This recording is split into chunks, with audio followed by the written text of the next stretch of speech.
Baudelaire. Also by Sartre. The Wall, Intimacy, Short Stories. Nausea, Novel. Jean-Paul Sartre. Baudelaire. Translated from the French by Martin Turnell. A New Directions paper book. Copyright by New Directions Publishing Corporation. Library of Congress Catalog Card Number, ISBN, -- Published by arrangement with Librairie Gallimard, Paris. All rights reserved. Except for brief passages quoted in a newspaper, magazine, radio, or television review, no part of this book may be reproduced in any form or by any means, electronic or mechanical, including photocopying and recording, or by any information storage and retrieval system, without permission in writing from the publisher. First published as New Directions paper book in. Manufactured in the United States of America. New Directions books are printed on acid-free paper published in Canada by Penguin Books Canada Limited. New Directions books are published for James Laughlin by New Directions Publishing Corporation, 8th Avenue, New York. 15th printing. Baudelaire. Foreword. The reader, writes M. Sartre towards the end of his essay, will have looked in vain for some explanation of the very particular form of beauty which the poet chose and which makes his poems inimitable. For many people, indeed, Baudelaire is rightly, purely, and simply the author of the Fleurs du Mal, and they regard any form of research as useless which does not increase our appreciation and understanding of Baudelaire's poetry. French critics were quick to accept the challenge.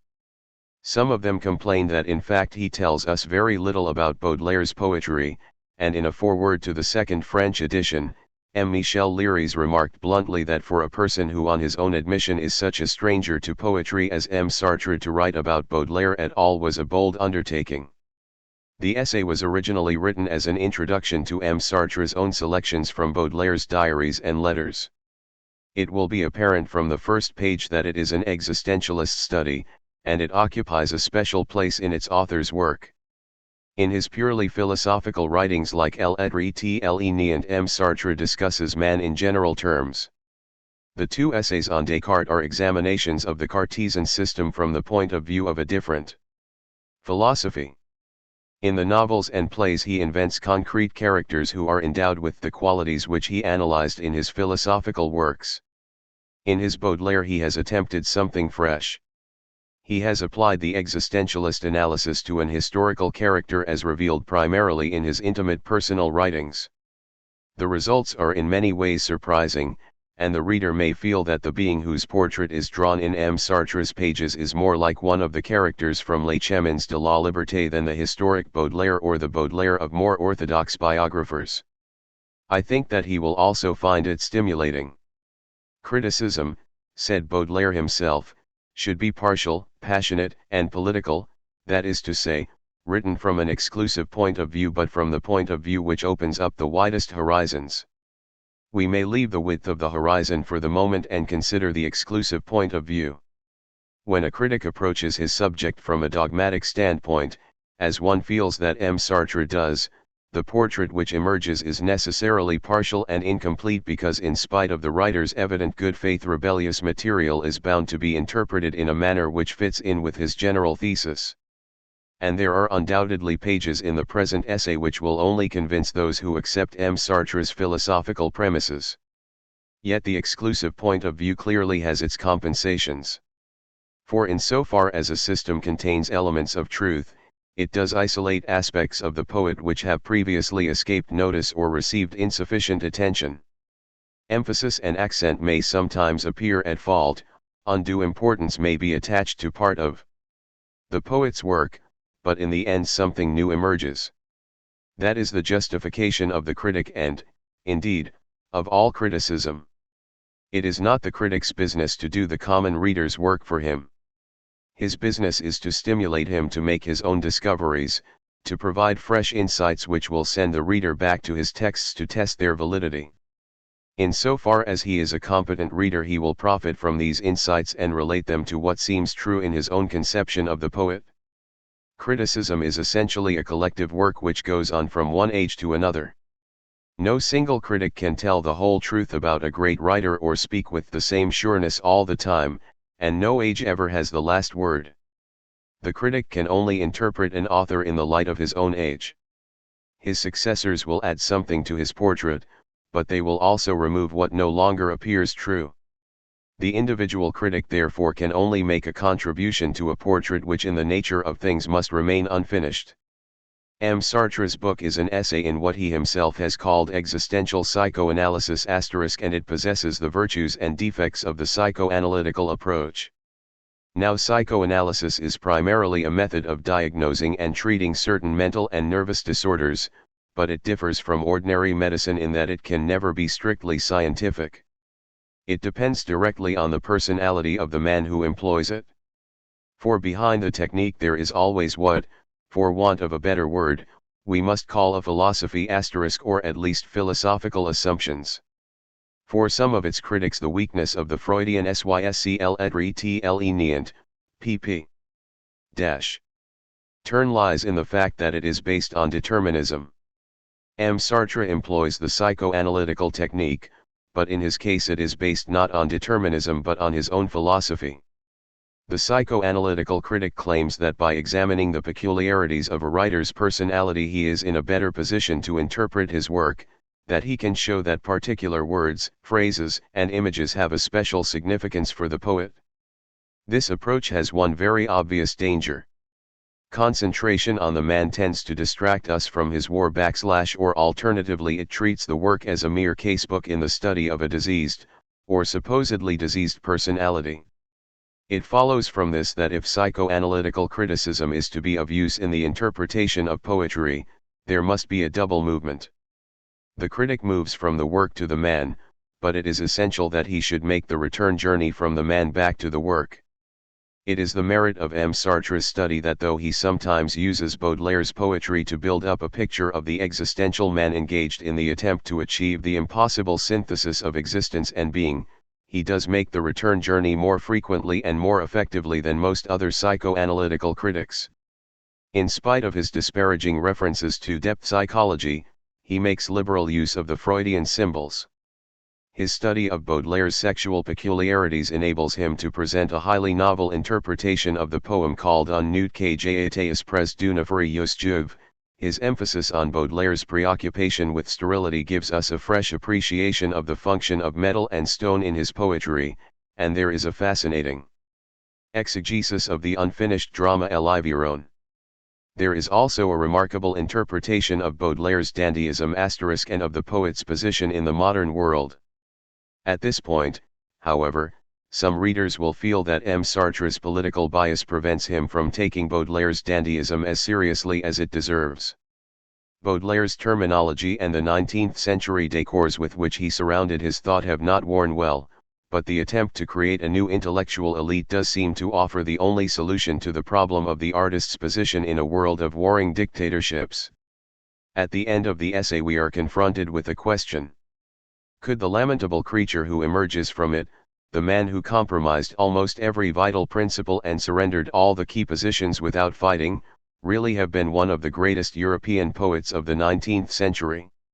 Or has M. Sartre misrepresented Baudelaire? Has he left out something vital, or is there some other explanation? I do not think that he has misrepresented Baudelaire, or not in a way that affects our judgment of his artistic achievement. It seems to me that we are inclined to apply the wrong standards, that we have used the word heroic too lightly to describe the poet's attitude towards his age. He certainly understood his age better than most of his contemporaries, but this does not mean that he was prepared to defend the artist's position actively against the encroachments of the bourgeois. There was very little of the crusader about the author of the Fleurs du Mal. That, however, is not the whole story. When writers began to say that art had nothing to do with morality, the public was shocked as it was meant to be. There was no doubt an element of bravado about the theory, but it contains a profound truth. It is not enough to say that a man's moral weaknesses do not necessarily impair his poetry. It is not even sufficient to say that they are often the stuff out of which his poetry is made. We must add that they are often a positive advantage, that the rottener the man the better the poetry.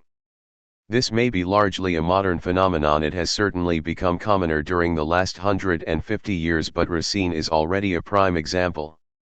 Baudelaire did little more than follow his lead.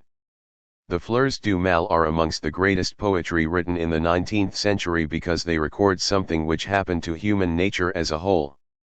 We knew long before M. Sartre appeared that the core of Baudelaire's poetry was not merely a sense of utter collapse, but of carefully cultivated inner collapse. There is a further point which M. Sartre does not mention, but which the literary critic cannot overlook. There is undoubtedly a parallel. I am not sure whether one should speak of cause and effect between Baudelaire's moral compromise and his literary compromise. He speaks to us more urgently, more intimately than almost any other modern poet, but this does not alter the fact that more that was perishable, more poetic clichés and more shoddy images, which were the stock in trade of the minor writers of the day, went into his poetry than into that of any other poet of comparable stature. There is hardly a poem in the Fleurs du Mal which does not contain one or two really bad lines. M. Sartre presents his translators with a difficult task. There will be no wholly satisfactory translation of his work until we have an agreed terminology, and a comparison between the various translations of his work which have so far been made will show how far we are from that. There are two main difficulties: the difficulty of finding English equivalents for a new terminology, and the difficulty caused by the fact that he gives a special nuance to commonplace words. Essence and existence * are the two most obvious examples of the second difficulty. Another is the word dépasser or dépassement. The least ambiguous English equivalents are probably transcend or act of transcendence, but in the French text there is a distinction between transcendance, meaning the transcendence of material nature in general, and dépassement, meaning the transcendence of a specific A by a specific B. It is impossible to find a completely adequate translation of the words on dépassement fig. It means the interruption of the act of transcendence, and probably the nearest one can get is an unfulfilled transcendence. I have tried to avoid loading the text with translators' footnotes, but one or two other special difficulties have been referred to in this way. I am indebted to Professor Mansell Jones, and to two philosophers, who wish for ecclesiastical reasons to remain anonymous, for their assistance in unraveling the linguistic and other difficulties which occur in the book. For any shortcomings in the English version I am naturally responsible. Mt. Baudelaire. He didn't have the life he deserved. Baudelaire's life seems at first a magnificent illustration of this comfortable saying. He certainly didn't deserve that mother, that perpetual want, that family council, that rapacious mistress, or that syphilis. And what could have been more unjust than his premature end? Yet when we think it over, a doubt rises. If we consider the man himself, it appears that he was not without faults or contradictions. The perverse individual deliberately chose the most banal and the most rigid of moral codes. The refined man of the world went with the lowest harlots. A taste for squalor kept him hanging around Louchet's skinny body, and his love of the Affaire Yosjev anticipated his love of Jean Duval. The recluse had a horror of solitude.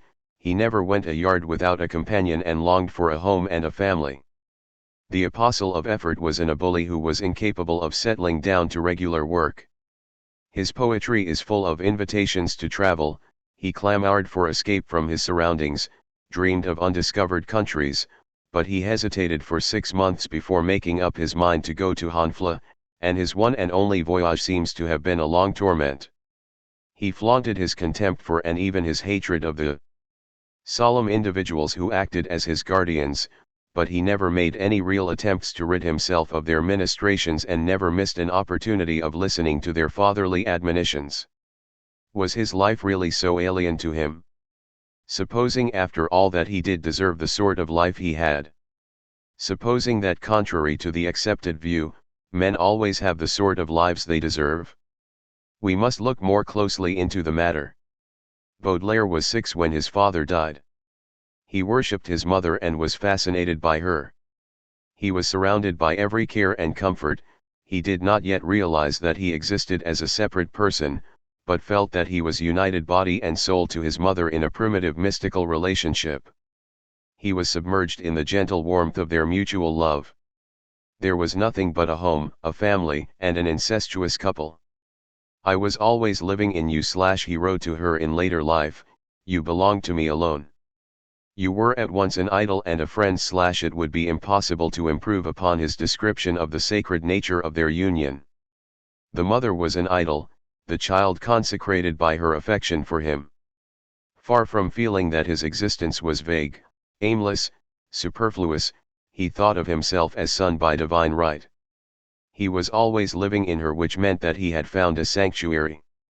He himself was nothing and did not want to be anything but an emanation of the divinity, a little thought which was always present in her mind. It was precisely because he was completely absorbed in a being who appeared to be a necessary being, to exist as of right, that he was shielded from any feeling of disquiet, that he melted into the absolute and was justified. In November the mother whom he worshipped remarried. Her second husband was a soldier. Baudelaire was sent to boarding school, and it was from this period that his famous flaw dated. On this point Crépit quotes a significant comment of Buisson's: Baudelaire was a very delicate soul, sensitive, original, tender, who had been flawed by the shock of his first contact with the world. His mother's second marriage was the one event in his life which he simply could not accept. He was inexhaustible on the subject, and his terrible logic always summed it up in these words: when one has a son like me was understood, one doesn't remarry. The sudden break and the grief it caused forced him into a personal existence without any warning or preparation. One moment he was still enveloped in the communal religious life of the couple consisting of his mother and himself, the next life had gone out like a tide, leaving him high and dry. The justification for his existence had disappeared. He made the mortifying discovery that he was a single person, that his life had been given him for nothing. His rage at being driven out was colored by a profound sense of having fallen from grace. When later on he thought of this moment, he wrote in Mon cœur mis à nu, sense of solitude from childhood. In spite of the family and above all when surrounded by *e. Crépit, Charles Baudelaire, Paris, p. Children of my own age, I had a sense of being destined to eternal solitude / he already thought of his isolation as a destiny. That meant that he did not accept it passively. On the contrary, he embraced it with fury, shut himself up in it and, since he was condemned to it, hoped that at any rate his condemnation was final. This brings us to the point at which Baudelaire chose the sort of person he would be, that irrevocable choice by which each of us decides in a particular situation what he will be and what he is. When he found himself abandoned and rejected, Baudelaire chose solitude deliberately as an act of self-assertion, so that his solitude should not be something inflicted on him by other people. The abrupt revelation of his individual existence made him feel that he was another person, but at the same time, and in a mood of humiliation, rancor, and pride, he asserted this otherness of his own accord. From this moment, he set to work with an obstinate, painful fury to *e himself another person, to make himself into someone different from his mother, with whom he had been identical and who had rejected him, someone different from his coarse, carefree companions.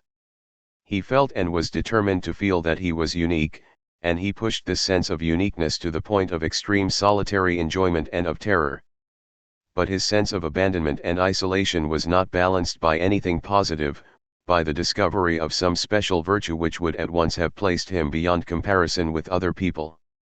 The white blackbird, who is spurned by all the black blackbirds, at least has the consolation of looking out of the corner of its eye at the whiteness of its wings.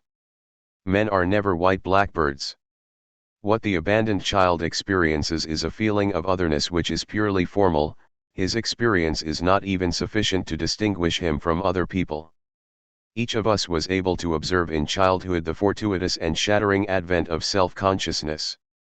Gide has described the experience in Sile Grain ne Mert, and after him Madame Maria Le Hardouin in La Voile Noire, but no one has described it better than Hughes in A High Wind in Jamaica. Emily had been playing in a nook right in the bows, and tiring of it was walking rather aimlessly aft, when it suddenly flashed into her mind that she was she.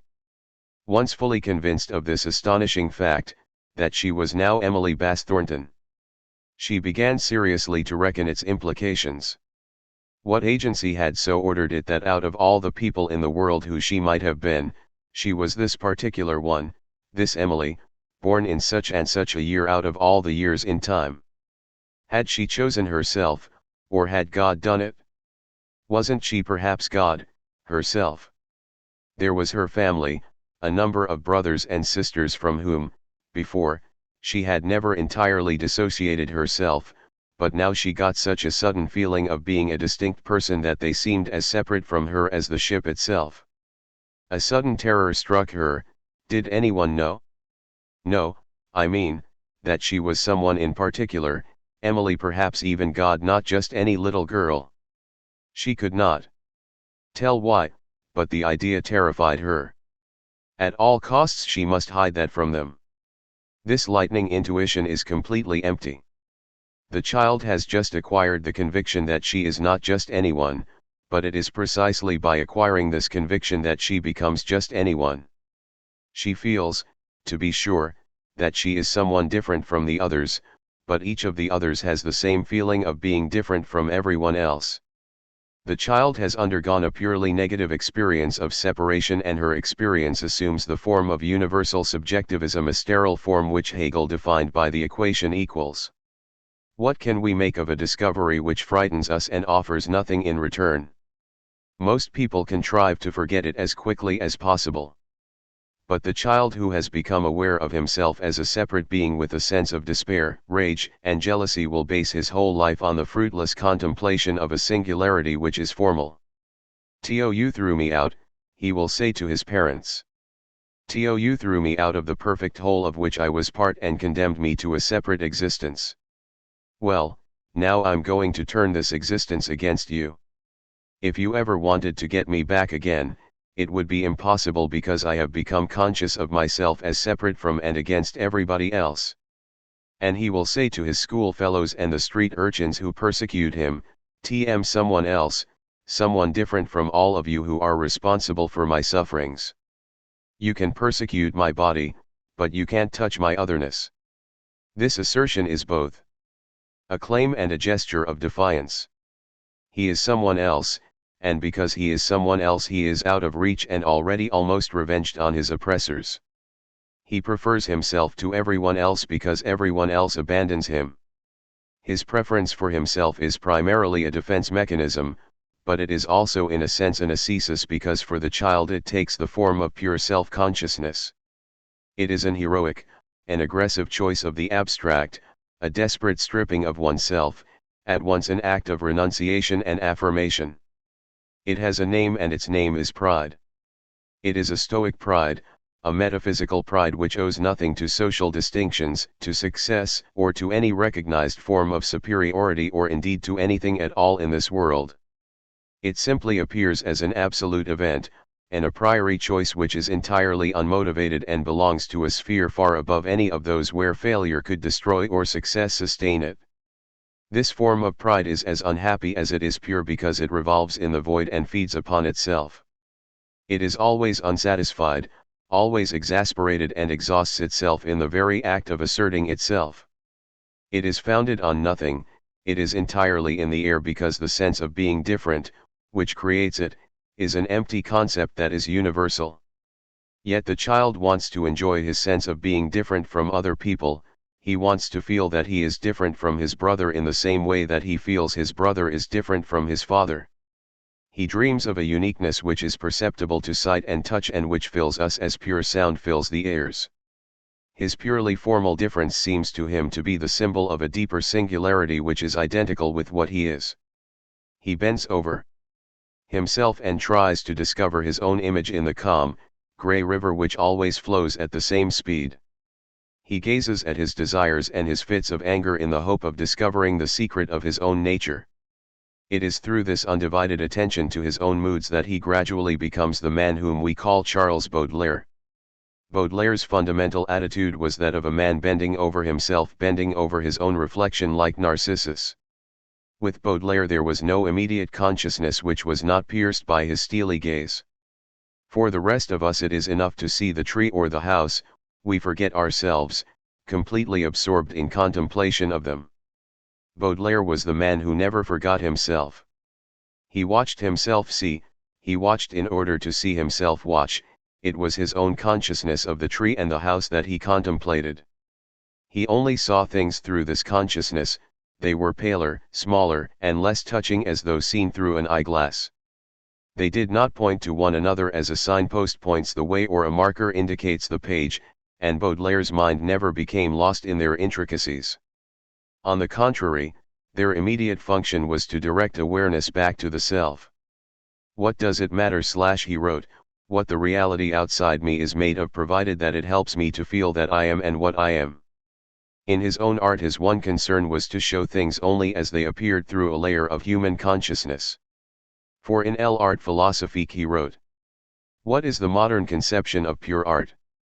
It is to create a suggestive magic which contains both subject and object, the external world and the artist himself." Since this was his view, he might very well have written a treatise on the unreality of the external world. Objects were pretexts, reflections, screens, but they were never of any value in themselves. Their only purpose was to give him an opportunity of contemplating himself while he was looking at them. The basic distance between Baudelaire and the world was not the same as ours. In his case we are aware of something translucent, slightly damp and rather too highly perfumed, which insinuated itself between the man and his object like the vibration of the warm air in summer. This consciousness which was watched and scrutinized and which knew that it was being watched and scrutinized while it performed its normal functions, at once lost its naturalness like a child playing under the eyes of grown-up people. Baudelaire possessed nothing of this naturalness which he so hated and regretted. Everything was faked because everything was scrutinized and because the slightest mood or the feeblest desire was observed and unraveled at the very moment it came into being. We have only to recall the meaning which Hegel gave to the word immediate to realize that Baudelaire's profound singularity lay in the fact that he was the man without immediacy. But if his singularity is valid for us who see him from outside, it completely eluded Baudelaire who saw him self from within. He was trying to discover his own nature, that is to say, his character and his being, but all he saw was the long, monotonous procession of his states of mind. He grew exasperated. He perceived so clearly what constituted the singularity of General Opic or of his mother. Why then should he be deprived of the private enjoyment of his own originality? Because he was the victim of the very natural illusion that the outer man is modelled on the inner man. That is not true. There was not a word in the language of the inner man which could describe the distinctive quality which attracted the attention of other people. He himself did not feel or know this quality. Could he feel that he was spiritual or vulgar or distinguished? Could he even measure the breadth and vivacity of his own intelligence? His intelligence had no limit beyond itself, and except when some drug heightened the tempo of his thoughts for a moment, so used was he to their rhythm and so completely lacking in any terms of comparison, that he was incapable of appreciating the speed at which they moved. As for the details of his ideas and affections, which were sensed and recognized before they had even appeared and became transparent through and through, they gave him the impression of something already seen, something that he knew too well.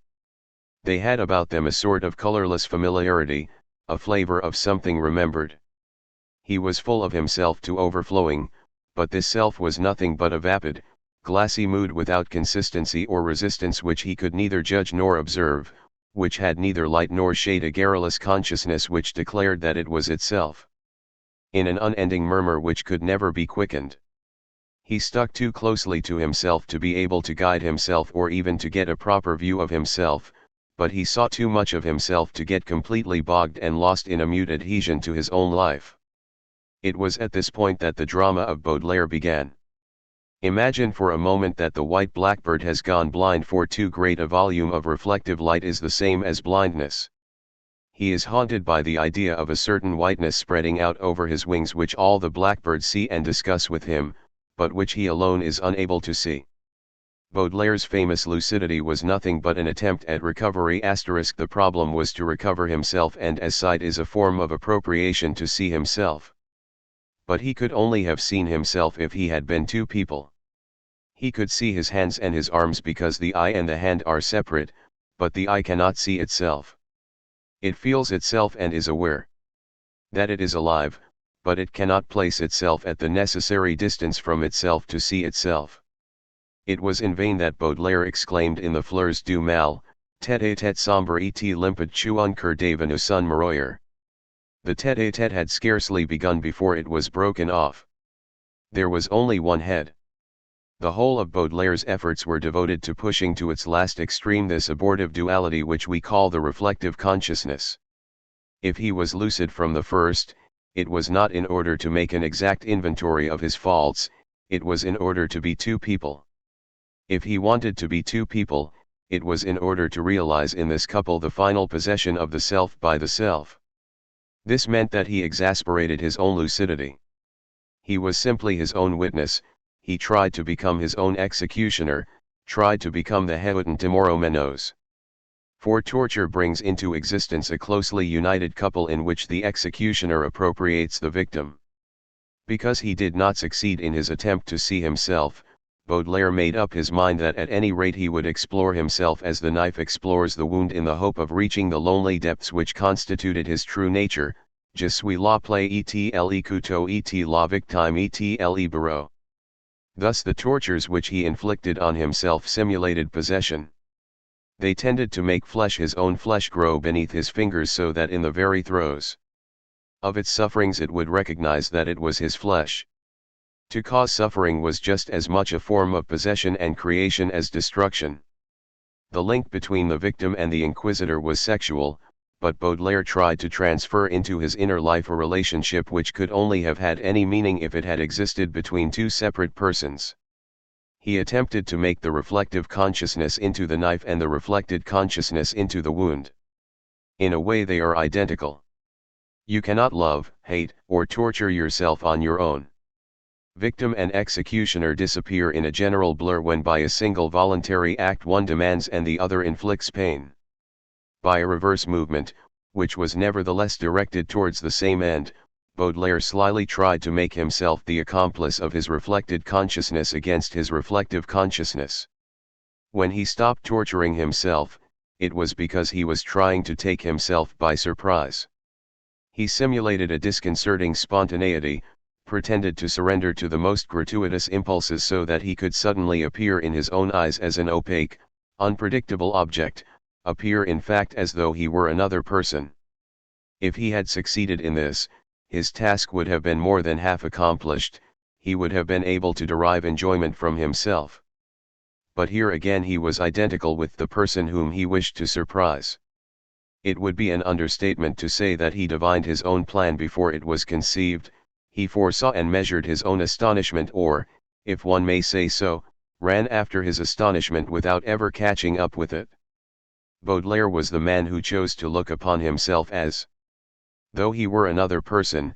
His life is simply the story of the failure of this attempt. For in spite of tricks which we shall presently describe and which created the image which we shall always have of him, he knew very well that his famous look was identical with the thing at which he was looking, that he would never attain true possession of himself, but simply that listless sampling of himself which is characteristic of reflective knowledge. He was bored, and the ennui which he described as the bizarre affliction which was the source of all his ills and all his miserable progress was not an accident nor, as he sometimes claimed, the fruit of his blasé incuriosité. It was the pur ennui of which Valéry has spoken, it was the taste which man necessarily possesses for himself, the savor of his existence. Je suis un vieux boudoir plein de roses fanes ou guide tout un feuilles de mode suranese ou les pastels plaintifs et les pales bouchées, soles, respirant l'odeur d'un parfum de bouche. This stale yet obsessive perfume, scarcely noticed but gently and terribly present, which drifts out of the uncorked bottle, is the most effective symbol of the existence for itself of consciousness. Baudelaire's ennui was therefore a metaphysical feeling, was his interior landscape and the material out of which he fashioned his joys, his furies and his sufferings. This brings us to a fresh misfortune. He was obsessed by the intuition of his formal singularity only to realize that it was an et petits poems en prose, i.e. genre généraux, p. tribute which belonged to everyone. In other words, he had embarked on the way of lucidity in order to discover his own singular nature and the various attributes which together would have made him the most irreplaceable of beings, yet what he actually discovered on the way was not his own particular face, but the indeterminate modes of the universal consciousness. Pride, lucidity, and ennui were identical, in him and in spite of himself it was the consciousness of everybody which met and recognized itself. Now this consciousness saw itself first of all as something completely gratuitous which had neither cause nor end, as something uncreated and unjustifiable whose only claim to existence was the mere fact that it already existed. It could not find outside itself any pretext, any excuse, or any raison d'être because nothing could exist for it unless it first took cognizance of it and because nothing had any meaning except the meaning which consciousness gave it. This accounts for Baudelaire's profound sense of his own uselessness. We shall see a little later that his obsession with suicide was a means of protecting his life rather than of putting an end to it, but if he often thought of suicide it was because as a man he felt that he was superfluous. "I am going to kill myself," he said in the famous letter written in, "because I am useless to other people and a danger to myself." It must not be supposed that he felt useless because he was a young bourgeois without a profession who at the age of 24 was still supported by his family. On the contrary, if he did not take up a profession, if he refused in advance to show the slightest interest in every form of business, it was because he had already made up his mind that he was completely useless. At a later date he wrote, proudly this time, "To be a useful man has always appeared to me to be something particularly hideous." The contradiction came from his sudden changes of mood. Whether he boasted about it or blamed himself for it, the one thing which counted for him was constant and, as it were, his basic detachment. The man who wants to make himself useful chooses the opposite direction to Baudelaire. He moves from the world to consciousness, he takes up his stand on a number of well-defined moral or political principles which he regards as absolute and to which he begins by submitting. He simply considers himself, body and soul, as a certain thing in the middle of other things, a thing which is subject to rules which it has not discovered on its own account and which are the means of realizing a particular order. But if you have begun by sampling to the point of nausea this consciousness, which has neither rhyme nor reason and which has to invent the rules which it proposes to obey, usefulness ceases to have any meaning at all. Life is nothing more than a game. Man has to choose his own end without waiting for orders, notice, or advice. Once a man has grasped this truth that there is no other end in this life except the one that he has deliberately chosen, he no longer feels any great desire to look for one. Life, wrote Baudelaire, has only one real attraction, the attraction of a gamble. But supposing that it is a matter of indifference to us whether we can win or lose. If we are to believe in an enterprise we need in the first place to be pitched into it, we have to ask ourselves what is the best method of bringing it to a successful conclusion. We must not ask ourselves what its object is. For a thoughtful person every enterprise is absurd. Baudelaire steeped himself in this sense of absurdity. Suddenly for a trifle, a mere feeling of disappointment or tiredness, he discovered the unending solitude of this consciousness which was as vast as the sea and which was at one and the same time the general consciousness and his consciousness. He realized that he was incapable of finding any signposts, any support, or any orders outside it. He therefore allowed himself to drift, buffeted by the monotonous waves. It was when he was in one of these moods that he wrote to his mother. "What I feel is an immense discouragement, a sense of unbearable isolation. A complete absence of desires, an impossibility of finding any sort of amusement. The strange success of my book and the hatred it aroused interested me for a short time, but after that I sank back into my usual mood." He himself described it as his laziness. I agree that it has a pathological aspect. I also agree that it bears a letter of December th. Cours General, p. strong resemblance to those disorders which Janet has described collectively as neurasthenia. It must not be forgotten, however, that as a result of their condition, Janet's patients frequently had metaphysical intuitions which the normal person tries to hide from himself. The motive and meaning of his laziness were that Baudelaire could not take his enterprises seriously. He realized only too well that one only found in them what one had oneself begun by putting into them. Still, one had to act. If on the one hand he was the knife, the pure contemplative look which saw the hurrying waves of the reflected consciousness unfold beneath it, he was also and at the same time the wound, the actual consequence of those waves. If for him the plane of reflection was in itself a disgust with action, underneath it he was through each of these ephemeral little consciousnesses which he reflected, act, project, hope.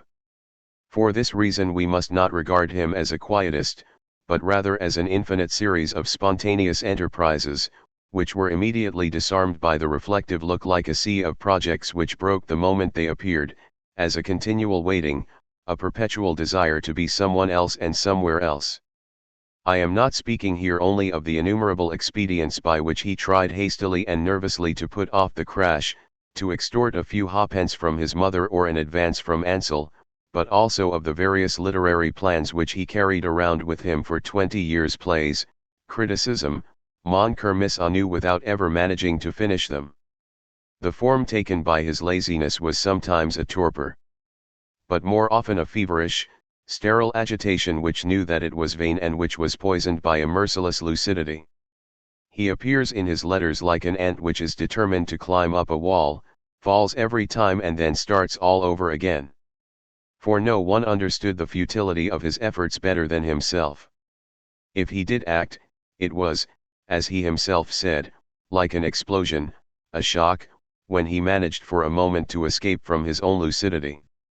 There are natures which are purely contemplative and completely unadapted to action, which nevertheless under a mysterious unknown impulse sometimes act with a rapidity of which they would have believed themselves incapable. There comes a moment when, these souls, who are incapable of carrying out the simplest and most necessary actions, display a sort of deluxe courage in executing the most absurd and often indeed the most dangerous exploits. He actually described these sudden acts as acts gratuitous. They were frankly useless and often assumed a destructive character. They also had to be carried out quickly before the return of the look which poisoned everything. This explains the hurried, imperious note of some of the letters to his mother: "I must move quickly, so quickly." There is a furious outburst against Ansel. Baudelaire's rage is terrible. He writes 5 letters to his mother, petits poems en prose, les mauvais vitrailleurs *pp. On the same day and a 6th the following morning. In the first he speaks of nothing less than slapping Ansel's face. Ansel is a wretch. I am going to slap his face in front of his wife and children. I am going to slap his face at 4 o'clock, it's now 2:30. The capitals are used as though to engrave his resolution on marble, so afraid is he that it may slip through his fingers. His plans are such short-term plans, he distrusts tomorrow so strongly that he fixes a 0 hour for carrying them out, 4 o'clock. He will just have time to rush to Neuilly. But at 4 o'clock he dispatches a fresh note: I shan't go to Neuilly today. I am prepared to wait until tomorrow for my revenge. The plan remains, but it is already neutralized, has already become conditional. If he doesn't make exemplary amends, I shall hit Ansel. I shall hit his son. And all the same, he only mentions it in a postscript, probably because he was afraid of appearing to give in too easily. During the evening, there is a further weakening of his determination. "T've already discussed what I'm going to do with 2 other people. It's a very horrible thing to hit, and Cortez, Gen. P. Ibid. P. U. Ibid. P. Old March in front of his family. Yet I must have my apology. What should I do if I didn't get it? I must at least go and tell him in front of his wife and children what I think of his behavior." The need for action already seems too heavy a burden. A few moments ago he wanted to frighten his mother, blackmail her by threats of violence. He must have an exemplary apology on the spot. Now he is terrified to death that the apology may not take place, because if it didn't he would have to act. Already he is bored with the whole affair. He writes at the end of the passage I have just quoted: "Lord, in what a difficult position you've put me. I simply must have a little rest. I ask nothing more than that. On the Sunday morning there is no longer any question of apology or reparation, mustn't write to him again at all, except a line to say that I no longer need his money. All that he wants is silence, oblivion, a symbolical annihilation of Ansel. He talks again of revenging himself, but in a vague way at some time in the remote future. 9 days later the whole incident is closed. Yesterday's letter to Ansel was correct. The reconciliation was correct. He had come here while I was on the way to see him. I am so weary of all this bickering that I didn't even want the bother of making sure that he hadn't come to lecture the Sten eval. Ansel told me that he was categorically denying most of the remarks. Naturally I don't want to have to put his word against a tradesman's. Taken all round, he still has a fault which he'll never get over: his childish, provincial curiosity and the easy-going way in which he gossips with all and sundry. Such was the rhythm of action in Baudelaire, an exaggerated violence in conception as though this were necessary to give him the strength to act, sudden explosiveness at the beginning of the operation, then, suddenly, his lucidity returned. What's the good of it? He turned away from his own plan of action which rapidly disintegrated. For his basic attitude prevented him from carrying out any lengthy undertaking. Thus his life gives the impression of being a series of jerks and clashes and, at the same time, of being monotonous. It was a perpetual fresh start which invariably ended in frustration seen against a background of dreary indifference, and if he had not dated his letters to his mother they would be very difficult to arrange in chronological order because they are all so alike. But whether they happened to be immediate actions or continuing enterprises, these plans, which he could never carry out, were always before his eyes. They forced themselves on his attention unceasingly, urgently, helplessly. If he suppressed completely the spontaneity of the reflected consciousness, by doing so he arrived at an even better understanding of its nature. He knew that it was its nature to hurl itself outside itself, to transcend itself in order to attain an end. That is why he was, perhaps, the first to define man by what lay beyond him. Alas! Man's vices contain the proof, even if it were only on account of their infinite expansion, of his thirst for the infinite, only it is a thirst which often mistakes its way. It seems to me that the depravity of man's sense of the infinite is the source of all his criminal excesses. For Baudelaire, the infinite was not a vast given limitless expanse, though he did sometimes use the word in this sense. It was in fact something which never finished and could not finish. For example, a series of numerals will be infinite not because there is a very large number of them which we can describe as an infinite number, but because of the everlasting possibility of adding another unit to a number however large it may be. Thus every number in the series has a beyond in relation to which it is defined and its place in the series fixed. But this beyond does not yet exist completely. I must bring it into existence by adding another unit to the number in front of me. It already gives meaning to all the other numerals which I have written down, yet it is the term of an operation which I have still not completed. Such was Baudelaire's conception of infinity. It is something which is, without being given, something which today defines me, i.e. les paradis artificiels, p. and which nevertheless will not exist until tomorrow. It is the term a term of which we catch a glimpse, dream of and almost touch but which remains out of reach of a directed movement. We shall see later on that more than to any other, Baudelaire clung to these suggested existences which were present and absent at the same time. But it is certain that he had long recognized that this infinitude was the lot of consciousness. In I Invitation au Voyage in the Petits Poems en prose, he wants to dream, to prolong the hours by the infinity of sensations. In Leconf he writes, there are certain delicious sensations whose vagueness does not exclude intensity, there is no sharper point than that of infinity.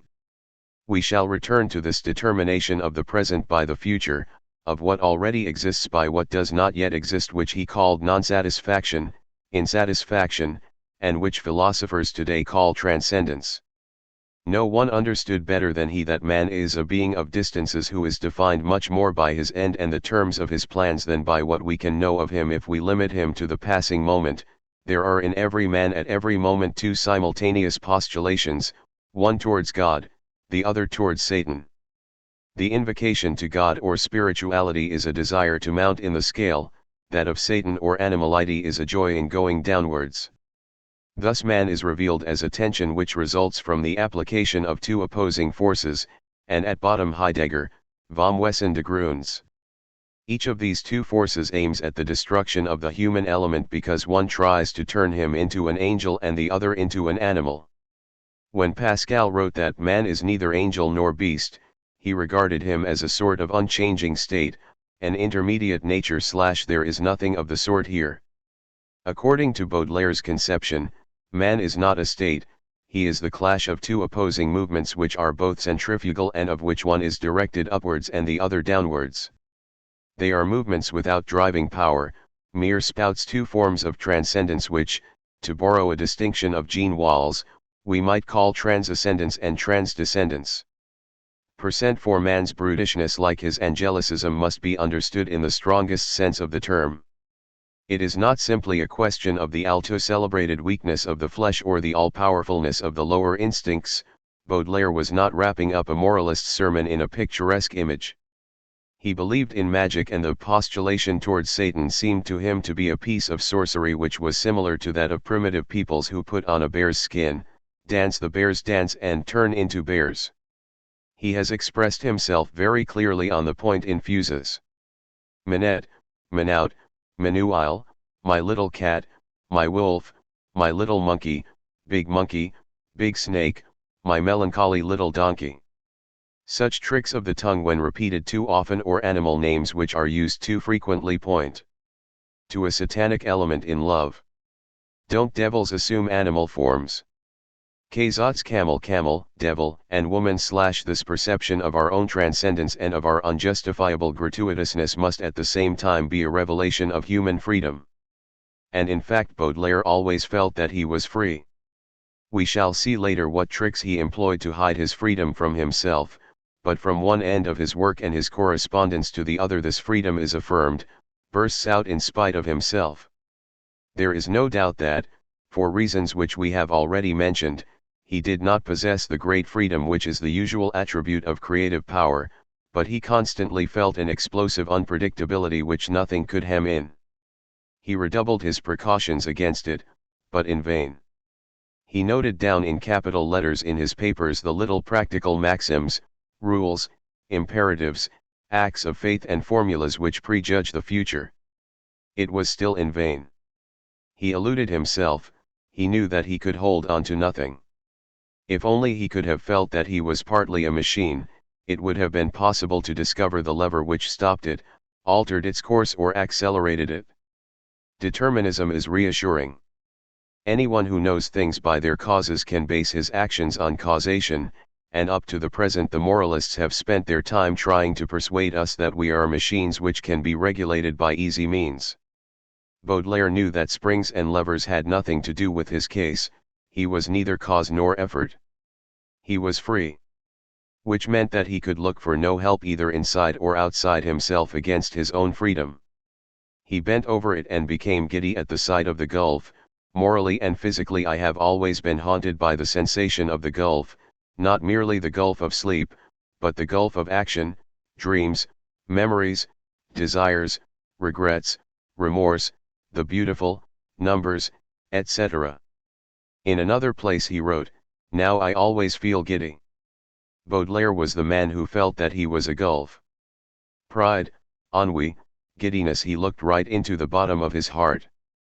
He saw that he was incomparable, incommunicable, uncreated, absurd, useless, abandoned in the most complete isolation, bearing his burden alone, condemned to justify his existence all alone, and endlessly eluding himself, slipping through his own fingers, withdrawn in contemplation and, at the same time, dragged out of himself in an unending pursuit, a bottomless gulf without walls and without darkness, a mystery in broad daylight, unpredictable yet perfectly known.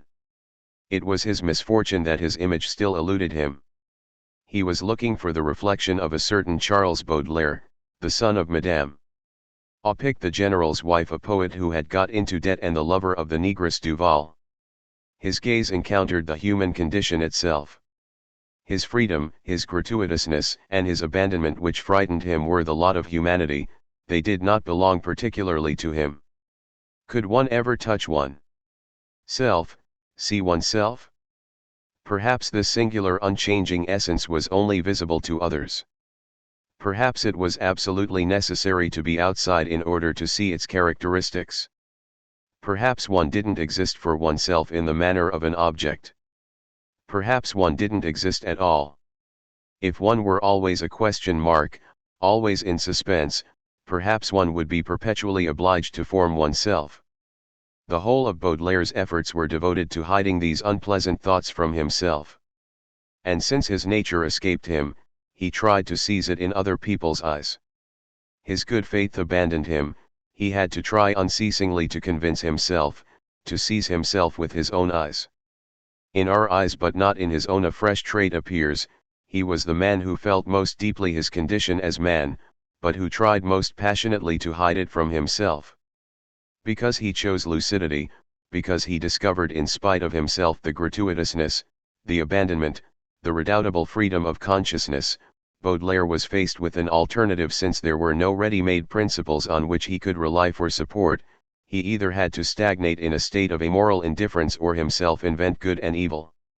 Because the conscious self derives its laws from itself, it must regard itself in Kant's words as the legislator of the city of ends. It must accept complete responsibility and create its own values, must give meaning to the world and to its own life. Indeed, the man who declared that what is created by the spirit is more alive than matter had felt more keenly than most other men the power and mission of the conscious self.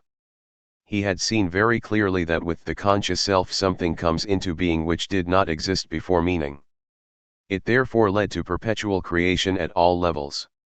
Baudelaire attached such price to this creation out of nothing, which for him was characteristic of the spirit, that the purely contemplative tonelessness of his life was shot through and through by a creative élan. This misanthrope subscribed to a humanism based on creation. He admitted that there were three sorts of beings who are respectable: the priest, the warrior, and the poet. Knowledge, killing and creation. It will be seen that in this passage destruction and creation form a pair. In both cases there is the production of absolute events, in both a man is responsible alone for a radical change in the universe. This pair is opposed by knowledge which takes us back to the contemplative life. It would be impossible to demonstrate more clearly the complementary nature of the link which for Baudelaire always united the magic powers of the spirit to his own passive lucidity. He defined the human by its power of creation, not by its power of action. Action implies determinism, its efficacity forms part of the chain of cause and effect, it obeys nature in order to obtain command of nature, it submits to principles which it has taken over blindly without questioning their validity. The man of action is the person who interrogates himself about means, but never about ends. No one was farther from action than Baudelaire. At the end of the passage we have just quoted he added, "Other men are tolerable and liable to forced labor, are made for the stable, that is to say, for carrying on what is known as a profession, but creation is pure freedom, before it there is nothing, it begins by creating its own principles. First and foremost it invents its own end, and in that way it partakes of the gratuitousness of consciousness. It is a gratuitousness which is willed, thought out and erected into a goal. This explains in part Baudelaire's love of artifice. In his eyes cosmetics, finery and clothes were a sign of the true greatness of man, his creative power. We know that after Redov, Balzac, and Sue, he contributed very largely to the spread of what Roger Cale Lewis calls the myth of the great city. A city is a perpetual creation, its buildings, smells, sounds and traffic belong to the human kingdom. Everything in it is poetry in the strict sense of the term. It is in this sense that the electrically operated advertisements, neon lights, and cars which about the year roused the wonder of young people were profoundly Baudelairean. The great city is a reflection of the gulf which is human freedom. And Baudelaire, who hated man and the tyranny of the human face, discovered that he was after all a humanist because of his cult of the works of man.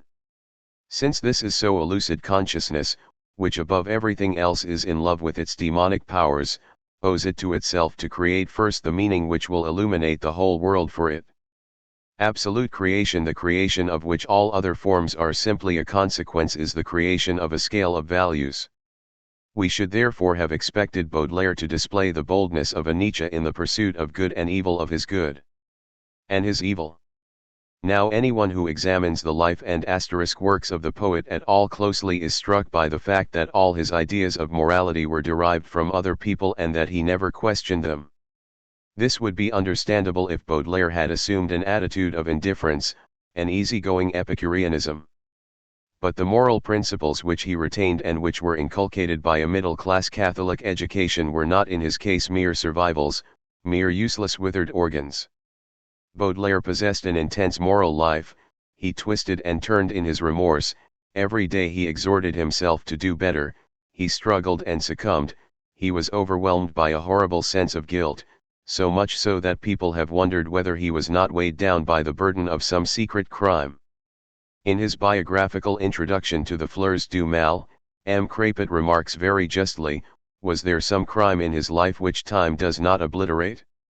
It is difficult to believe after all the inquests to which it has been subjected.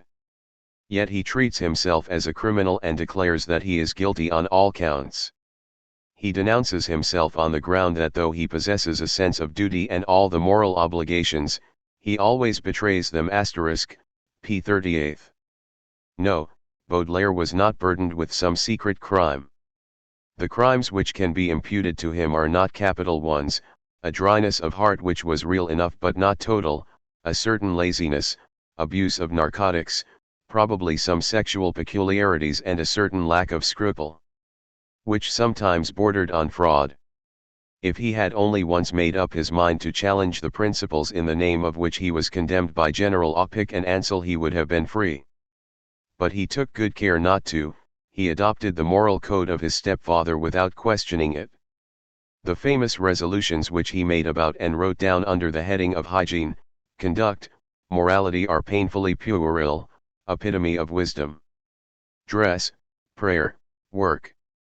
Work necessarily induces sound morals, sobriety and chastity, and as a result good health, wealth, sustained and progressive genius and charity. Age quod agis. The words sobriety, chastity, and work occur again and again in his writings, but they have no positive content. They did not provide him with a line of conduct, and they did not enable him to solve the great problems of his relations with other people and with himself. They were simply a system of rigid and strictly negative defenses. Sobriety meant not taking intoxicants, chastity not going back to those young women who gave him too kindly a welcome and whose names are preserved in his notebook, work not putting off until tomorrow what could be done today, charity not being irritable or bitter and not being indifferent to other people. Besides, he recognized that he possessed a sense of duty, that is to say, he regarded the moral life as a constraint, as a bit which hurt the restive mouth, never as an agonizing quest or a genuine élan from the heart. Un ange furieux fond du ciel comme un aigle. Du mécréant sizet à plein poing les cheveux. Et did, le sequant, tu connaîtras la règle. Car je suis un bon ange, entends tu. Jele ver. A few crabbed, torturing imperatives whose content was disarming in its poverty, such were the values and rules which served as a basis for the whole of his moral life. When, after being harried by his mother and Ansel, he suddenly bridled, it was never in order to tell them to their faces that their bourgeois virtues were horrible and stupid, it was to flaunt his vices, to bellow that he was very wicked indeed and might have been even worse. Do you imagine then that if I wanted I couldn't ruin you and bring you down to misery in your old age? Don't you know that I am cunning enough and eloquent enough to do it? But I restrain myself. It is impossible that he didn't feel that, in meeting them like this on their own ground and behaving like a sulky child who stamps and exaggerates his faults, he was providing them with hostages and aggravating his own case. But he was pig-headed. It was in the name of those values that he wanted absolution, and he preferred to be condemned by them rather than to be whitewashed in the name of a wider and more fruitful ethic which he should have invented himself. His attitude during the trial was still stranger. Not once did he attempt to defend the content of his book, not once did he try to explain to the judges that he did not accept the moral code of cops and pimps. On the contrary, he invoked it himself. That was the basis on which he was prepared to argue, and, rather than question whether their interdict was well founded, he accepted the secret shame of lying about the meaning of his work. Sometimes, indeed, he presented it simply as a distraction, and he demanded in the name of art for art's sake the right to imitate passions from outside without experiencing them. At other times, he claimed that it was a work of edification which was intended to inspire a horror of vice. It was not until 9 years later that he dared to admit the truth to Ansel. "Must I tell you, you who haven't guessed any more than the rest, that into this atrocious book I put the whole of my heart, the whole of my tenderness, the whole of my religion, travestied, the whole of my hatred? It's true that I shall say the opposite, that I shall swear by all the gods that it's a work of pure art, monkey tricks, juggling, and I shall be lying like a trooper." He allowed himself to be condemned. He accepted his judges. He even wrote a letter to the Empress saying that he had been treated by justice with an admirable courtesy. Better still, he postulated a social rehabilitation, first a decoration, then the Academy. He took letter of February th. Lettre, Mercure de. Sides with his executioners, with Ansel, Opic, and the imperial police force against all those who like George Sand and Hugo wanted to set men free. He asked for the whip. He wanted them to make him practice the virtues which they preached. If, when a man developed habits of laziness, dreaminess, and feebleness to the point of always putting off the important thing till the morrow, another man woke him up in the morning with hard lashes of a whip and whipped him mercilessly until, though unable to work for pleasure, he worked through fear, wouldn't this man, the man with the whip, be a true friend and benefactor? The least thing, a change of mind, a mere look into the eyes of these idols would have been enough to make his chains fall at once to the ground. He didn't do it. All his life he was content to judge his failings and let them be judged by accepted standards. It was he, the poet Maudit of the banned poems, who sat down one day and wrote, "It has been necessary at all times and in all countries to have gods and prophets to instill virtue into a brutalized humanity, and man alone would have been incapable of inventing it." Can you imagine a more complete abdication? Baudelaire proclaims that he alone would have been incapable of discovering virtue, that there was not a germ of it in him, that left to himself he would not even have been un romantique, p. able to understand its meaning. The principal characteristic of this virtue, which was revealed by the prophets and inculcated forcibly by the whips of priests and ministers, was to be beyond the power of individual men. They would have been incapable of inventing it, and they were unable to doubt its validity. Let them be content to receive it like a heavenly manna. Baudelaire's Christian upbringing will certainly be blamed for this, and there is no doubt that it left a deep impress on him. But look at the distance traveled by another Christian, a Protestant, it is true by André Gide. In the fundamental conflict between his sexual anomaly and accepted morality, he took sides with the former against the latter, and has gradually eaten away the rigorous principles which impeded him like an acid. In spite of 1,000 relapses, he has moved forward towards his morality. He has done his utmost to invent a new table of the law. Yet the impress of Christianity on him was just as deep as it was on Baudelaire, but he wanted to free himself from other people's good. He refused from the first to allow himself to be treated like a black sheep. In a similar situation he made a different choice. He wanted his conscience to be clear, and he understood that he could only achieve liberation by a radical and gratuitous invention of good and evil. Why did Baudelaire, the born creator, the poet of creation, suddenly balk at the last moment? Why did he waste his time and energy in preserving a norm which turned him into a guilty man? Why didn't he rise in wrath against this heteronomy which from the outset condemned his conscience and his will to remain forever a bad conscience and a bad will? Let us return to his famous difference. The creative act does not allow us to enjoy it. The man who creates is transported, during the period of creation, beyond singularity into the pure sky of freedom. He is no longer anything, he mazes. No doubt he constructs an objective individuality outside himself, but while he is working on it, it is indistinguishable from himself. And later on he no longer enters into that objective individuality, he remains in front of it like Moses on the threshold of the promised land. We shall see in due course that Baudelaire wrote his poems in order to rediscover his own image in them. That, however, could not satisfy him for long. It was in his everyday life that he wanted to enjoy his otherness. The great freedom which creates values emerges in the void, and he was frightened of it. A sense of contingency, unjustifiability, and gratuitousness assails the man who tries to bring a new reality into the world and leaves him no respite. If it is in fact an absolutely new reality, then it is something for which no one asked and which no one expected to see on earth, and it remains superfluous like its author. Baudelaire asserted his singularity against the background of a stable world. He asserted it first of all against his mother and his stepfather in a mood of rage and revolt. It was in fact a revolt and not a revolutionary act.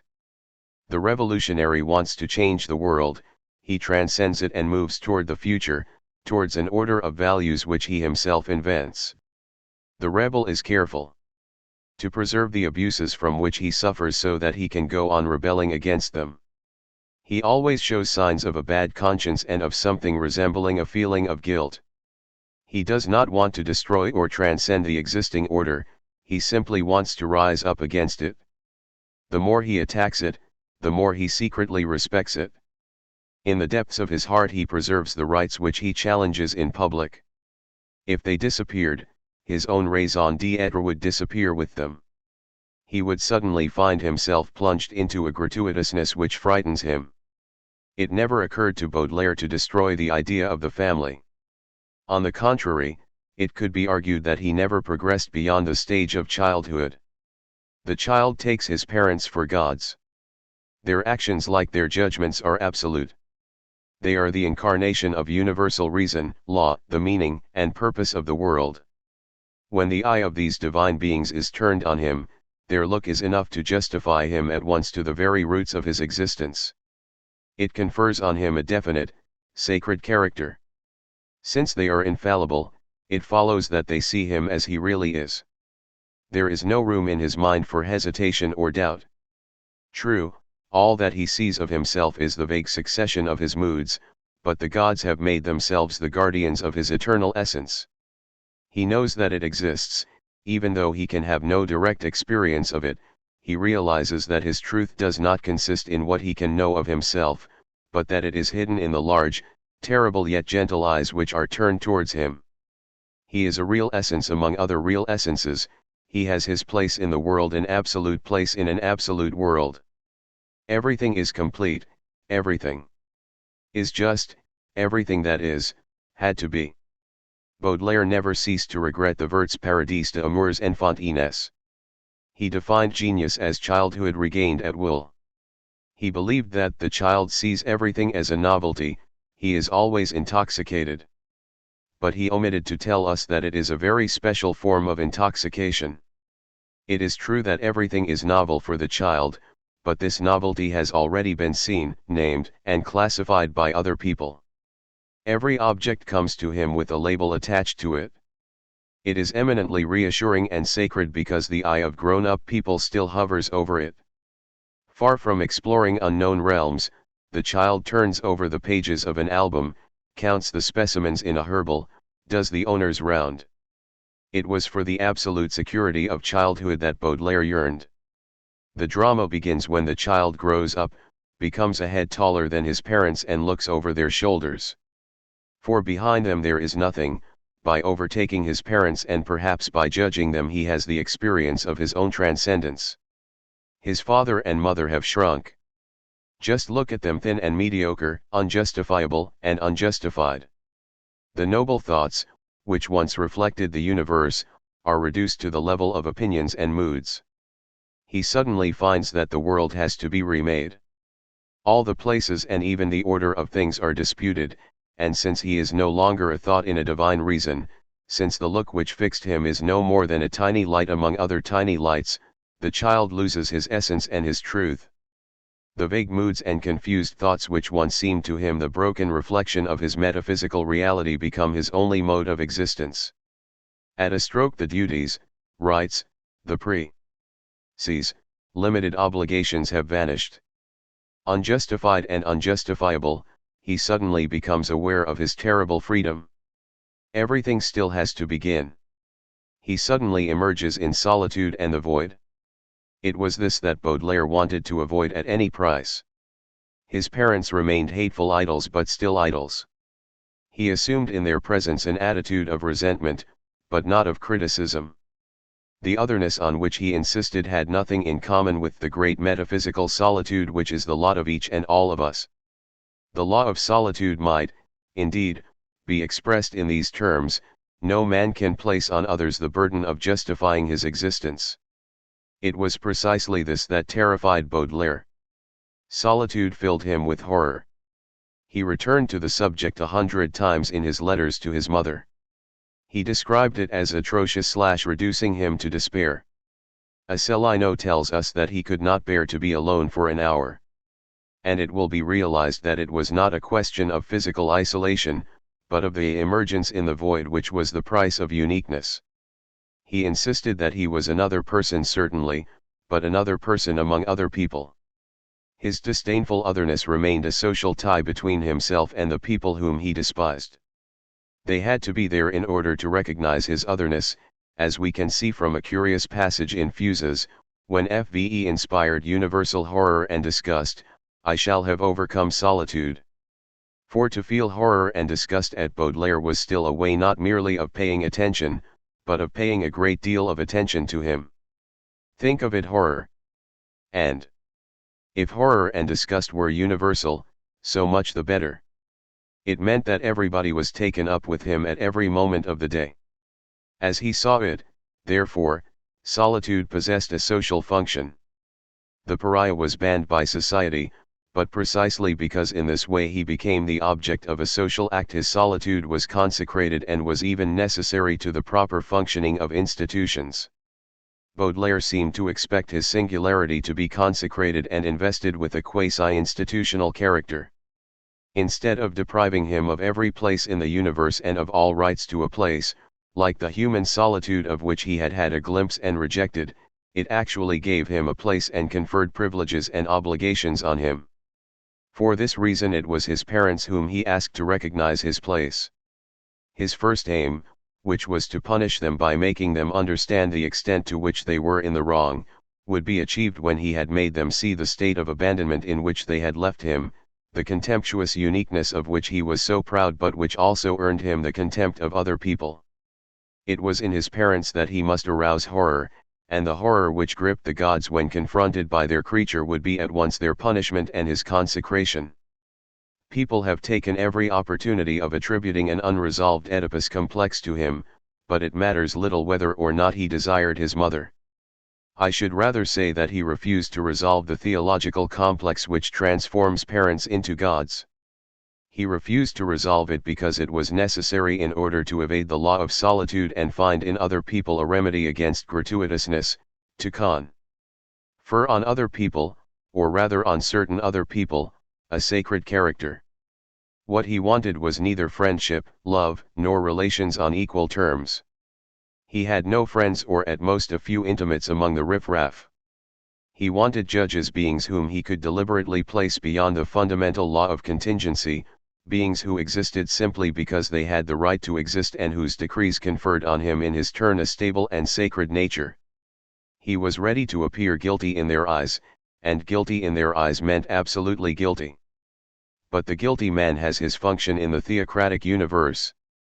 He has his function and his rights. He has a right to censure, to punishment and to repentance.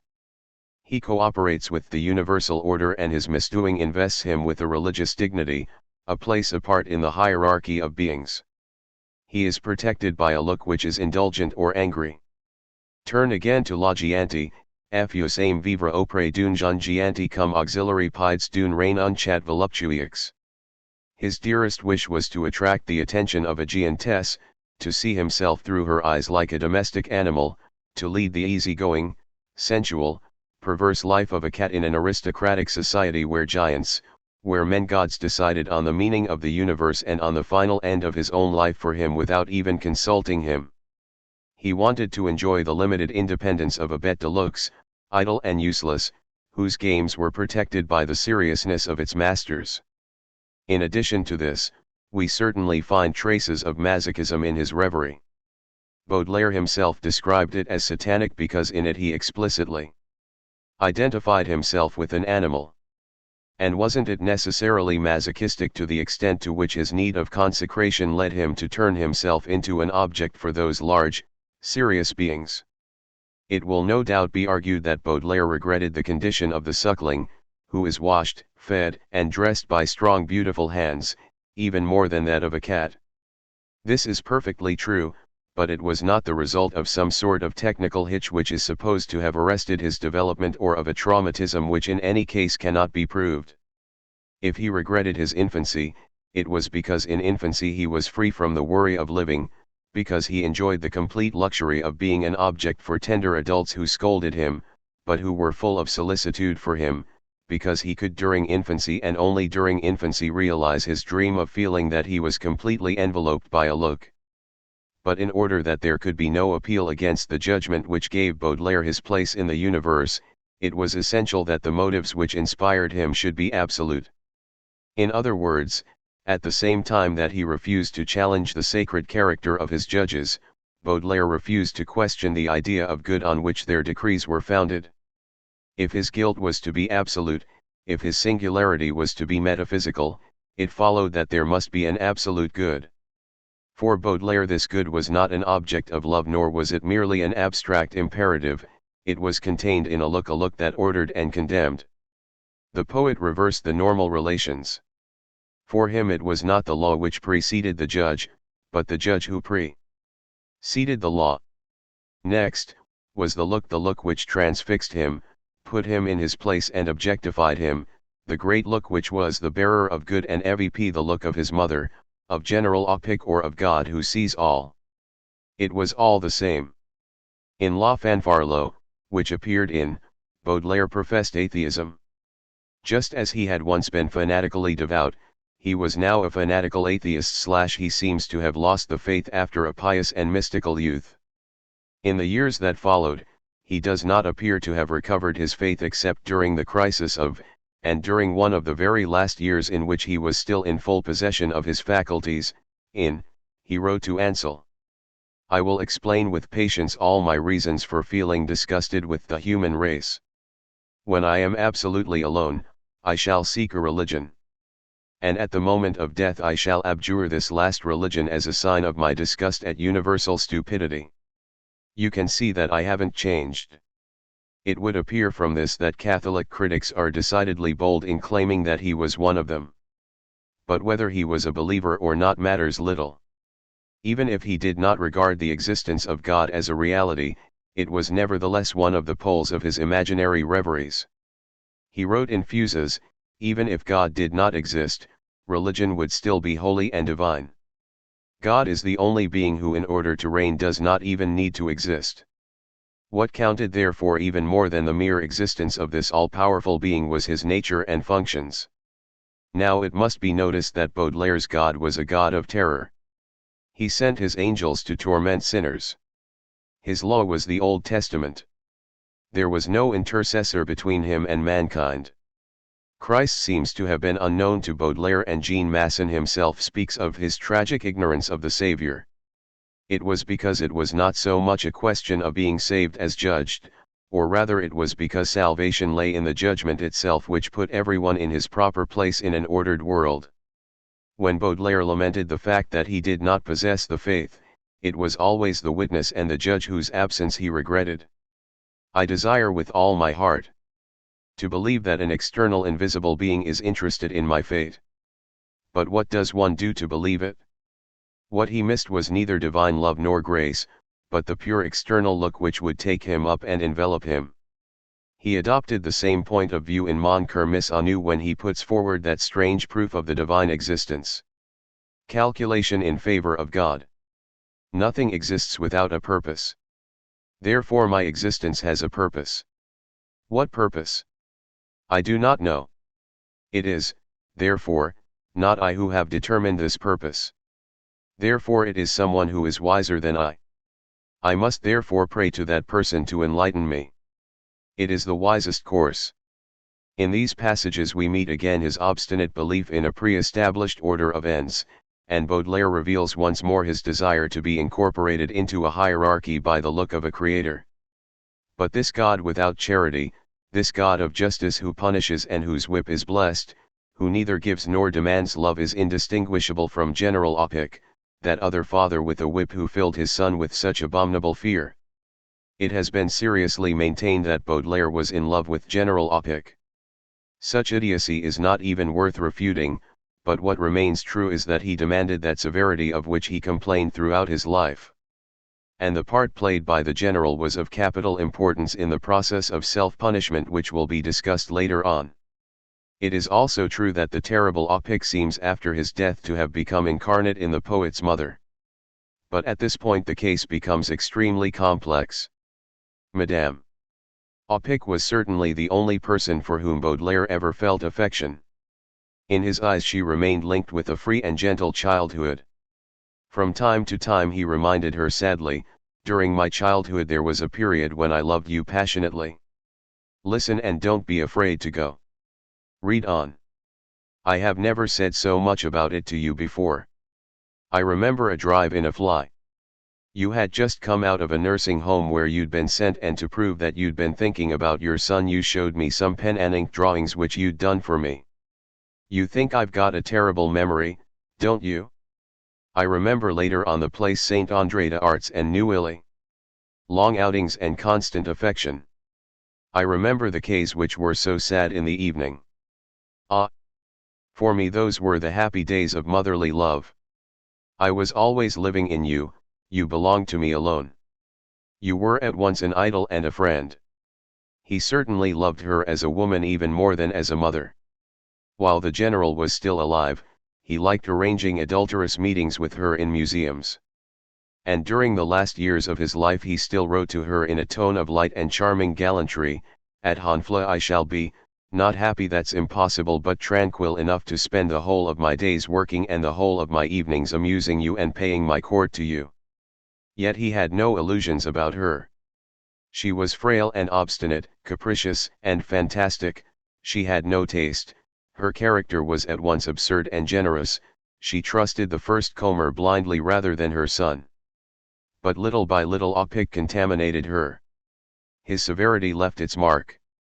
On her and after her husband's death she assumed in spite of herself his crushing role of judge. For Baudelaire simply had to have a witness. She possessed neither the strength nor the inclination to punish him, yet he trembled in front of this insignificant little woman whom he knew through and through. He admitted it to her in I when he was nearly 40 years old, "Must tell you one thing which you've probably never guessed, I'm very, very frightened of you." He daren't write to her when he was not pleased with himself. And for whole days together he used to carry her letters about with him in his pocket without daring to open them, "Sometimes because I'm afraid of your scoldings and sometimes because I'm frightened of distressing news about your health, I daren't open your letters.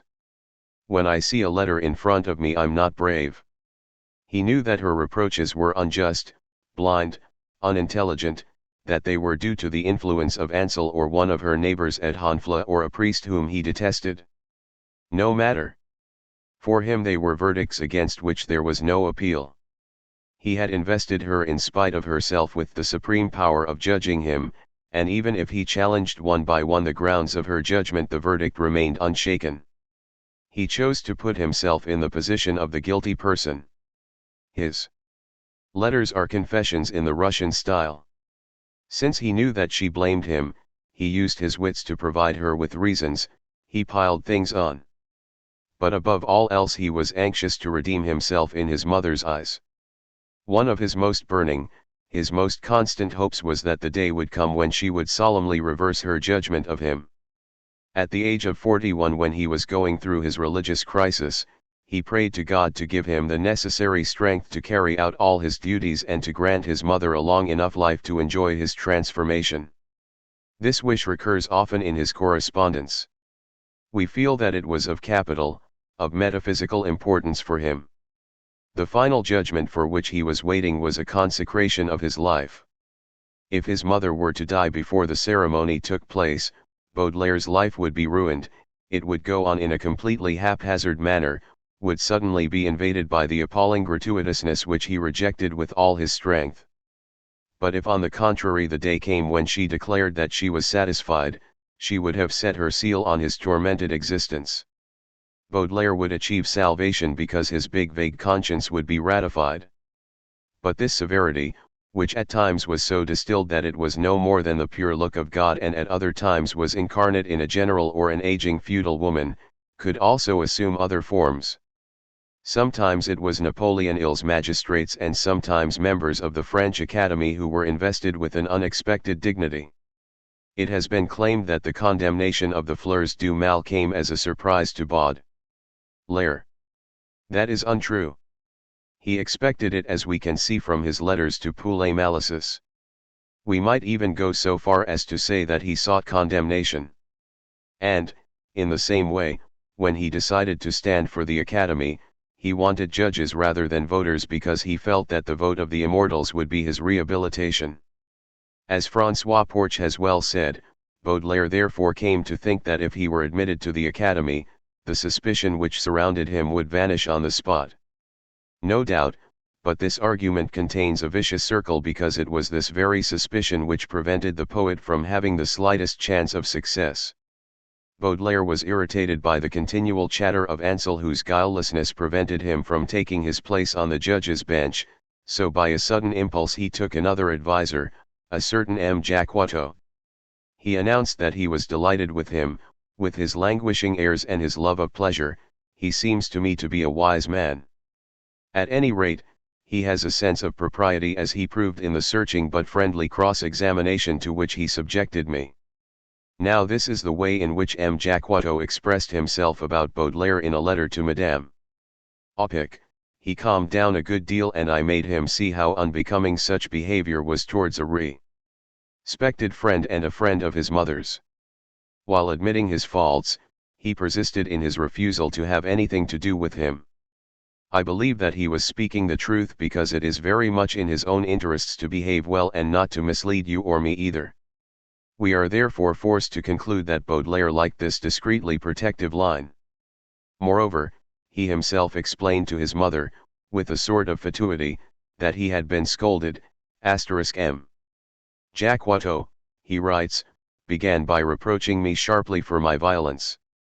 And he adds, M. Jacques Watteau asked whether I would submit to some sort of supervision by him if he took Ansel's place. I told him that I should be perfectly agreeable. There he is, then, overcome with delight at changing masters. So true is it that each of us fashions his destiny in his own image, that Baudelaire, who from the first elected to live under guardianship, found his cup filled to overflowing. The existence of the family council was no doubt the source of innumerable humiliations and embarrassments for him, and he sincerely detested it, but for such a connoisseur of whips and judges this particular tribunal was indispensable. It satisfied a need. It would be a mistake therefore to regard it as an unfortunate accident which wrecked his career. It was a very precise image of the poet's aspirations and, as it were, an organ which was necessary to preserve his equilibrium. Thanks to the tribunal, he was always tied to his duties, always in chains. All his life these imposing grave-faced men, whom Kafka would have called gentlemen, had the right to speak to him in a tone of fatherly severity. He had to beg for money like a spendthrift student, and he never received any except through the kindliness of these numerous fathers whom the law had given him. He was an eternal minor, a middle-aged adolescent who lived in a constant state of rage and hatred, but under the vigilant and reassuring protection of others. And as though it were not enough to have all these guardians and trustees, all these portly gentlemen who decided his fate between them, he chose a secret guardian who was the strictest of them all, Joseph de Maistre, the final incarnation of the other. It was he, said Baudelaire, who taught me to think. In order to feel completely at his ease, ought he not to occupy a specially designated place in the natural and social hierarchy? The austere thinker who was in bad faith taught him the intoxicating arguments of conservatism. For everything holds together. In a society in which he wanted to be the enfant terrible, there had to be an elite of people armed with whips. In politics, the true saint is the man who uses his whip and kills the people for their own good. That, no doubt, was written with a shiver of pleasure. For if politics killed the people in the name of the good of the people, then this good was all the more surely out of reach. What security, since the victim was forbidden to decide on it, and since in the throes of his sufferings he was told that it was for his good, the good which was unknown to him, that he was dying. It was also necessary that this very strict hierarchy should be pre-established, and that the men with whips should make themselves its guardians. Lastly, privileges and anathemas must not be the result of merits which were acquired voluntarily or of deliberate wrongdoing. On the contrary, they had to overtake the victims a priori like a malediction. That is why Baudelaire declared that he was anti-Semitic. The machine was ready, arid Baudelaire, in the place reserved for him. He was not to be one of the flagellators or above them. There was nothing except the void and gratuitousness, but with the utmost relish he would be the first of the whipped. But we must not forget that it was by knowingly doing evil and by what he called his conscience in evil that Baudelaire gave his adherence to good. If we discount his moments of fervor, which in any case were purely transitory and ineffectual, it seems that for Baudelaire the moral law was only there in order to be transgressed. It was not enough to ask proudly for the fate of the pariah, he had to commit sins at every moment of the day. At this point our account is complicated by the intervention of a fresh dimension, the dimension of freedom. For Baudelaire's attitude towards his own singularity was by no means simple. In a sense he wanted to enjoy it in the same way that the others did, which meant standing in front of his freedom as though it were an object. He wanted his inner eye to bring it into being in the same way that the whiteness of the white blackbird comes into being under the eyes of the other blackbirds. It had to be there, settled, stable, tranquil in the manner of an essence. But on the other hand, his pride could never be satisfied by a form of originality which had been passively accepted and of which he himself was not the author. He wanted to feel that he had made himself the person he was, and, as we have seen, from childhood he passionately assumed his separation because he was afraid of having it thrust upon him. No doubt his failure to discover in himself what it was that made him irreplaceable drove him to appeal to others and to ask them to turn him into a different person by their judgment of him, but he could never admit that he was the pure object of their gaze. In the same way that he wanted to objectify the vague flux of his inner life, he tried to interiorize the thing that he was for other people by transforming it into a plan of himself which had been freely adopted. At bottom it was always a question of the same continual effort towards recovery. When applied to the inner life, recovery meant treating consciousness as a thing so that he would be in a better position to take possession of it. But when it was a question of the being you were for other people, you could recover by assimilating the thing to a free consciousness. This paradoxical alternation came from the ambiguity of the idea of possession. A man can only possess himself if he creates himself, but if he creates himself he escapes from himself. There is only one thing that a man can ever possess, but if he is a thing in this world, he loses that creative freedom which is the foundation of appropriation. And then Baudelaire, who possessed a sense of freedom and a taste for it, became afraid of it when he descended into the limbo of his consciousness. He saw that freedom led necessarily to absolute solitude and to a total responsibility. He wanted to run away from the anguish of the isolated individual who knows that he must accept total responsibility without recourse to the world or to good and evil. No doubt he did want to be free, but free within the framework of a ready-made universe. Just as he planned the conquest of a solitude which would have people in it and would be consecrated, so he tried to win a freedom which only carried a limited responsibility. No doubt he did want to create himself, but he wanted to create himself in the image which other people had of him. He wanted to be a something whose very nature was a contradiction. He wanted to be a freedom thing. He fled from the terrifying truth that freedom is only limited by itself, and he tried to force it into an external framework.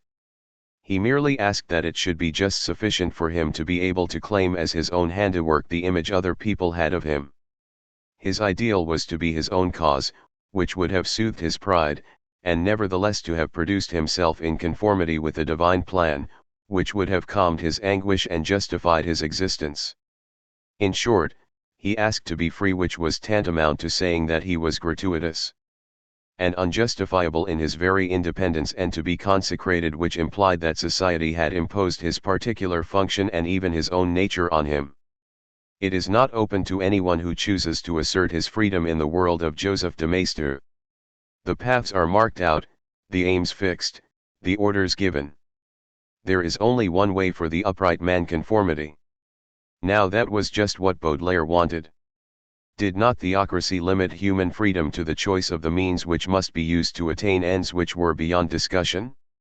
On the other hand, Baudelaire despised usefulness and action. Now it is precisely any act which uses means in order to achieve a given end which deserves the name of useful. But Baudelaire had too much sense of creation to accept the humble role of workman. At this point we can begin to understand the significance of his vocation as a poet. His poems are like substitutes for the creation of good which he had renounced. They reveal the gratuitousness of conscience, they are completely useless, and they assert in every line the existence of what he called supernaturalism. At the same time, they remain in the sphere of the imaginary, leaving untouched the question of primary and absolute creation. They are substitutes because each represents a symbolical satisfaction of a desire for complete autonomy, of a demiurgic thirst for creation. Yet Baudelaire could not be entirely satisfied by a form of activity which was derivative and, so to speak, underhand. He therefore found himself in a contradictory position. He wanted to display his free will by working only for his own ends, but on the other hand, he wanted to hide his gratuitousness and limit his responsibility by accepting the pre-established ends of theocracy. It must be clearly understood that it was not a question of picking forbidden fruits although they were forbidden, but of picking them because they were forbidden. When a man chooses of his own accord to commit a crime in his own interest, he may be harmful or horrible, but he is not doing evil for evil's sake because he does not in the least disapprove of what he is doing.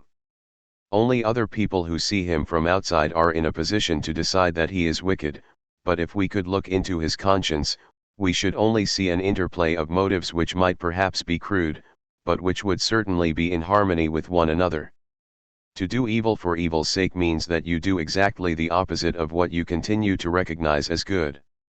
It means that you wish what you don't want because you continue to abhor the powers of wickedness and do not wish what you do want because good must always be defined as the end and object of your deepest will. That was precisely Baudelaire's attitude. There was the same difference between his actions and those of a common criminal as between the celebrant of a black mass and an atheist. The atheist doesn't bother about God because he had made up his mind once for all that God doesn't exist. But the priest who celebrates a black mass hates God because he is kind and flouts him because he is respectable. He applies his will to the negation of the established order, but at the same time he preserves this order and asserts his belief in its existence more strongly than ever. If he ceased to do so for a single moment, the internal harmony of his conscience would be restored and evil would be transformed on the spot into good, with the result that he would transcend all orders which did not emanate from himself and would emerge in the void without God, without excuses, and saddled with a total responsibility. Now the anguish which defines conscience in evil, is clearly expressed in the passage we quoted above on the double postulation. There are in every man at every hour of the day two simultaneous postulations, one towards God, the other towards Satan. It must be understood that in actual fact these two postulations are not independent, are not two autonomous and opposing forces which are applied simultaneously at the same point, but that one is a function of the other. For freedom to cause giddiness it must choose in the theocratic world to be infinitely in the wrong. In this way it becomes unique in a world entirely directed towards good, but it must adhere completely to good, must preserve and reinforce it in order to retain the power of plunging into evil. And the man who is damned enters into a solitude which is like a feeble image of the great solitude of the man who is really free. He is in fact just as lonely as he wants to be and not a whit more. The world remains ordered, ends remain absolute arid intangible, the hierarchy is not disrupted. If he repents and ceases to desire evil, he will suddenly find that his dignity has been restored. In a sense he does create. In a universe in which every element is sacrificed as a contribution to the grandeur of the whole, it is he who is the cause of singularity, that is to say, the rebellion of a fragment, of a detail. It follows from this that some thing has come into being which did not exist before, which nothing can efface and which was in no way prepared by the rigorous economy of the world. It is a work of luxury which is gratuitous and unpredictable. Let us be clear about the relations between evil and poetry. When on top of everything else poetry takes evil for its subject, the two forms of creation which are based on limited responsibility are brought together and merge into one another, and we suddenly get a fleur du mal. But the deliberate creation of evil, in the sense of wrong, is an acceptance and recognition of good. It pays tribute to good and by describing itself as wicked admits that it is relative and derivative, that without good it would not exist. It therefore contributes in a roundabout way to the glorification of the rule. Better still, it proclaims that it is the void. Since everything which is serves good, evil does not exist. As Claudel observes, the worst is not always certain. And the guilty person has the feeling that his wrongdoing is at once a challenge to being itself and a prank which glides over being without harming it and is of no consequence. The sinner is an enfant terrible, but at bottom he is good and knows it. He regards himself as the prodigal son whose father will never cease to await his return. By refusing the useful and devoting all his efforts and care to cultivating anomalies which are completely ineffectual and without any real existence, he resigns himself to being taken for an adolescent playing a game. It is this, indeed, which gives him such a sense of perfect security in the midst of his terrors. He plays and is left alone. In short, his very freedom, his freedom to do evil, is a concession. There is no doubt about damnation, but the sinner suffers so much, retains such an acute feeling for good while actually committing his sins, that he never really doubts his ultimate forgiveness. Hell is all very well for the crude, smug sins, but the soul of a man who desires evil for evil's sake is an exquisite blossom. It would be just as much out of place among the vulgar mob of sinners as a duchess surrounded by tarts at Saint Lazare. Besides, Baudelaire, who belonged to this aristocracy of evil, did not believe sufficiently deeply in God to be really afraid of hell. For his damnation was of this world and it was never final. Damnation meant blame from other people, General Opic's look, his mother's unopened letters in his pocket, the family council and Ansel's reassuring chatter. But a day would surely come when his debts would be paid off, when his mother would give him absolution. He never doubted his final redemption. It is easy to see why for the time being he wanted severe judges. Indulgence, tolerance, and understanding would weaken his freedom by making him feel less guilty. So he became perverse.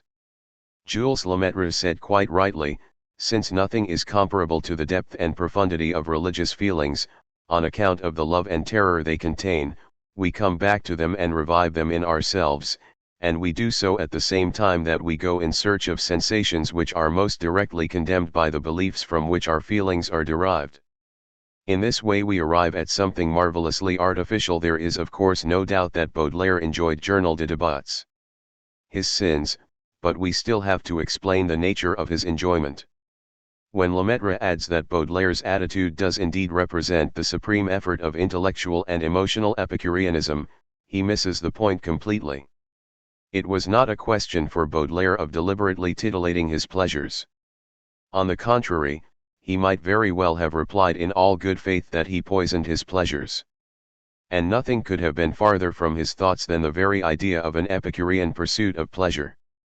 But when sin led to pleasure, volupte, pleasure profited from the sin. Volupte seems at first to have been singled out from all the other sins. Since it was forbidden, it was useless and a luxury. What was more, since it was sought out against the established order by a freedom which incurred damnation in order to bring it into being, it appeared to be analogous to creation. Crude pleasures, the simple satisfaction of appetites, rivet us to nature at the same time that they make us banal. Now Baudelaire's volupte was an exquisite rarity. It was because in the moment that followed it the sinner would be overwhelmed by remorse that it appeared to be the unique, the privileged moment of the commitment. It was through volupte that he became guilty, and while he was in the act of succumbing, the eyes of his judges never left him. He sinned in public, and while he was aware of the horrible security of being changed into an object by the moral condemnation which his action incurred, he felt the pride of being free and creative. This turning on himself, which necessarily accompanied the sin, prevented him from really submerging himself in his pleasures. He never became so involved that he lost his senses. On the contrary, it was in the moment of the bitterest sensual pleasure that he really found himself. He was truly himself in such conditions, free and condemned, creator and criminal. And this self-enjoyment placed, as it were, the distance necessary for their contemplation between him and his pleasures. Baudelaire's volupte was restrained, was more scrutinized than felt. You didn't plunge into it, you brushed against it, it was as much a pretext as an end. Freedom and remorse spiritualized it, it was refined by evil and turned into something insubstantial. As for myself, I say, the supreme and unique pleasure volupte of love lies in the certainty that one is doing evil, and man and woman know from birth that the whole of pleasure is to be found in evil. And we understand now, but only now, this saying of Baudelaire's: when I was only a child I felt in my heart two contradictory sentiments, the horror of life and the ecstasy of life. Here again we must not regard the horror and the ecstasy as though they were independent of one another. His horror of life was a horror of the natural, a horror of the spontaneous exuberance of nature, a horror, too, of the soft living limbo of consciousness. It was also an adherence to the withered conservatism of Joseph de Maistre with its taste for controls and artificial categories. But the ecstasy of life came later and was carefully shielded by all these barriers. It was a very Baudelairean mixture of contemplation and enjoyment, the spiritualized pleasure that he called volupte, the prudent dabbling in evil when the whole body hung back and caressed without embracing. It has been said that he was impotent, and there is no doubt that he was not particularly attracted by physical possession which was too close to natural pleasure. He said contemptuously of woman that she is on heat and wants to be poked. He realized that with intellectuals like himself the more they cultivate the arts, the less they copulate, which might be taken for a personal admission. But life is not the same as nature. He admits in Mon Cœur Méconnu that he had a very lively taste for life and pleasure. That meant a carefully distilled life which was kept at a distance and recreated by freedom, and pleasure spiritualized by evil. To put the matter in plain terms, he was more sensual than passionate. The temperamental man forgets himself in the intoxication of the senses. Baudelaire never forgot himself. He had a horror of the sexual act in the proper sense because it is natural and brutal, and because at bottom it is a form of communication with the other person. Foutre is the desire to enter into another, and the artist never goes outside himself. But there exist pleasures which can be enjoyed at a distance, like seeing, fingering, and smelling women's flesh. There is no doubt at all that these were the forms of pleasure in which he indulged. He was a voyeur and a fetishist precisely because such vices alleviated volupte, because they stood for possession at a distance and, so to speak, in a symbolical form. The voyeur never gives himself. An obscene and discreet shiver passes through his whole person when, fully clothed, he contemplates a naked body without touching it. Baudelaire was doing wrong and he knew it. He possessed the other person at a distance and held himself back. After that, it matters little whether he sought satisfaction in solitary pleasures as some people have suggested, or in what he called, with intentional brutality, la fauderie. Even in coitus he would have remained a solitary, an onanist, because at bottom all he enjoyed was his own sin. The essential thing is that he worshipped life, but a life in chains, restrained, fingered, and that this impure love like a flower of evil came to birth on the humus of horror. It was for this reason that on the whole he thought of sin in the form of eroticism. The thousand other forms of evil, treachery, baseness, envy, brutality, avarice, and many others besides remained completely alien to him. He chose a sumptuous, aristocratic sin. He never joked at all about his real failings, laziness and procrastination / he hated them and was dismayed by them because they were directed against his freedom and not against pre-established ends. In the same way the masochist will kiss the feet of a prostitute who slaps him in return for money and will perhaps kill the man who goes for him seriously. It was a question of a game of no consequence, a game with life, a game with evil. But it was precisely because it was an empty game that Baudelaire enjoyed it. Nothing gave him a greater sensation of freedom and solitude than empty, sterile acts which produced nothing, a phantom evil which was pursued and suggested rather than realized. At the same time, the rights of good were safeguarded. There had only been shivers of pleasure, he had slipped but without really compromising himself. We are told that Buffon rode with his cuffs on, in the same way Baudelaire put on gloves for love-making. From the double postulation onwards it becomes easy enough to describe Baudelaire's inner life. Through pride and rancor he tried all his life to turn himself into a thing in the eyes of other people and in his own.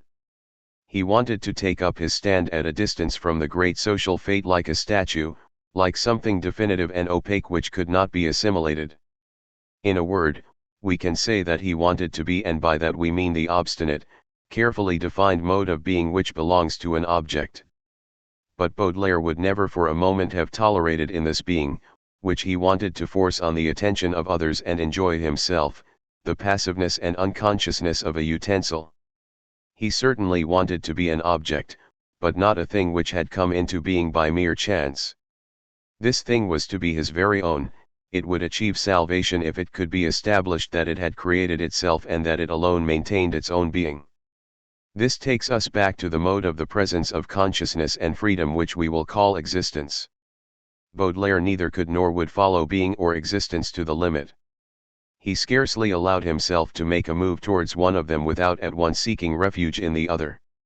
If he felt that he was an object and a guilty object in the eyes of his chosen judges, he at once proceeded to assert his freedom against them either by the trumpetings of vice or by a remorse whose wing lifted him far above his own nature, or by 1,000 other tricks which will become apparent later on. But if this carried him into the realm of freedom, he was seized with panic in face of his gratuitousness and the limits of his consciousness. He clung to a ready-made universe where good and evil were settled in advance and in which he occupied his appointed place. He chose to have a conscience which was always tormented, was always a bad conscience. His insistence on man's perpetual dualism, on the double postulation, on body and soul, on the horror and ecstasy of life, reflected his divided spirit. Because he wanted at the same time to be and to exist, because he continually fled from existence to being and from being to existence, he was nothing but a gaping wound. All his actions and each of his thoughts had two meanings, were dominated by two contradictory intentions which issued commands to one another and destroyed one another. He preserved good in order to be able to do evil, and if he did evil it was in order to pay tribute to good. If he departed from the norm, it was in order to bring home to himself the power of law, so that a look could judge him and classify him in spite of himself in the universal hierarchy. But if he recognized this order and this supreme power explicitly, it was in order to escape from them and to become conscious of his solitude in sin. In these monsters which he worshipped he found first and foremost the infeasible laws of the world, in the sense that the exception proves the rule, but he found them parroted and derided. Nothing about him was simple. He ended by losing himself in them and by writing in a state of despair, "Have such a strange soul that I don't even recognize myself in it." This strange soul lived in bad faith. There was indeed something in it which it hid from itself by perpetual flight. It chose not to choose its good. Its profound sense of freedom, fighting shy of itself, borrowed from outside ready-made principles precisely because they were ready-made. We must not imagine like Lemaitre that these complications were clearly and consciously willed and that Baudelaire made exclusive use of an Epicurean technique. In that case all his tricks would have been vain, he would have known himself too well to be taken in by them. The choice that he made of himself was much more deeply rooted in him. He was not aware of it because it was inseparable from himself. On the other hand, we must not equate a free choice of this kind with the obscure chemical changes which the psychoanalysts relegate to the unconscious. Baudelaire's choice was his consciousness, his essential plan. In a sense therefore he was so involved in it that it resembled a transparent image of himself. It was the light of his eye and the atmosphere of his thoughts, but there entered into this choice the determination not to give himself away, to embrace the whole of knowledge but not to make himself known. In short, his initial choice was initially made in bad faith. Baudelaire never believed completely in anything he thought or felt, in any of his sufferings or in any of his gritty volupties. That was, perhaps, the real source of his sufferings. Let us be under no misapprehension about it. Not to believe completely is not the same as to deny. Bad faith is still faith. It should rather be said that Baudelaire's feelings had a sort of interior emptiness. He tried by a perpetual frenzy, by an extraordinary nervousness to make up for their insufficiency. In vain. They sounded hollow.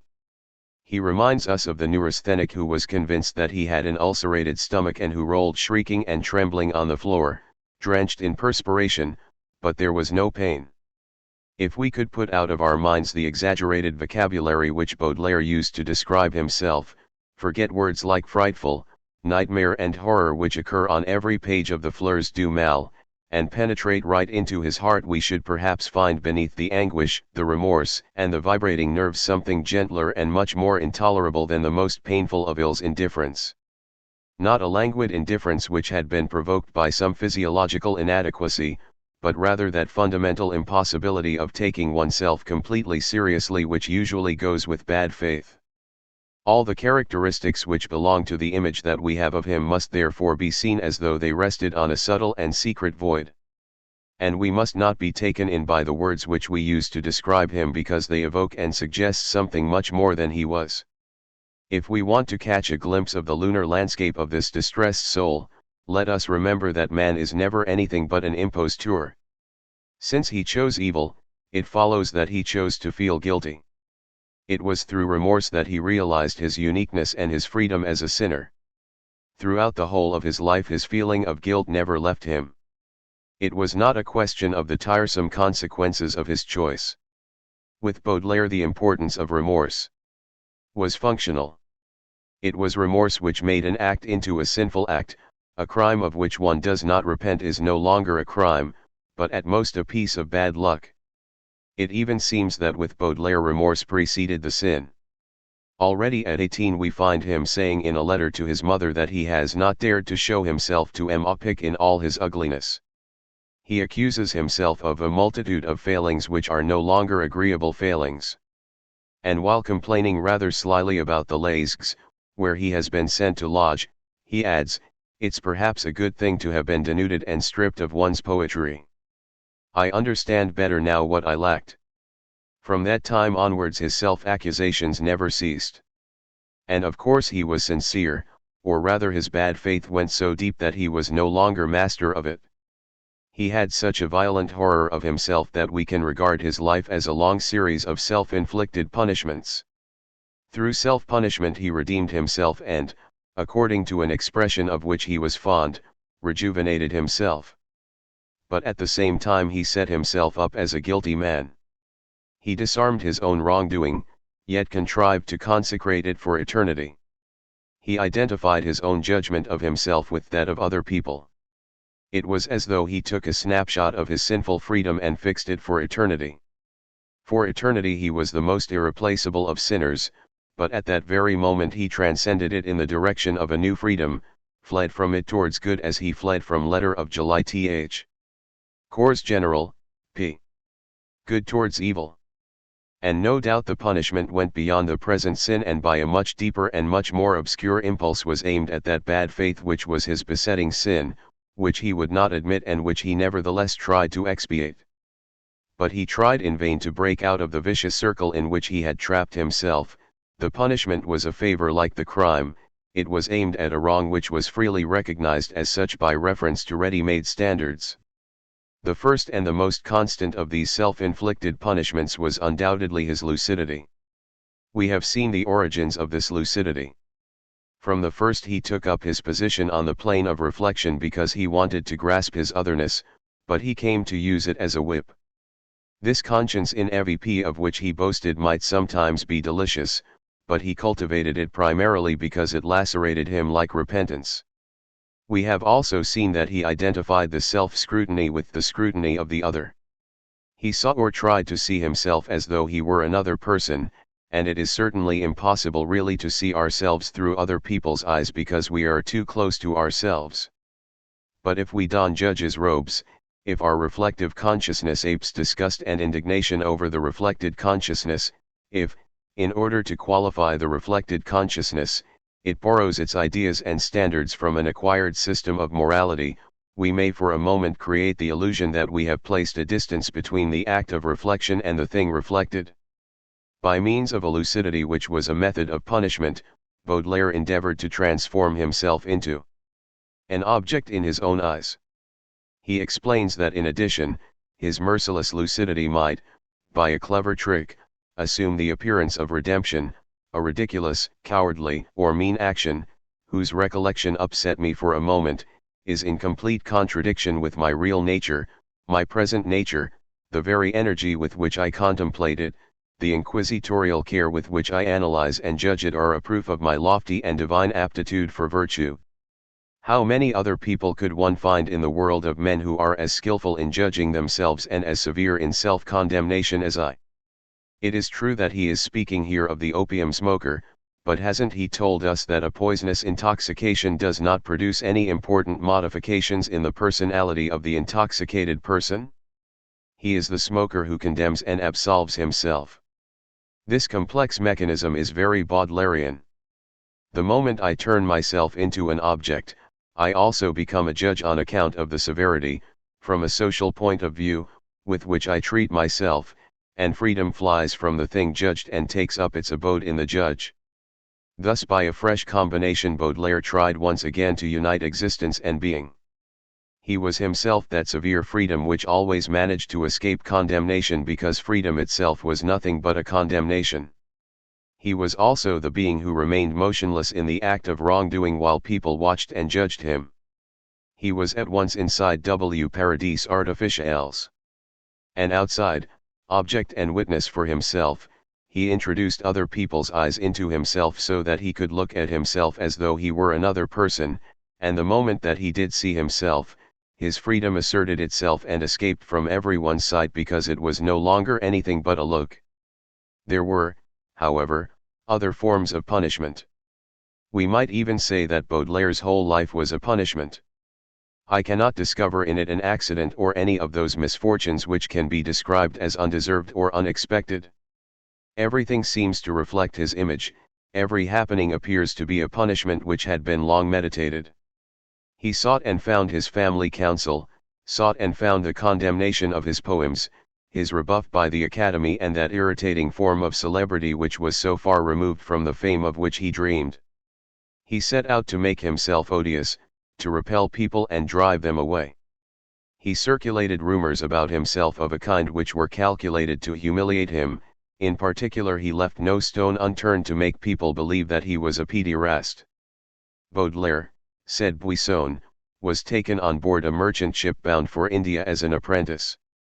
He spoke with horror of the treatment which he received, and when we recall what this elegant young man must have been like, frail, almost a woman, and the sort of morals which prevailed among seamen, it is more than probable that he was telling the truth. We shuddered as we listened to him.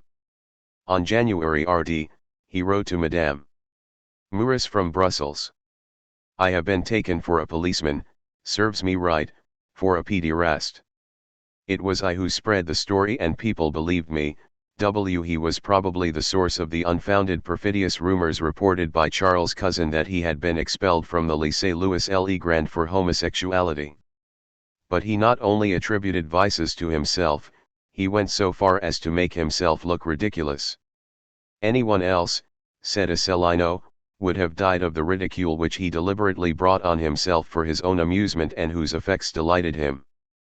The accounts of him by people who knew him have an indefinable tone of good-natured protectiveness which seems intolerable to the contemporary reader and which was certainly the result of his eccentricities. He himself wrote in Fuses, "When I've aroused universal horror and disgust, I shall have conquered solitude."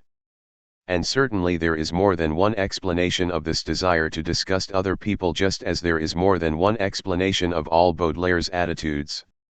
But there is no doubt that we must consider it in the first place as a tendency to self-punishment. There was nothing down to his syphilis which he did not bring on almost of his own accord. At any rate, he knowingly ran the risk of lettre, p. syphilis as a young man because he said that he was tempted by the most squalid prostitutes. Filth, physical wretchedness, illness, and the poorhouse were the things that attracted him and the things he liked in Sarah Elefarios Juve, vice beaucoup plus grave, elle porte perruque, tu ses beaux cheveux noirs ont fois sa blanche nuque, ce qui en empêche pas les baisers amoureux de pleuvoir sur son front plus pelle un lépreux. Lnak 20 ans, la gorge déjà basse, pen de choc code comme un cale basse, et pourtant, mi traînant choc nude sur son corps, in situ un nouveau ne, je la tête et la mords, et, bien qu'elle n'ait pas souvent mis mon abol pour se frotter la chair et pour essoindre l'épaule, je la leche en silence, avec plus de ferveur que Madeleine en folie du pieds du sauveur. La pauvre creature, au plaisir essoufflé, et de rox hoquets la poitrine gonflée, et divine, au brut de son souffle brutal, tu elle souvent mordu le pain de l'hôpital. The tone of this poem leaves us in no doubt. In a sense, to be sure, it points to Baudelaire's proud declaration at the close of his life, "Those who have loved me were people who were generally despised, I might even say despicable if I wanted to flatter the Honnêtes gens." It is an insolent admission, an implied appeal to the hypocritical reader his like and his brother. But we must not forget that it is an expression of fact. What is certain is that through Louchet's scraggy body Baudelaire tried to take to himself disease, taints and hideousness. He wanted to assume their burden not out of any feeling of charity, but out of a desire to sear his own flesh. The insolence of the poem is the expression of a reflex reaction. The more the body, which wallowed in filthy pleasures, was soiled and contaminated, the more it became for Baudelaire himself an object of disgust. The more the poet felt that he was Lou and freedom, the more his spirit poured itself out over this diseased bundle of rags. Is it going too far to say that he wanted the syphilis which tortured him all his life, which brought him to dotage and death? The preceding remarks enable us to understand Baudelaire's famous dolorism. Catholic critics like Dubos, Fumet, and Masson have done much to obscure the question. They have demonstrated by 100 quotations that Baudelaire called down upon himself the worst forms of suffering. They have quoted the lines from Benediction, "Soyez béni mon Dieu qui donne la souffrance comme un divin remède à nos impurities." But they never seem to have asked themselves whether Baudelaire's sufferings were genuine. On this point Baudelaire's own observations vary a good deal. He wrote to his mother, "The idea of killing myself is absurd, isn't it?" You'll say, "So you're going to leave your old mother all alone, Lord?" If I'm not strictly entitled to do it, I think that the immense amount of suffering I've had to put up with for nearly 30 years makes it excusable. He was 40 when he wrote this letter, which means that the beginning of his misfortunes dated back to his 10th year. This corresponds more or less with an entry in his autobiography, after the school at Lyons, blows, fights with masters and boys, oppressive melancholy. It was the famous flaw caused by his mother's second marriage, and his letters are filled with a variety of complaints about his state. But we must remember that they always occur in letters to Madame Opic. We should not, perhaps, regard this evidence as completely sincere. In any case, when we put extracts like those which follow side by side, we can see that he was capable of changing his mind completely about his position according to the person to whom he was writing. On August St. I, he wrote to his mother, shall die without having done anything with my life. I once owed francs, now I owe. If I'm unlucky enough to live long enough, the debt may be doubled again. We recognize here the theme of the wasted, ruined life, the theme of being past redemption. We also recognize the implied reproach over the family council. You would think that the man who wrote in this way must have been in despair. Yet only a month later in the same year he wrote to Poulet Malicis, when you've found a man who was free at 17, had an excessive love of pleasure and no dependence, who embarked on a literary career with francs worth of debts, who at the end of nearly 20 years has only increased his debts by another francs, and, what is more, who is far from being finished, you must introduce him to me so that I can salute him as my equal. This time the tone is one of satisfaction. The man who declares that he is far from being finished is far from thinking that he has done nothing with his life. As for his debts, they were described in the August letter as swelling of their own accord by a sort of malediction. In the September letter, we learn that their growth has been kept within strictly controlled limits thanks to an intelligent economy. Which of the two versions is the true one? Neither, obviously. It is surely significant that Baudelaire should magnify the amount of the debts contracted after in the letter to his mother and minimize it when writing to Poulet Malicis. But we can see already that with Madame Opic he was anxious to pose as a victim. The letters that he wrote to her are a lettre, p. Curious mixture of confession and disguised reproach. Most of the time the sense is more or less this: look at the abject state to which you've reduced me.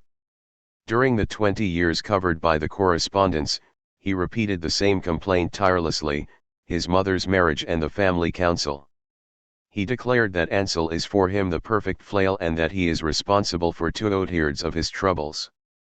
He complained about the education he had received, about the attitude of his mother which was never that of a friend, about the attitude of his stepfather which frightened him. He was afraid of giving the impression that he was happy. If he happened to notice that the tone of his letters was too gay, he hastened to add, "You'll think this letter less miserable than the others. I don't know where my courage comes from, for I have no reason to feel pleased with life." In short, the parade of his sufferings clearly had a double purpose. The first was to assuage his rancor. He wanted his mother to feel remorse. The second was more complex. Madame Opic represented the judge, represented good.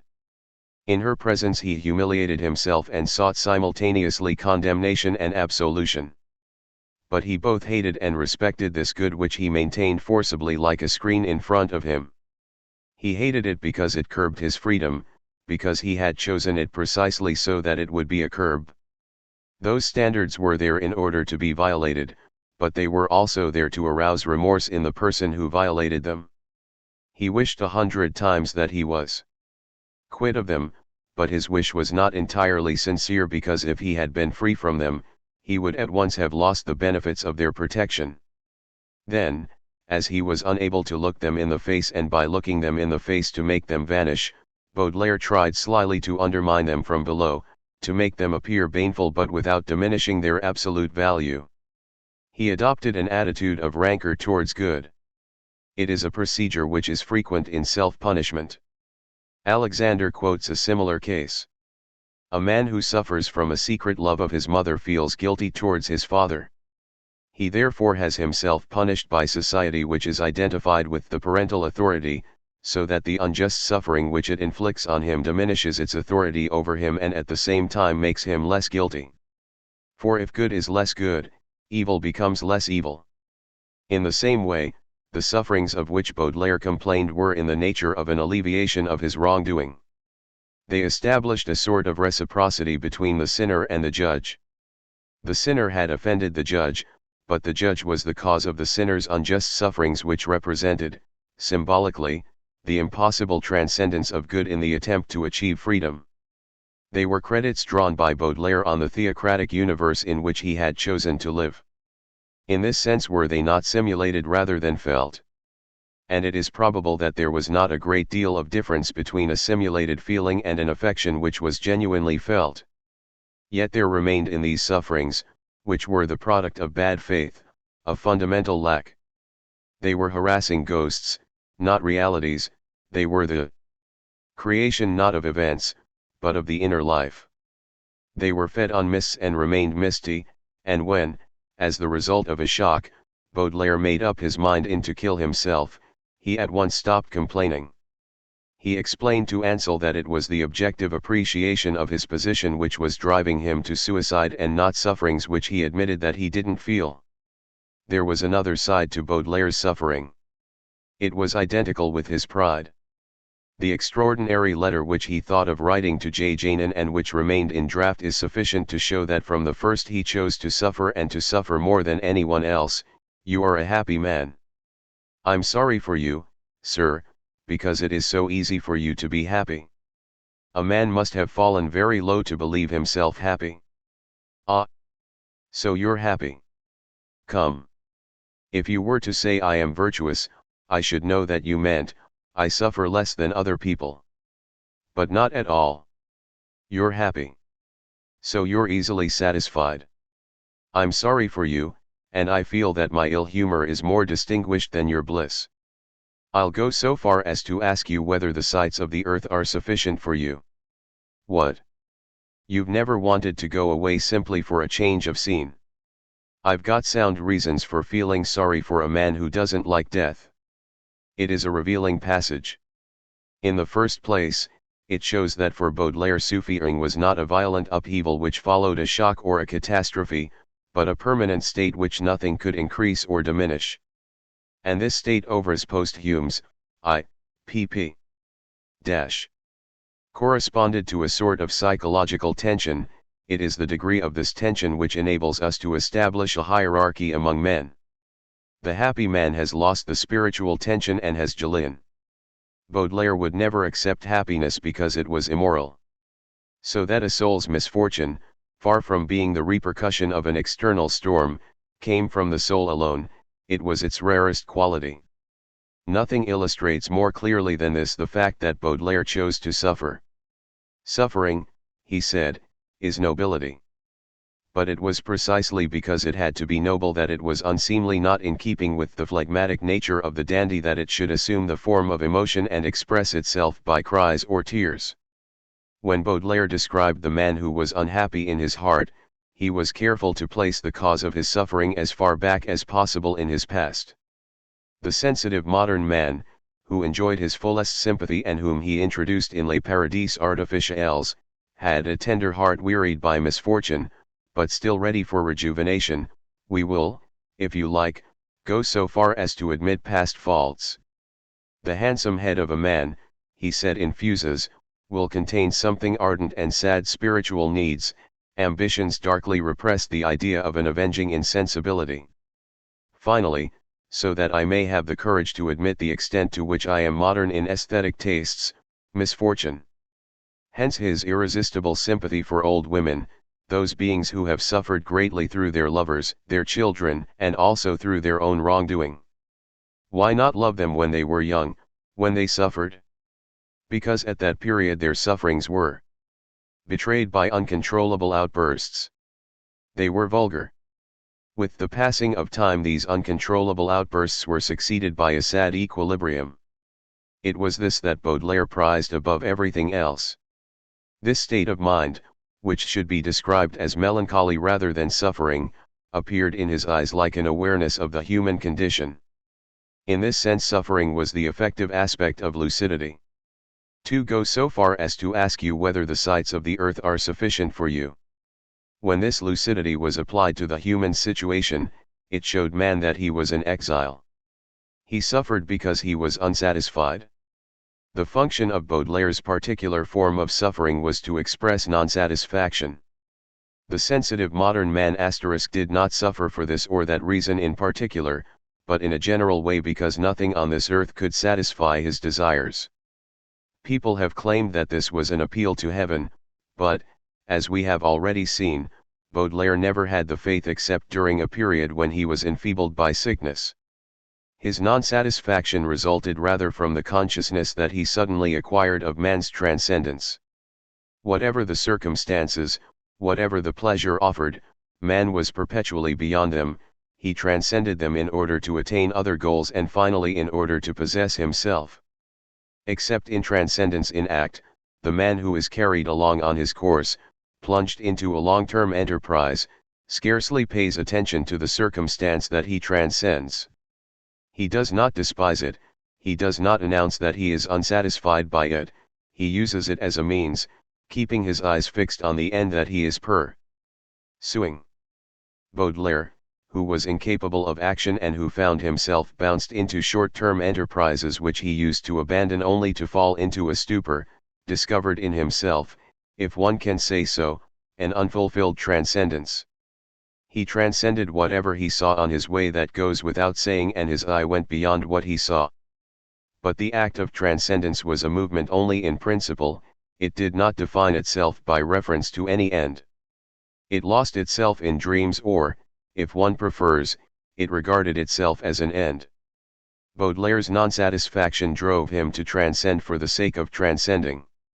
It was a form of suffering because nothing could overcome or assuage it. Anywhere out of the world. But his continual disappointment was not due to the fact that the objects which he encountered failed to correspond with a given model or to the fact that they were not the instruments which suited his purpose. Since he had transcended them, as it were, in the void, they disappointed him from the very fact that they were. They were meant that they were there so that he could look beyond them. Thus Baudelaire's suffering was the empty exercise of his transcendence in face of the given. His suffering enabled him to adopt the pose of not being of this world. It was another form of his revenge on good. To the extent, indeed, to which he deliberately submitted to the divine rule, which was paternal and social, good enveloped and crushed him. He lay, so to speak, at the bottom of good as though it were a well. But his transcendence avenged him, even though crushed and badly paradis artificiales, anywhere out of the world. Tiered by the waves of good, man is always something else. There was only one thing. If Baudelaire had gone on living his transcendence to the end, it would have led him to challenge good itself, to move forward to other goals which really would have been his goals. He refused, he stifled the positive impulse, he only wanted to experience it in its negative form of non-satisfaction, which was like a continual mental reservation. Through suffering the loop was looped, the system made a closed one. Baudelaire submitted to good in order to violate it, and if he violated it, it was in order to feel its grip more powerfully, it was in order to be condemned in its name, labeled, transformed into a guilty thing. But through suffering he once more escaped condemnation, he discovered once more that he was spirit and freedom. The game was free from risk, he did not challenge good, he did not transcend it, he simply found it unsatisfying. He was even free from disquiet, he did not consider the possibility of another world with other standards which lay beyond the world he knew. He lived through his non-satisfaction for its own sake, duty was duty, this world with its standards was the only one which existed. But the creature he was, by dreaming of impossible escapes, asserted his singularity through his perpetual melancholy, asserted his rights and his supreme value. There was no solution and he did not seek one, he simply became intoxicated by the certainty that he was worth more than the infinite world because he was discontented with it. Everything that was had to be, nothing could be except what was. Such was his reassuring starting point. Man dreamt of what could not be, of the unattainable. And the contradictory, those were his claims to nobility.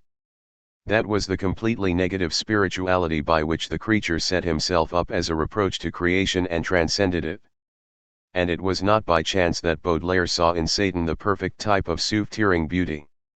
Satan, who was vanquished, fallen, guilty, denounced by the whole of nature, banned from the universe, crushed beneath the memory of an unforgivable sin, devoured by insatiable ambition, transfixed by the eye of God, which froze him in his diabolical essence, and compelled to accept to the bottom of his heart the supremacy of good, Satan, nevertheless, prevailed against God, his master and conqueror, by his soothsaying, by that flame of non-satisfaction which, at the very moment when divine omnipotence crushed him, at the very moment when he acquiesced in being crushed, shone like an unquenchable reproach. In this game of whoever loses wins, it was the vanquished who, precisely because he was vanquished, carried off the victory. Proud and vanquished, penetrated by the feeling of his uniqueness in the face of the world, Baudelaire identified himself in the secrecy of his heart with Satan. Human pride has never, perhaps, been pushed farther than this cry, which is always stifled, always repressed, but which echoes all through Baudelaire's work, "Am Satan." But at bottom what was Satan except the symbol of disobedient sulky children who asked that their father's look should freeze them in their singular essence, and who did wrong in the framework of good in order to assert their singularity and to have it consecrated? The reader will no doubt be a little disappointed with this portrait. Up to the present we have not tried to explain, nor have we even mentioned the most obvious and the most celebrated traits of the character whose portrait we set out to paint: his horror of nature, his cult of coldness, his dandyism and his retrograde life, this person who moved forward with his head turned backwards, watching time fly as one might watch a road disappearing in a driving mirror. The reader will have looked in vain for some explanation of the very particular form of beauty which the poet chose and the mysterious charm which makes his poems inimitable. For many people, indeed, Baudelaire is, rightly, purely and simply the author of the Fleurs du Mal, and they regard any form of research as useless which does not increase our appreciation and understanding of Baudelaire's poetry. But if the duns of the empirical character are those which we meet first, they are not the first in the order of formation. They reveal the transformation of a situation by an initial choice. They are the complications of this choice, and, to put the matter in a nutshell, in each of them coexist all the contradictions which disrupt the choice, but the contradictions are reinforced and multiplied by their contact with the diversity of objects in the world. We agree that the choice which we have described, the perpetual seesaw between existence and being, would remain in the air if it were not expressed in a particular attitude towards Jean Duval or Madame Sabatier, a Cellino or Barbie d'Aurevilly, a cat, the Legion of Honor or the poem which Baudelaire happened to be writing. But once it is in contact with reality, it becomes infinitely complicated. Each thought, each mood might be described as a viper's tangle, so varied and conflicting are the meanings which can be attached to them, so great is the extent to which the same act may be desired for mutually destructive reasons. That is why it was desirable to bring to light Baudelaire's choice before going on to examine his behavior. Baudelaire's biographers and critics have often emphasized his aversion for nature. They usually attribute its origin to his Christian upbringing and the influence of Joseph de Maistre. The part played by these factors is undeniable, and Baudelaire himself invoked them when he wanted to explain his views. Most of the errors relating to the beautiful are the outcome of the false conception of morality of the 18th century. At that time nature was regarded as the basis, source, and type of every possible form of the good and the beautiful. The denial of original sin played no small part in the general blindness of the period. If, indeed, we agree to refer simply to the visible fact, to the experience of all ages and to the Gazette des Tribunaux, we shall see that nature teaches nothing or practically nothing, that is to say, it forces man to sleep, to drink, to eat, and to protect himself as best he can against the inclemency of the weather. It is nature, too, which impels man to kill his fellow, to eat him, to drive him out of his home, to torture him. Crime, for which the human animal acquired a taste in his mother's womb, is in its origins natural. Virtue, on the contrary, is artificial, supernatural, because at all times and in all countries gods and prophets have been necessary to instill it into a brutalized humanity, and because man alone would have been incapable of discovering it. We do evil without effort. Naturally, good is always the product of art. But this passage, which seems at first decisive, is less convincing when we reread it. Baudelaire identifies evil with nature, and the lines might have been written by the Marquis de Sade. But in order to believe what he says completely, we should have to forget that the true Baudelarian evil, the satanic evil which he evokes 100 times in his work, is the deliberate product of the will and of artifice. If therefore there exists a distinguished evil and a vulgar evil, it was the vulgarity which must have shocked the poet and not the crime.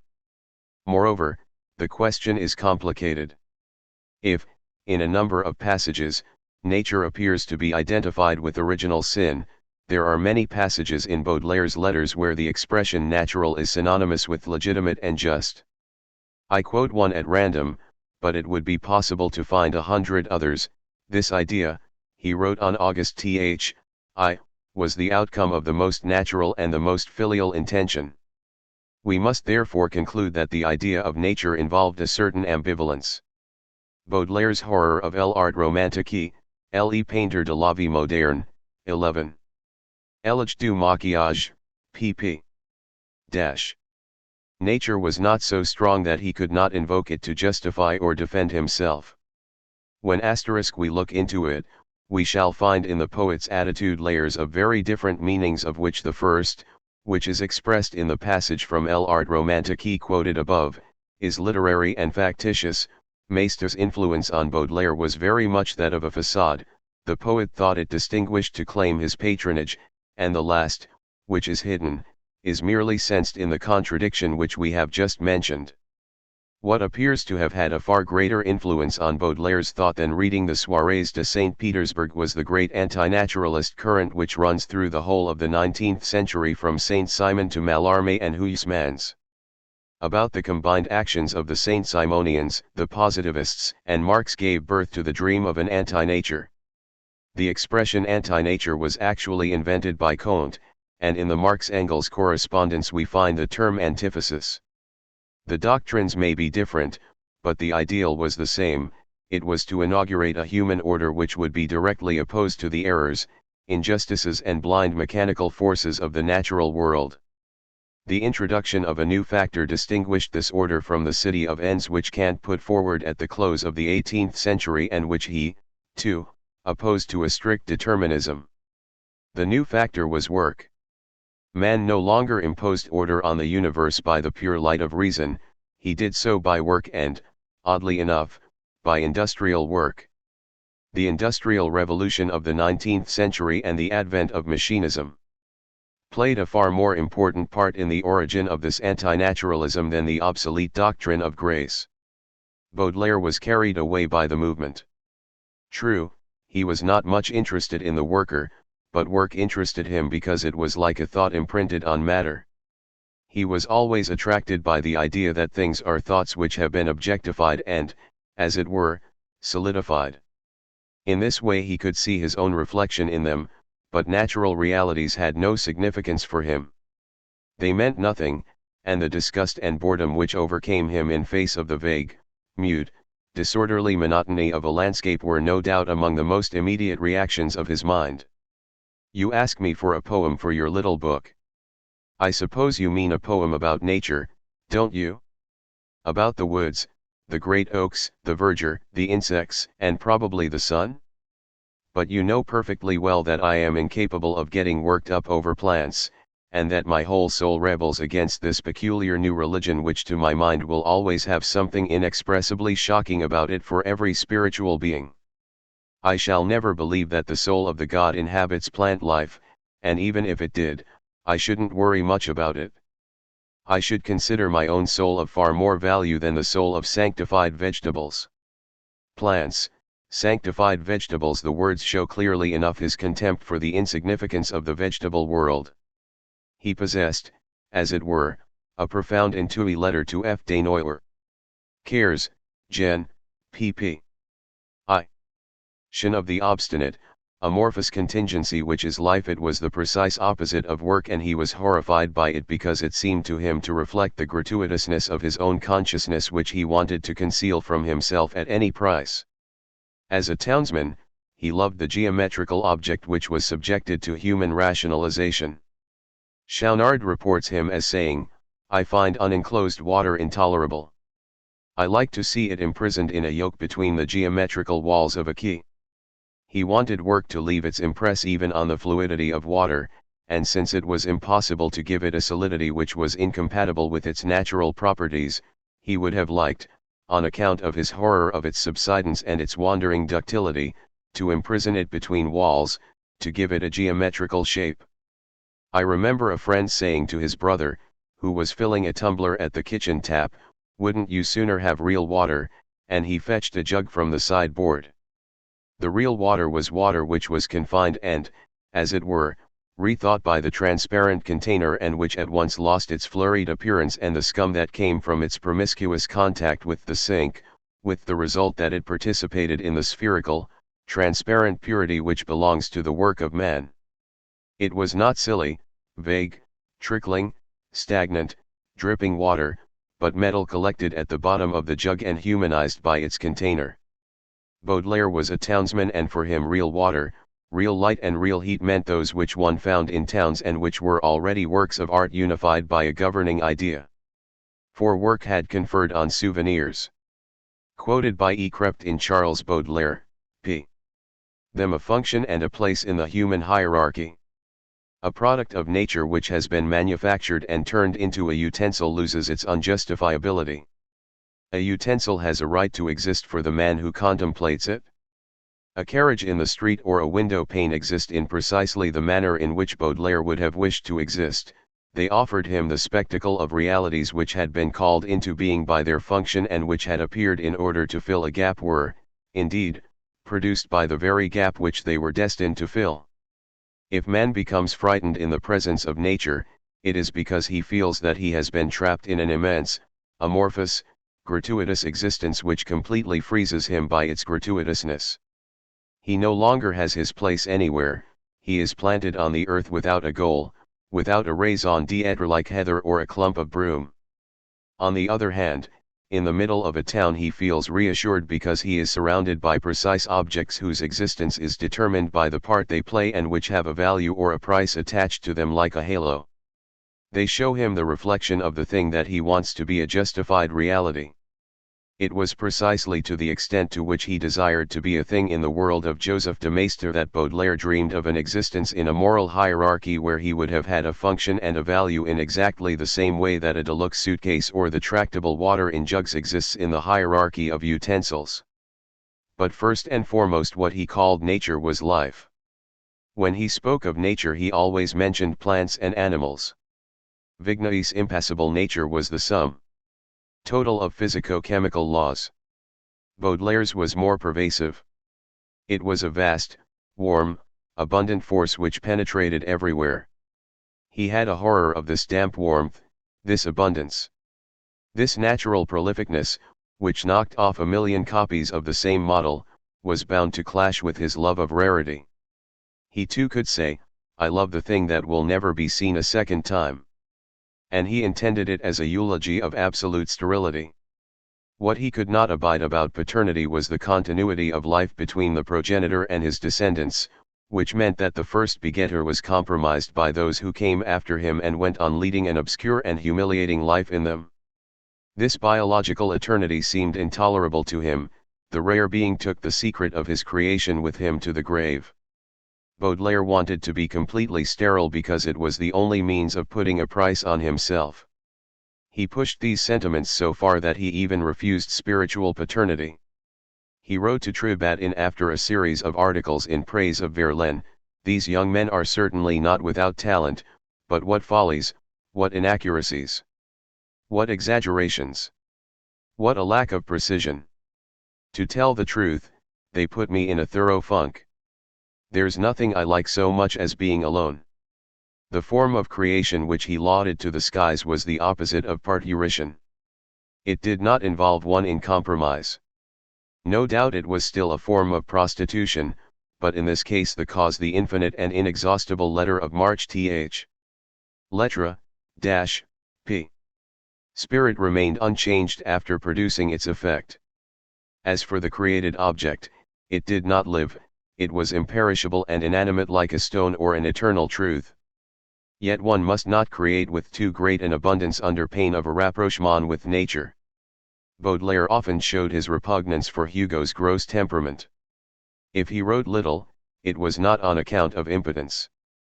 His poems would have seemed less rare to him if they had not been the product of exceptional acts of the mind. Their small number, like their perfection, was intended to underline their supernatural character. Baudelaire pursued infecundity all his life. And in the world which surrounded him, the things which found grace in his eyes were the hard, sterile forms of minerals. In the poems and prose, he wrote, "This town stands at the edge of the water. It is said that it is built of marble, and that the inhabitants have such a hatred of plant life that they uproot all the trees. It is a landscape which suits my taste, a landscape composed of light and minerals with water to reflect them." George Isblin has well said that he feared nature as a reservoir of splendor and fecundity, and substituted for it the world of his imagination, a metallic universe, a universe which was coldly sterile and luminous. It was because for him metal and, in a general way, minerals reflected the image of the mind. One of the results of the limits of our imaginative powers is that all those who, in their endeavors to understand the apo anywhere out of the world scission between the spirit and life and the body, have been driven to form a non-biological image of it, have necessarily had to appeal to the kingdom of inanimate things: light, cold, transparency, sterility. Just as Baudelaire discovered that his own evil thoughts were realized and objectified in foul beasts, so steel, the most brilliant, the most highly polished of metals and the one which offers least grip, always appeared to him to be the exact objectification of his thought in general. If he felt a tenderness towards the sea, it was because it was a mobile mineral. It was because it was brilliant, inaccessible, and cold, with a pure and, as it were, an immaterial movement. Because it possessed those forms which succeeded one another, that changed without anything which changed, and sometimes that transparency, that it offered the most adequate image of the spirit. It was spirit. Thus Baudelaire's horror of life led him to choose materialization in its purest form as a symbol of the immaterial. Above everything else, he had a horror of feeling this vast, soft fecundity in himself. Nature, however, was there, needs were there which constrained him to satisfy them. It is sufficient to reread the passage quoted above to see that it was first and foremost the constraint which he hated. A young Russian woman used to take stimulants when she felt like sleeping, because she could not bear to give way to the stealthy, irresistible inclination to sink suddenly into sleep, to be nothing more than a sleeping animal. Baudelaire was exactly the same. When he felt nature, the nature which belonged to everybody, rising and taking possession of him like a flood, he went rigid and taut, holding his head above the water. The great muddy wave was vulgarity itself. Baudelaire was irritated when he felt inside him the clammy waves which were so unlike the subtle combinations of which he had dreamed.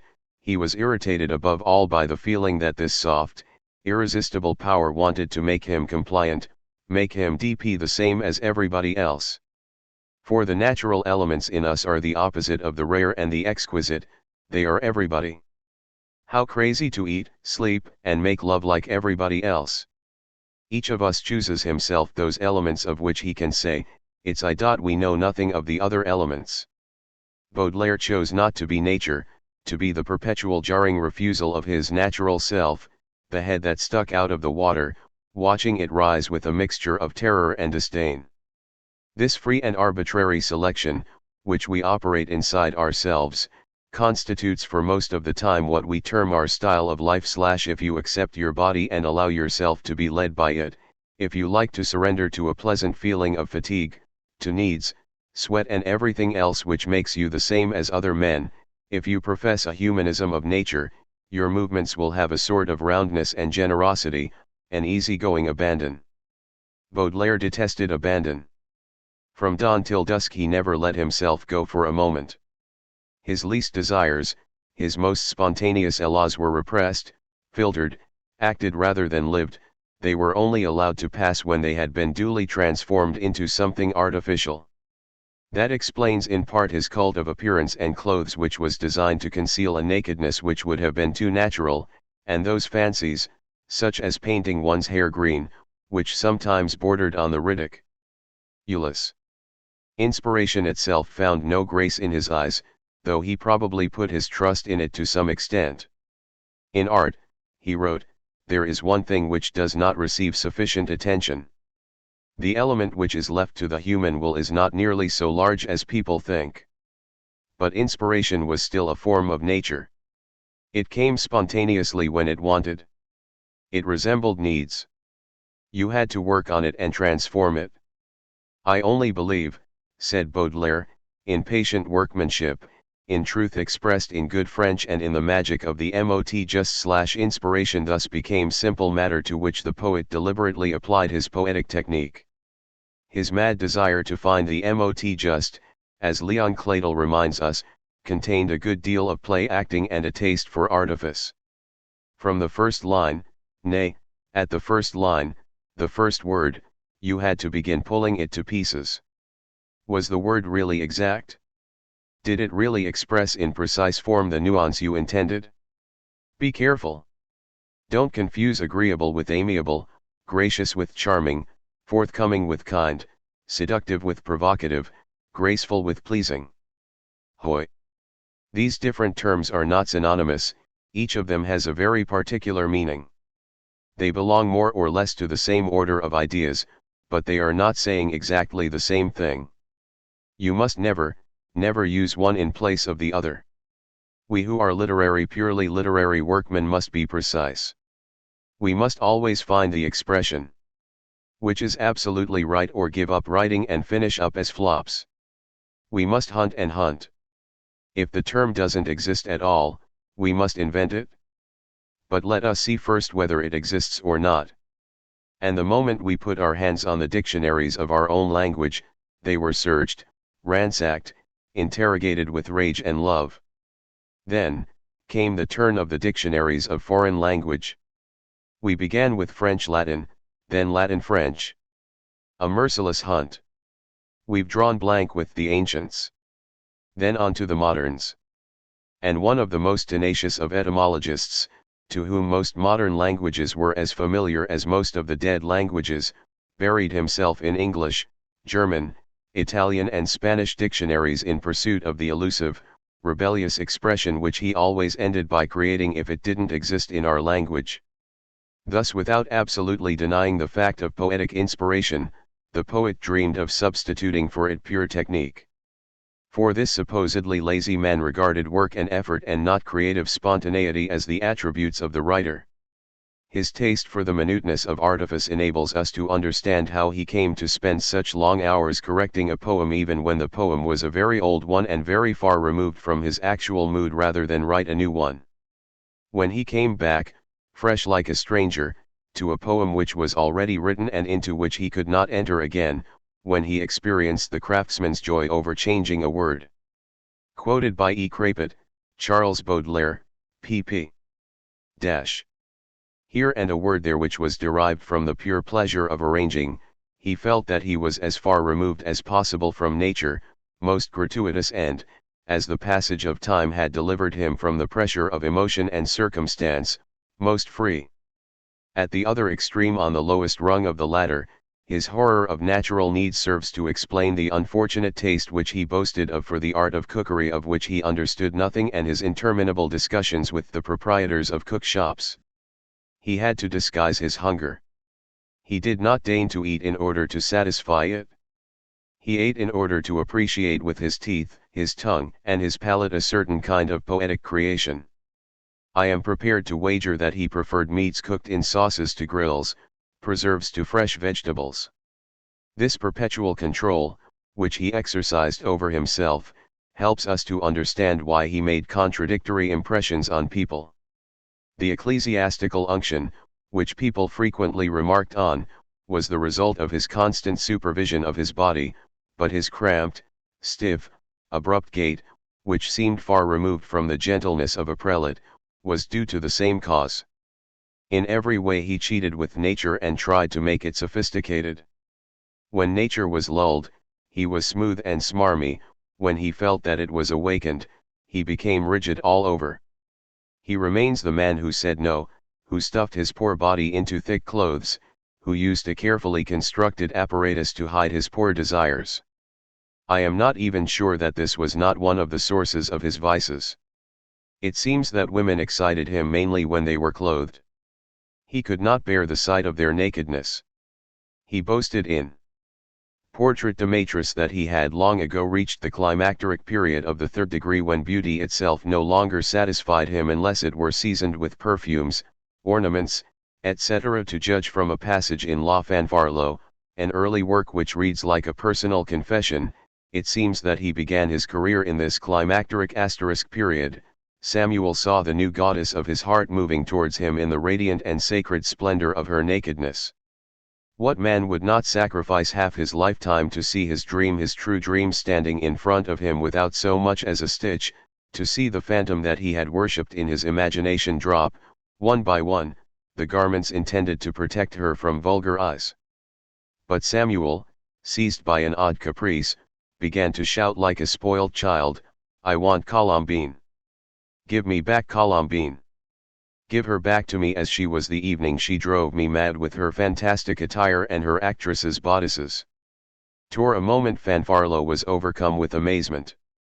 But she was perfectly ready to humor the eccentricity of the man whom she had chosen, and she rang for Fleur. The maid went out of the room. Then, seized with a fresh idea, Kramer flung himself on the bell and roared with a voice of thunder, "Hi! Don't forget the rouge, will you? Compare this passage with the famous passage from Mademoiselle Bistoury. I'd like him to come and see me with his instruments and his overall, and even for it to have a bit of blood on it." She spoke with an air of complete candor, as a sensitive man might say to an actress with whom he was in love, "I'd like to see you wearing the dress you wore in the famous part you created." And there seems to be no doubt that Baudelaire was a fetishist. Does he not himself admit infuses to a precocious taste for women? "I confused the smell of furs with the smell of women. I remember. Anyway, I loved my mother for her elegance. Meat disguised, concealed by highly spiced sauces, water in geometrical basins, the nakedness of women veiled by furs or by theatrical costumes which still retained a breath of perfume or the gleam of footlights, inspiration restrained and corrected by hard work, all this corresponds to so many aspects of his horror of nature and of the commonplace. It takes us a long way away from the theory of original sin. And when Baudelaire, through his horror of nakedness and his taste for hidden, half-seen pleasures and for a titillation which was purely cerebral, insisted that Jean should be fully clothed when making love, we can be sure that he was not thinking of the soirées de St. Petersburg. But, as we have seen, his idea of nature was ambivalent. When he was pleading his own cause and wanted to move people by his intentions, he presented his feelings as though they were perfectly natural and perfectly legitimate. Here his pen betrayed him. Was it really true that in his heart of hearts he identified nature and sin? Was he really sincere when he made nature the source of crime? No doubt nature stood primarily for conformity, but it is precisely on that account that it is the work of God, or, if you prefer, of good. Nature was the first movement, spontaneity, immediacy, pure uncalculating goodness. It was first and foremost the whole of creation, the hymn which rises up to its creator. If Baudelaire had been natural, he would no doubt have been lost in the crowd, but he would also have had a clear conscience, would have carried out effortlessly the divine commandments, would have been completely at home and at his ease in the world. This was the very thing that he did not want. He hated nature and sought to destroy it because it came from God, just as Satan sought to undermine creation. Through suffering, non-satisfaction, and vice he tried to create for himself a place apart in the universe. His ambition was the solitude which belongs to the accursed and the monster, to counter nature precisely because nature is everything and everywhere. His dream of artifice was indistinguishable from his desire of sacrilege. He lied, and he lied to himself, when he identified virtue with an artificial construction. For him nature was transcendent good to the extent to which it had become something given, a reality which surrounded him and insinuated itself into him without his consent. It revealed the ambiguity of good, which is pure value in so far as it imposes itself, and pure donné in so far as it is without my having chosen it. Baudelaire's horror of nature was coupled with a profound attraction towards nature.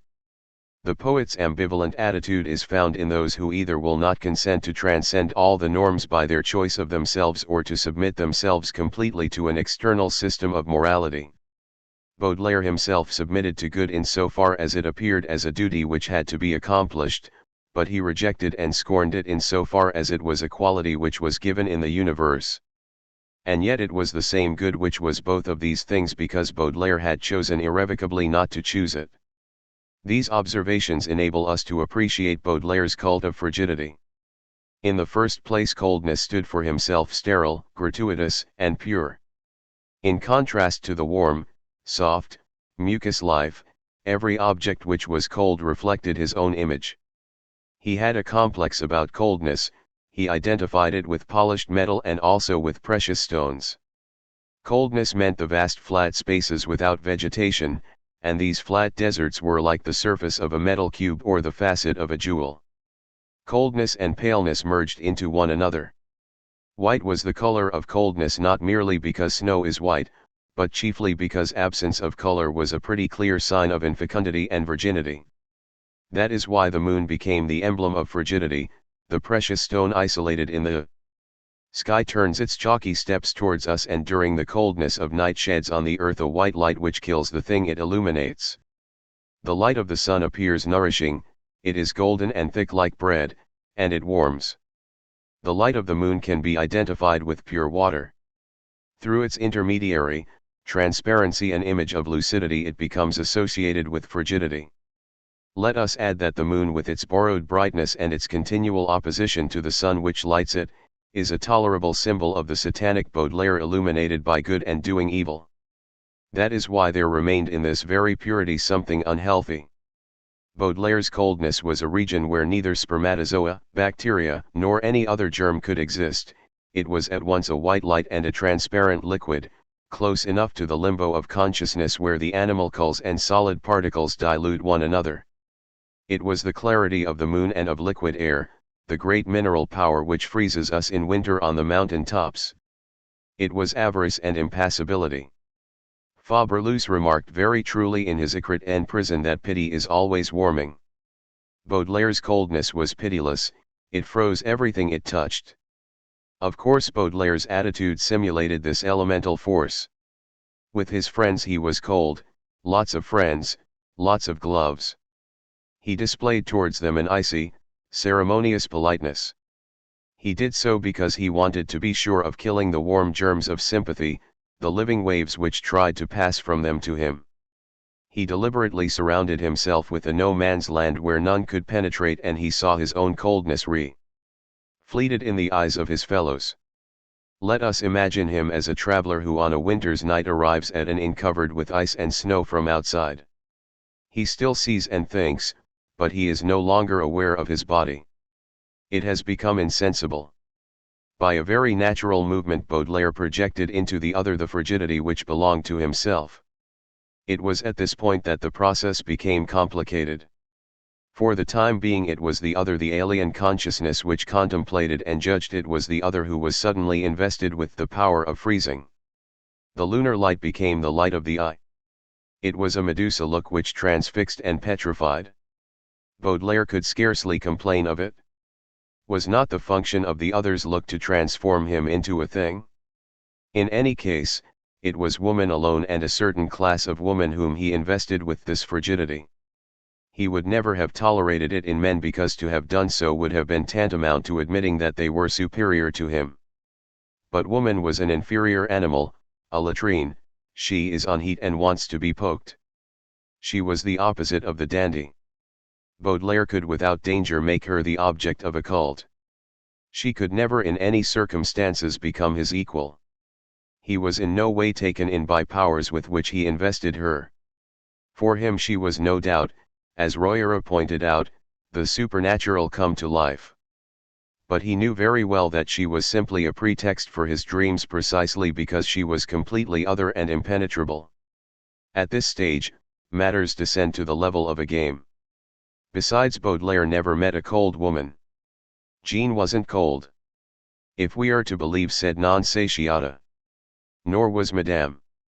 Sabatier, of whom he complained that she was too gay / he could only realize his desires by resorting to artificial methods of refrigeration with them. He chose to fall in love with Marie d'Aubron because she was in love with another man. So that this highly sexed woman adopted, at any rate in her relations with him, an attitude of the iciest indifference. We can see from the letter he wrote to her in that he enjoyed it in advance. A man who says, "love you," and who entreats, and a woman who replies, "I love you." Never I. My love belongs to one man only. Bad Luke / to the person who comes after him. He'd get nothing but my indifference and contempt. And in order to enjoy the pleasure of looking into your eyes, this same man lets you talk to him about another man, only about another man, only become passionate about him and when thinking of him. For me the result of all these confessions is a very peculiar one. It means that for me you are no longer merely a woman whom I desire, but a woman whom I love for her frankness, for her passion, for her freshness, for her youth, for her folly. T've lost a great deal in giving these explanations because you were so downright that I had to submit at once. But you, madam, have gained a lot from them. You have inspired me with respect and a profound esteem. You must always be the same. Take good care of that passion which makes you so beautiful and so happy. Come back, I beg of you. I will be gentle and modest in my desires. I don't say that you'll find that I'm no longer in love. But you can feel easy in your mind. For me you're the object of a cult and it's impossible for me to sully you. J. This letter tells us a great deal. In the first place, it shows how insincere Baudelaire was. The passionate love which he professed only lasted a few months because that same year he began to write anonymous notes, which were every bit as passionate, to Madame Sabatier. It was an erotic game and nothing more. People have gone into ecstasies over these two love affairs of Baudelaire's, but for anyone who reads between the lines of his letter to Marie d'Aubron and his notes to the Presidente, there is something crazy about the repetition of his Platonic adorations. It becomes plainer still when we turn to the famous poem, En nous que j'étais pres d'une. In the second case the process was the same.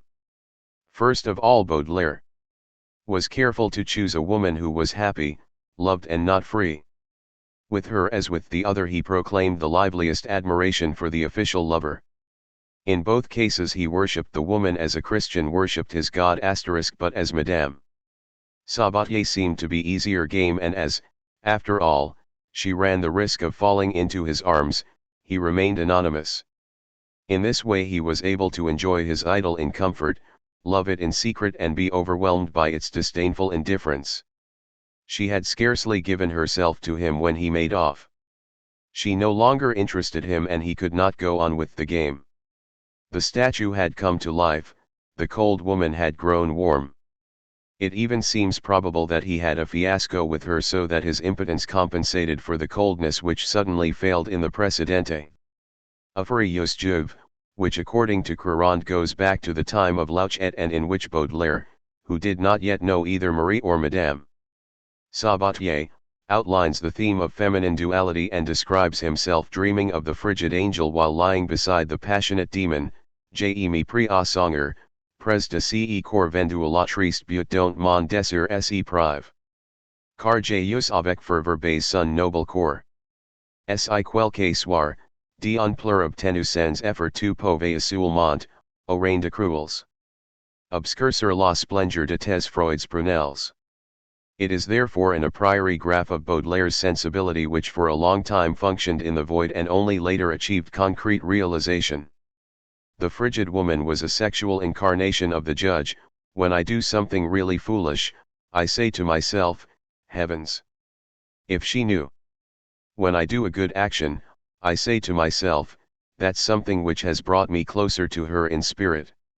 Her coldness is a sign of her purity, she is free from original sin. At the same time she is identified with an alien consciousness and stands for incorruptibility, impartiality, objectivity. Her look is also the look of clear water and melted snow. It shows no sign of irritation or surprise. It restores everything to its proper place and things the world and Baudelaire in the world. There is no doubt that this frigidity, which was so carefully cultivated letter of August Th. Cotre, Gen. P. Vat, recalled the icy severity of the mother who catches her child just when he is doing something silly. But, as we have seen, it was not so much the incestuous love of his mother which made him seek authority in the women he desired. His need of authority, on the contrary, led him to transform his mother like Marie d'Aubrun and the Presidente into a judge and an object of desire. He wrote of Madame Sabatier that, rien n'est votre la douceur de son autorite.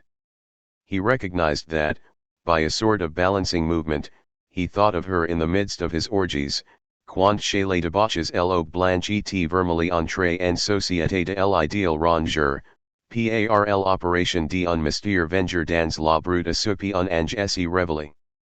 It will be seen that it is a question here of an operation. He reveals the mechanism in another passage.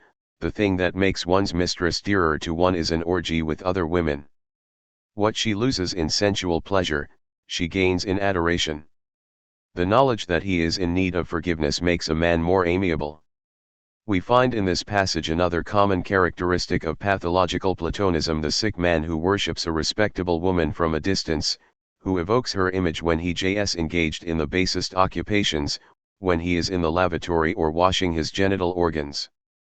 It is then that she makes her appearance and gazes at him in silence with an expression of severity. He manipulated this obsession as he pleased. It was when he was lying beside the affreuse Juve, dirty, bald and pox-ridden, that he chose to conjure up the angel. The personality of the angel varied, but whoever the woman might be whom he had selected to perform this function, there was always someone who was looking at him, no doubt at the very moment of the orgasm. So that he no longer knew whether he described this face as chaste and severe in order to increase the pleasures he enjoyed with harlots, or whether his hurried connection with them merely served to evoke the chosen woman and put him in contact with her. In any case, this large, frigid, silent, motionless form was for Baudelaire the expression in erotic terms of the social sanction. It resembled the mirrors used by certain men of refinement to reflect their pleasures. It enabled Baudelaire to see himself while in the act of making love. But more directly still, his love of her was guilty because she didn't love him in return. He felt even more guilty if he desired and smirched her. Her very frigidity was a symbol of the forbidden thing, and if he swore with the most solemn oaths to respect her, it was so that his desires should become even greater crimes. Here once more we meet wrongdoing and sacrilege. The woman is there. She crosses the room with that indolent, majestic step of which Baudelaire was so fond and which in itself stood for indifference and freedom. She is unaware of Baudelaire, or practically so. If she happens to look at him, he seems to her to be just anyhow. He passes across her field of vision. Comme passer l'ivre au travers du soleil. Sitting far away from her in silence, he feels that he is insignificant and transparent, an object. But at the very moment at which the eyes of the beautiful creature put him in the place in the world to which her passionless look assigns him, he makes his escape. The two simultaneous postulations are suddenly present together in his soul. He is invaded by the double pressure of those two inseparables, good and evil. At the same time, the frigidity of the beloved spiritualizes Baudelaire's desires and transforms them into volupties. We have already seen the sort of restrained pleasure leavened by the spirit which he sought. It was, as we have said, a matter of the merest touch. Such were the pleasures that he promised himself in the letter to Marie d'Aubrun. He would desire her in silence, and his desire would envelop her completely at a distance without leaving a mark, without her even noticing it. You can't prevent my mind from hovering round your arms, your lovely hands, your eyes, where your whole life resides, the whole of your adorable physical person.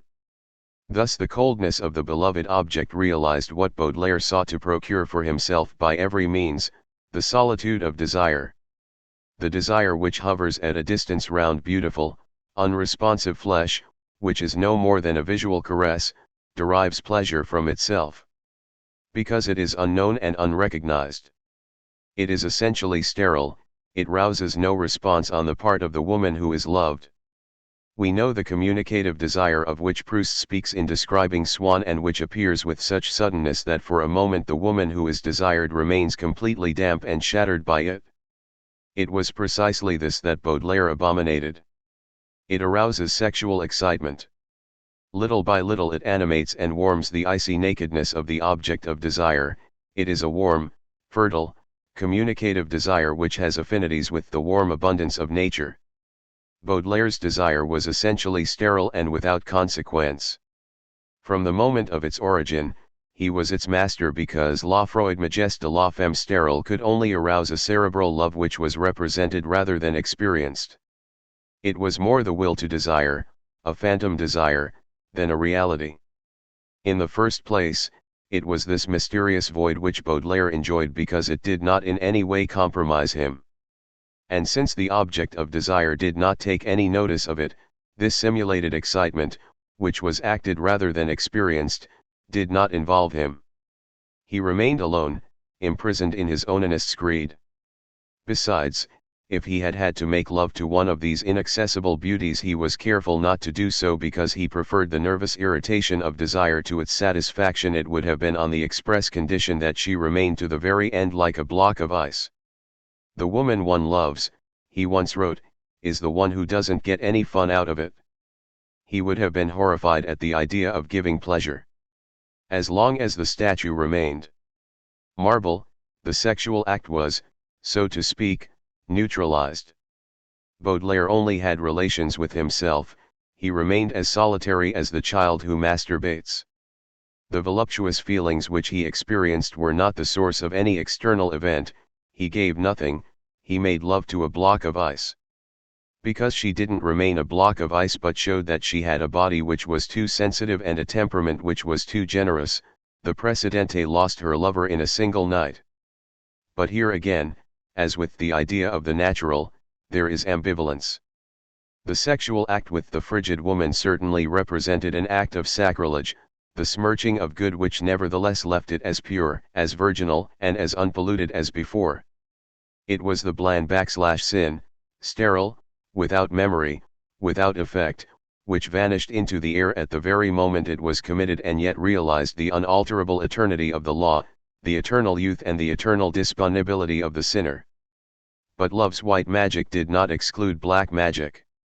As we have seen, through his failure to transcend good, Baudelaire slyly set to work to depreciate its value from below. Thus the masochism, which is apparent in his cult of frigidity, was accompanied by sadism. The frigid woman was a judge who was feared, but she was also, in French, disponibilite. Another example of the way in which existentialist philosophers have given a special meaning to a common word. For this reason, I have preferred a literal translation to the more common availability. M. Sartre appears to have adopted this word from the writings of M. Gabriel Marcel. Disponibility is a favorite category of M. Marcel's. For example, according to this philosopher, man cannot enter into the right relation with God unless he is disponible. Tr. Victim. If with Baudelaire there were three participants in the sexual act, if the idol appeared to him at the time when he surrendered to his vices in the company of prostitutes, it was not only because he needed someone who would despise and judge him, it was also because he wanted to flout her. It was she whom he got when he penetrated into his hired companion. He deceived and smirched her. It might be said that through his horror of direct action on the universe, Baudelaire turned to magic influences, that is to say, influences which operate at a distance, no doubt because they compromised him less. The frigid woman thus became the decent woman whose decency was even a little ridiculous and whose husband was unfaithful to her with harlots. That, at least, is what the curious Fanfarlo suggests. Here coldness becomes clumsiness, inexperience, and, when the woman who loves forces herself to indulge in erotic practices which are repugnant to her in order to keep her husband, her coldness is not free from obscenity. In the same way, the blank sexual act, the empty possession which takes place almost at a distance and without sullying the woman who doesn't get any fun out of it, is sometimes transformed into a pure and simple rape. Like Madame Opic, like Marie d'Aubrun, all Baudelaire's heroines were in love with someone else. It was the guarantee of their coldness, and the fortunate rival was endowed with all the virtues. In La Fanfarlo, M. de Cosmoly is noble, upright. We are told of his extremely handsome features. He assumes with everybody a commanding air which is at once affable and irresistible. In El Iveron, a sketch for a play which came to nothing, the drunkard's wife is in love with a man who is young, quite well off, whose social standing is higher than her own, who is upright and admires her virtue. In La Fanfarlo, this produces a curious plot. Madame de Cosmoly is flouted by her husband with the fanfarlo, is flouted a second time at her own request with the same creature by Baudelaire himself under the name of Kramer. The subject of the story, which is barely disguised, is the decent woman who is ridiculed and violated by magic in the form of a magnificent strumpet. It is the story of coldness humiliated. But in Villevrone, our workman will clutch joyfully at the pretext of his own excited jealousy to conceal from himself the real reason of his anger with his wife, her resignation, her gentleness, her patience, her virtue. Hatred of good is clearly apparent in this passage. It will drive the drunkard to an act of straightforward rape. In the version of Letter to Tisserand, murder is somewhat absurdly substituted for rape at the last moment as a cloak for the real theme. Here's the setting of the crime. Note carefully that it is premeditated. The man arrives first at the meeting place. It was he who had chosen the place. It's Sunday evening. A dark road or open country. In the distance the sound of a dance hall. A sinister, melancholy stretch of country near Paris. A love scene as sad as possible between the man and the woman. He wants to be forgiven. He wants her to let him live and return to her. Never has he seen her looking more beautiful. He grows tender and his tenderness is genuine. He is almost in love with her again. He desires her, he pleads with her. Her pallor and her thinness make her more interesting and act almost as a stimulant. The public must guess what it's all about. In spite of the fact that the poor woman also feels something of her old affection stirring, she refuses to surrender to this brutal passion in such a spot. Her refusal irritates the husband who attributes her chastity to the existence of an adulterous passion or to the prohibition of a lover. We must make an end of it. But I shall never have the courage. I couldn't do it myself.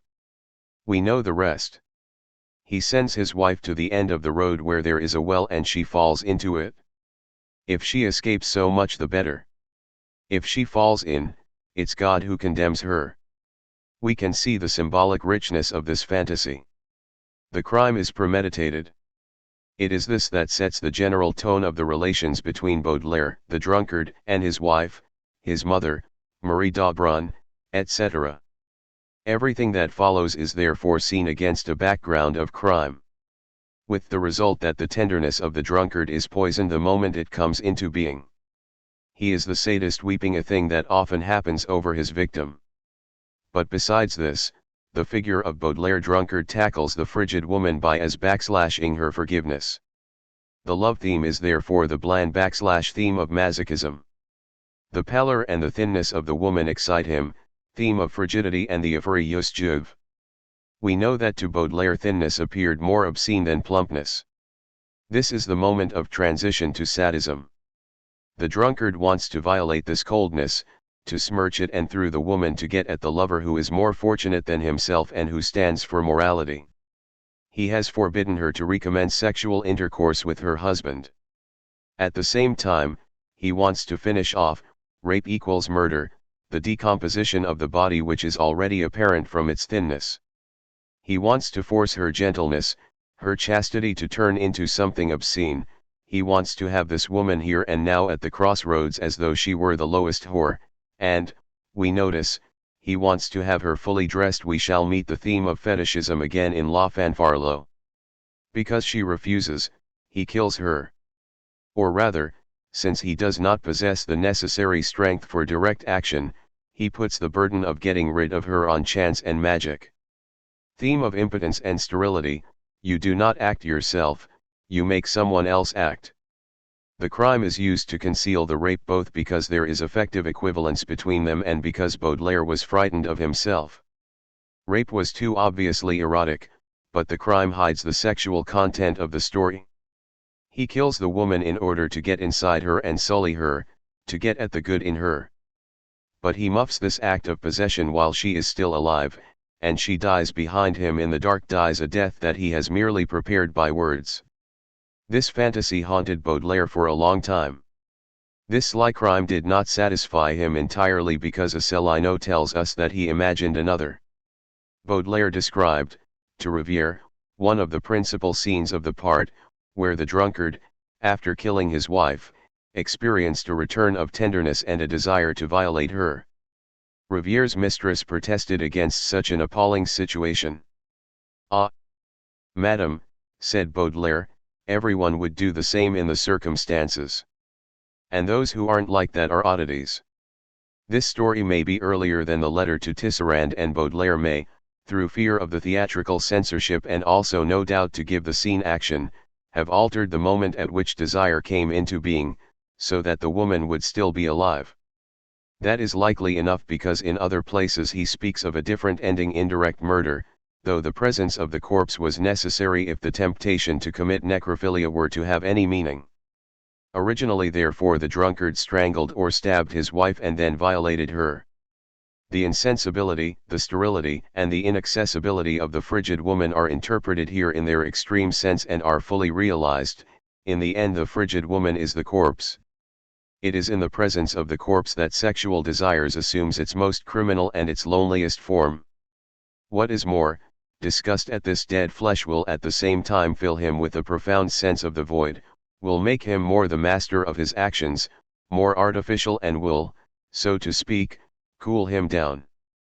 Thus frigidity, which begins with sterilization by coldness, discovers in the end its true climate, which is death.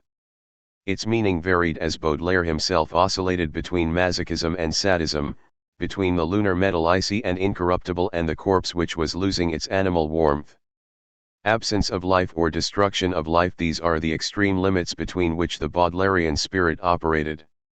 After these observations, there remains little to say about Baudelaire's famous dandyism. The reader will be able to work out for himself its relation with Baudelaire's anti-naturalism, his cult of artificiality and frigidity. There are nevertheless one or two points which must be mentioned. In the first place, Baudelaire himself noted that dandyism was a moral code based on effort, toward those who are at once its priests and victims, all the complicated material conditions to which they must submit, from their dress, which must be irreproachable at every hour of the day and night, to the most dangerous tricks of sport, are nothing but a form of gymnastics which is designed to fortify the will and discipline the spirit. He himself used the word stoic in this context. He inflicted these finicky rules on himself primarily in order to put the brake on his bottomless freedom. Through obligations which were constantly renewed, he concealed his own inner gulf from himself. He was a dandy first and foremost because he was afraid of himself. It was the ascesis of the Cynics and the Stoics. It n l'art romantique. Le painter de la vie moderne for le dandy. Will be seen that by its gratuitousness, by the free creation of values and obligations, dandyism resembled the choice of a moral system. It seems that at this level, Baudelaire satisfied the transcendental element in himself of which he had been aware from the first. But it was a spurious satisfaction. Dandyism was only the pale image of the absolute choice of unconditional values. In fact, the dandy remained within the limits of traditional good. He was no doubt gratuitous, but he was also completely inoffensive. He did not upset any of the established laws. He wanted to be useless, and no doubt he did not serve, but he didn't do any harm either. And the ruling class always preferred a dandy to a revolutionary, just as the bourgeoisie in the reign of Louis Philippe was more ready to tolerate the extravagances of art for art's sake than the littérature engagée of Hugo, Sand, and Pierre Leroux. It was a childish game which adults watched indulgently. The rules were simply a few extra obligations which Baudelaire took on in addition to those imposed on him by society. He spoke of them insolently and emphatically, but also with a smile at the corner of his mouth. He didn't want people to take him absolutely seriously. But at a rather deeper level, these strict and useless rules represented his ideal of effort and constructiveness. Baudelaire's nobility and his greatness as a man are due in a large measure to his horror of drift.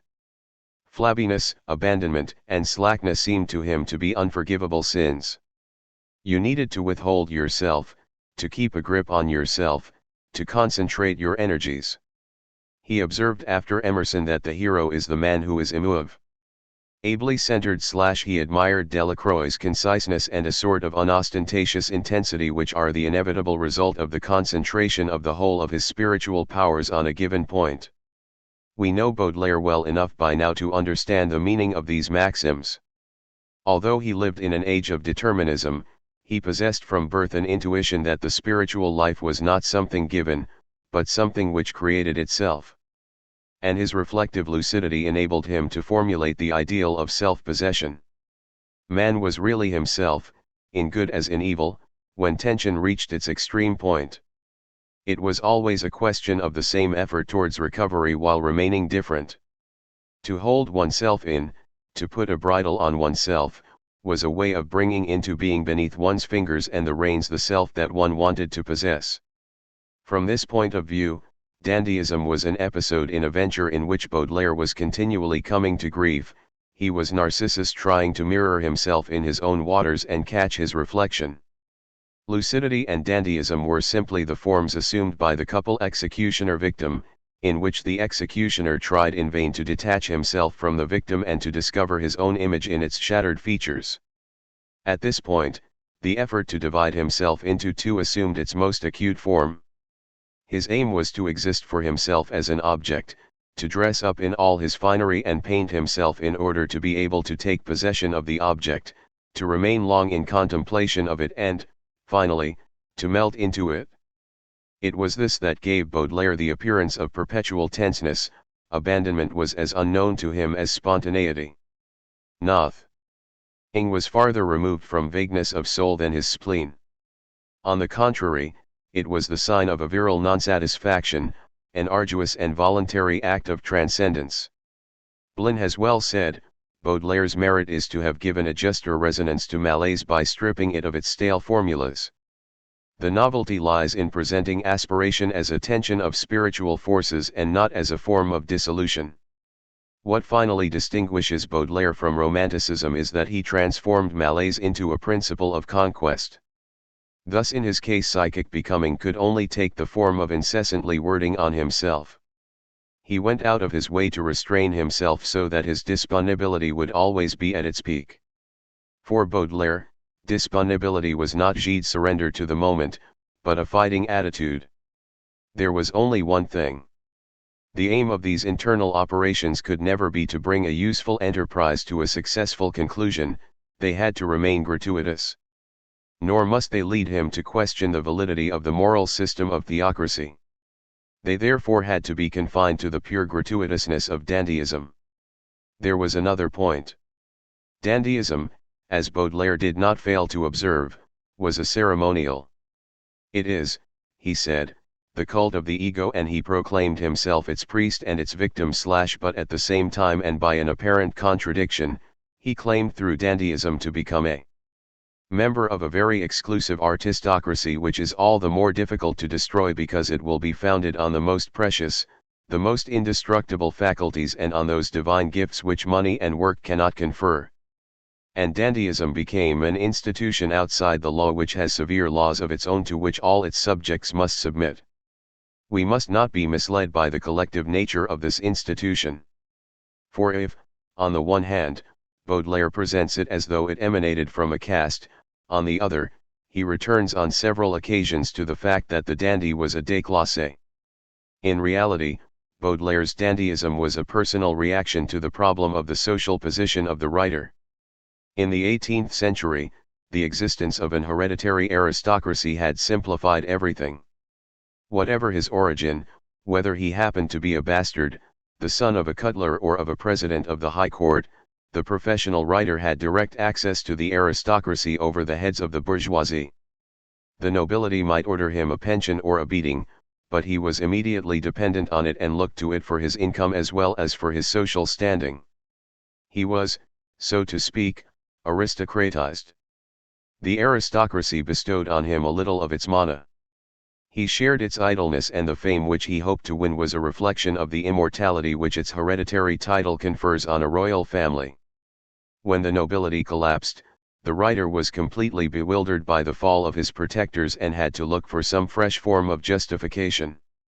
His connection with the sacred caste of priests and nobles really had made him into a déclassé.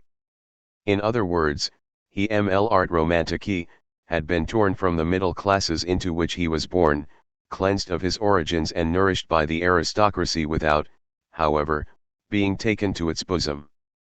He had depended for his employment and the satisfaction of his material needs on a superior and inaccessible society which, idle and parasitic itself, had remunerated him for his work by capricious gifts which had borne no visible relation to the work that he had actually done. He belonged, however, by family ties, friendships, and the mode of his daily life to a bourgeoisie which no longer had the means to justify him. The result was that he had come to feel that he was a person apart, in the air and rootless, a Ganymede who had been carried off in the claws of an eagle, and he had the continual feeling that he was superior to his milieu. But after the revolution the bourgeoisie itself assumed power. It was this class which should logically have conferred on the writer a new dignity, but this could only have been done if the writer had consented to return to the bourgeois fold. Now there could be no question of that. In the first place, 200 years of royal favors had taught the writer to despise the bourgeoisie, but, what was more important, as a parasite on a class which was itself parasitic, he had been accustomed to regard himself as a clerk, cultivating pure thought and pure art. If he returned to his own class, he would undergo a radical change. If the bourgeoisie was, indeed, a class of oppressors, it was not parasitic, it despoiled the worker, but it worked with him. The creation of a work of art inside bourgeois society was equivalent to providing a service. The poet was expected to place his talent at the disposal of his class. In the same way as a barrister or an engineer. He was expected to help it towards self-awareness and contribute his share to the development of the myths which enabled it to oppress the proletariat. In exchange, bourgeois society would invest the writer with a special aura. But he would lose on the deal. He would sacrifice his independence and his claim to superiority. He would, to be sure, be a member of an elite, but there was also an elite of doctors and an elite of solicitors. The hierarchy was constituted inside the class in accordance with its social utility, and the Guild of Artists would take a secondary position just above the teaching profession. This was what the majority of writers could not accept. For one Émile Augier, who was exemplary in carrying out the terms of his contract, there was a vast number of malcontents and rebels. What could be done about it? It never entered anyone's head, of course, to demand justification from the proletariat, which would have produced just as real a déclassement, but in the opposite direction. No one had the courage either to demand the great free solitude, the choice of oneself in anguish which was to be the lot of a Lautréamont, a Rimbaud, a Van Gogh. A few like the Goncourts and Merimée curried favor with an aristocracy of parvenus and endeavored, without any real satisfaction, to play the same role among the nobility of the Napoleonic period that their predecessors had played among the courtiers of Louis XV. But the great majority of them attempted a symbolical déclassement. Flaubert is a case in point.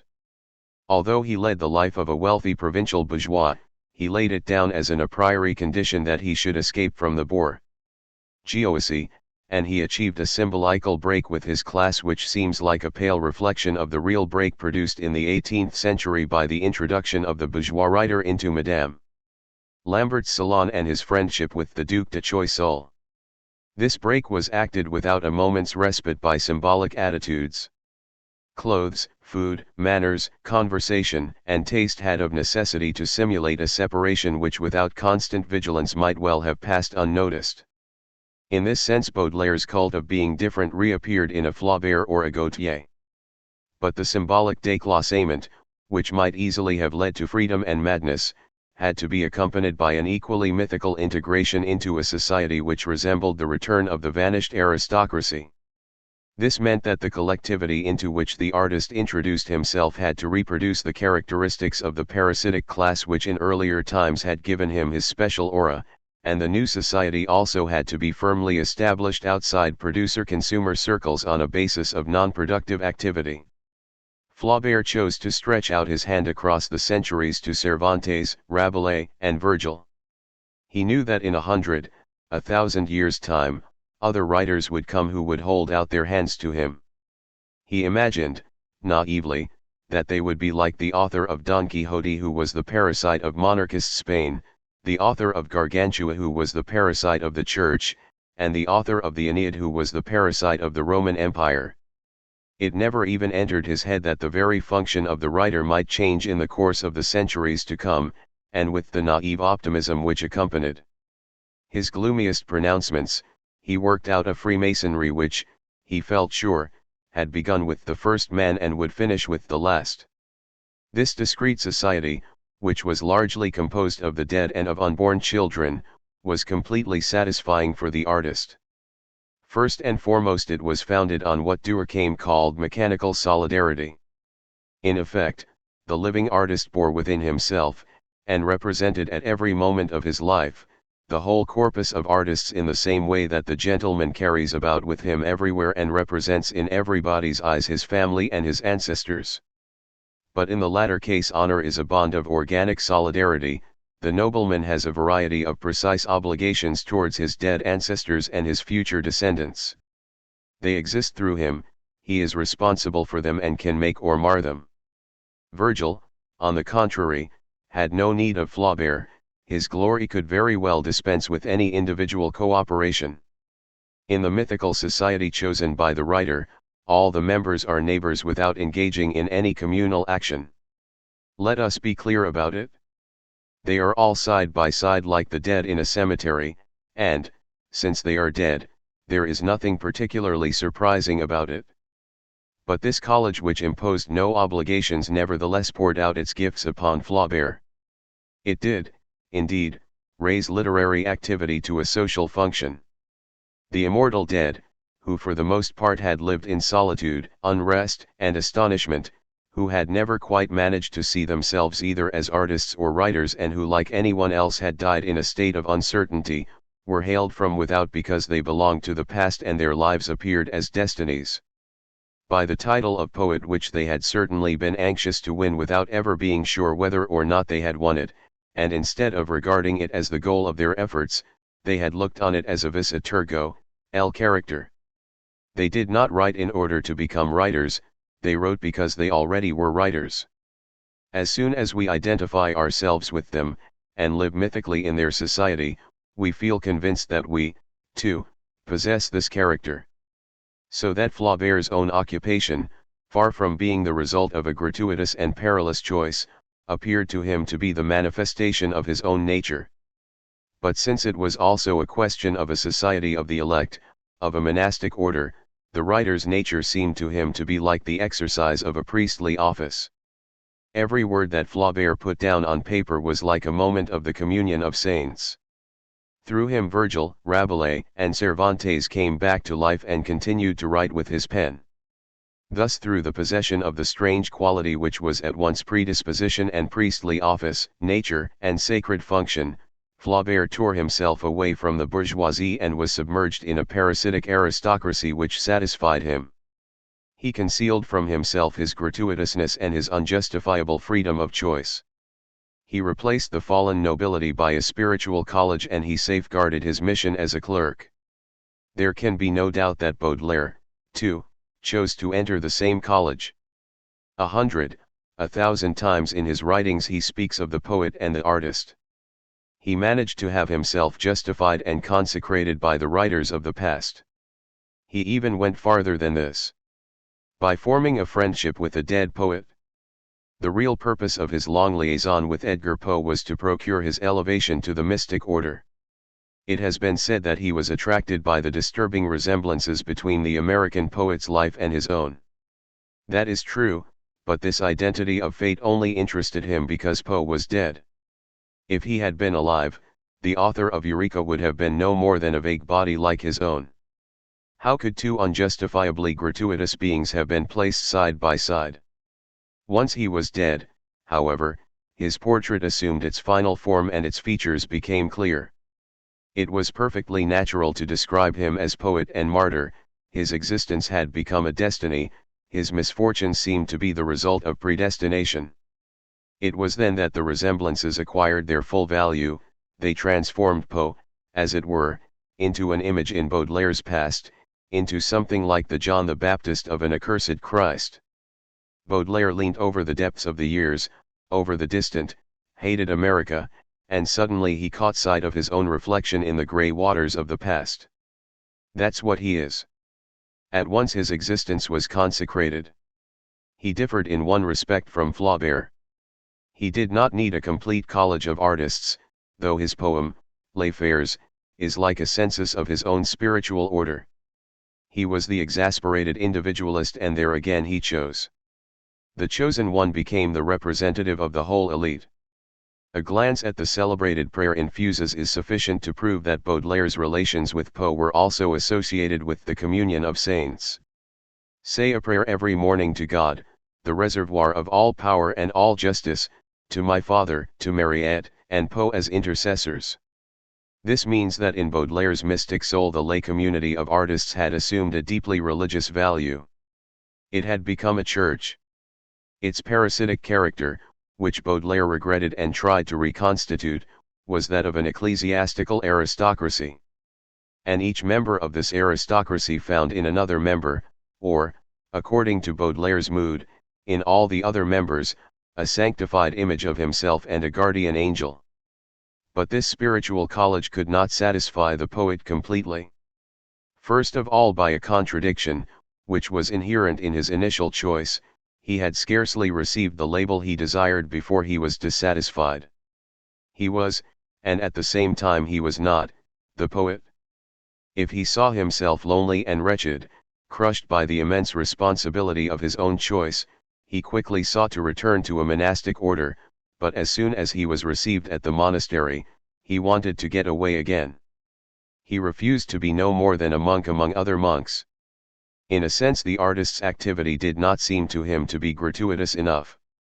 The painter and the writer had a passion to see and describe which still seemed to him to be plebeian. This is apparent in a passage in his study of Constantine Guise. Have told you that I find it repugnant to call him a pure artist, and that he defended himself against the title with a majesty mixed with an aristocratic feeling of shame. I would willingly describe him as a dandy, and should have a number of sound reasons for doing so, for the word dandy implies a quintessential character and a subtle sense of the whole moral mechanism of the world, but on the other hand, the dandy aims at insensibility, and it is at that point that M. Guise, who is dominated by an insatiable passion to see and feel, voluntarily parts company with dandyism. To anyone who reads between the lines, it is clear that dandyism represented a higher ideal than poetry. It is a question of a society of the second degree conceived on the model of the society of artists drawn up by Flaubert, Gautier, and the theorists of art for art's sake.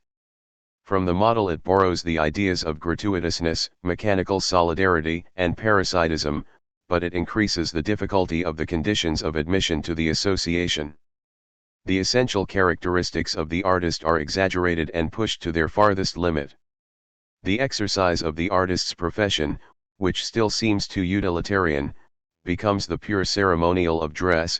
The cult of beauty, which produces stable and lasting works of art, changes into love of elegance because elegance is ephemeral, sterile, and perishable.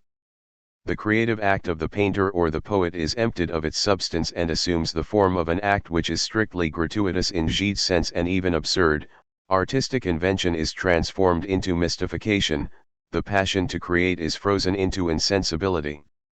At the same time, Baudelaire's taste for death and decadence, which looked forward to bars and which was l'art romantique, p. associated with his cult of individuality, drove him to refuse what Flaubert demanded. He did not want a society which would last as long as the human species. The society he wanted could only enjoy the cachet of rarity and uniqueness if it were doomed to disappear in the very heart of humanity. That is why dandyism was the last gleam of heroism in periods of decadence. A setting Sunday, in short, Baudelaire instituted an order of regulars which was above the aristocratic but secular society of artists and which represented pure spirituality, and he claimed to belong to both societies at the same time, though the second was no more than the quintessence of the first. Thus this recluse, who feared solitude, settled the question of social relations by imagining magic relations which made possible contact between isolated beings, the majority of whom were dead. He created the parasite of parasites, the dandy, who was the parasite of a class of oppressors. Beyond the artist, who still sought to create, he projected a social idea of absolute sterility in which the cult of the self was identified with the suppression of oneself. That is why J. Crapet could rightly say that suicide is the supreme sacrament of dandyism. Better still, dandyism was a suicide's club, and the life of each of its members was simply the carrying out of a permanent suicide. To what extent did Baudelaire realize this tension of spirit? To what extent did he merely dream of it? It is difficult to decide. Not that we need doubt his constant efforts to dress with strict elegance in order to appear perfectly dressed at every hour of the day and night. Besides, his ablutions, which purified, cooled and rejuvenated, must have had a very deep symbolic value for him. The well-washed man shines like a mineral in the sun. The water which trickles over his body washes away the memory of past faults, kills the parasitic forms of life which cling to his skin. But I am thinking rather of an element of subtle and continual falseness in his efforts. In principle, the dandy, who was a sportsman and a warrior, ought to dress and behave in a virile manner with an aristocratic austerity. The perfection of dress consists, in the dandy's eyes, in absolute simplicity. But in this case, what was the meaning of that dyed hair, those women's finger-nails, the pink gloves and long curls, all things which the true dandy, whether Brummel or Orsay, would have stigmatized as bad taste? There was in Baudelaire a scarcely perceptible passage from the virility of dandyism to a sort of feminine coquettishness, to a feminine taste for clothes. Look at this snapshot we have of him, which is truer and more alive than a portrait. Slowly, with a slightly swaying, slightly feminine gait, Baudelaire crossed the avenue of trees at the Porte de Namur. He was meticulously careful to avoid the mud and, if it was raining, hopped on the pointed toes of his pumps in which he liked to look at his reflection. He was freshly shaved with his hair combed back in a bunch behind his ears.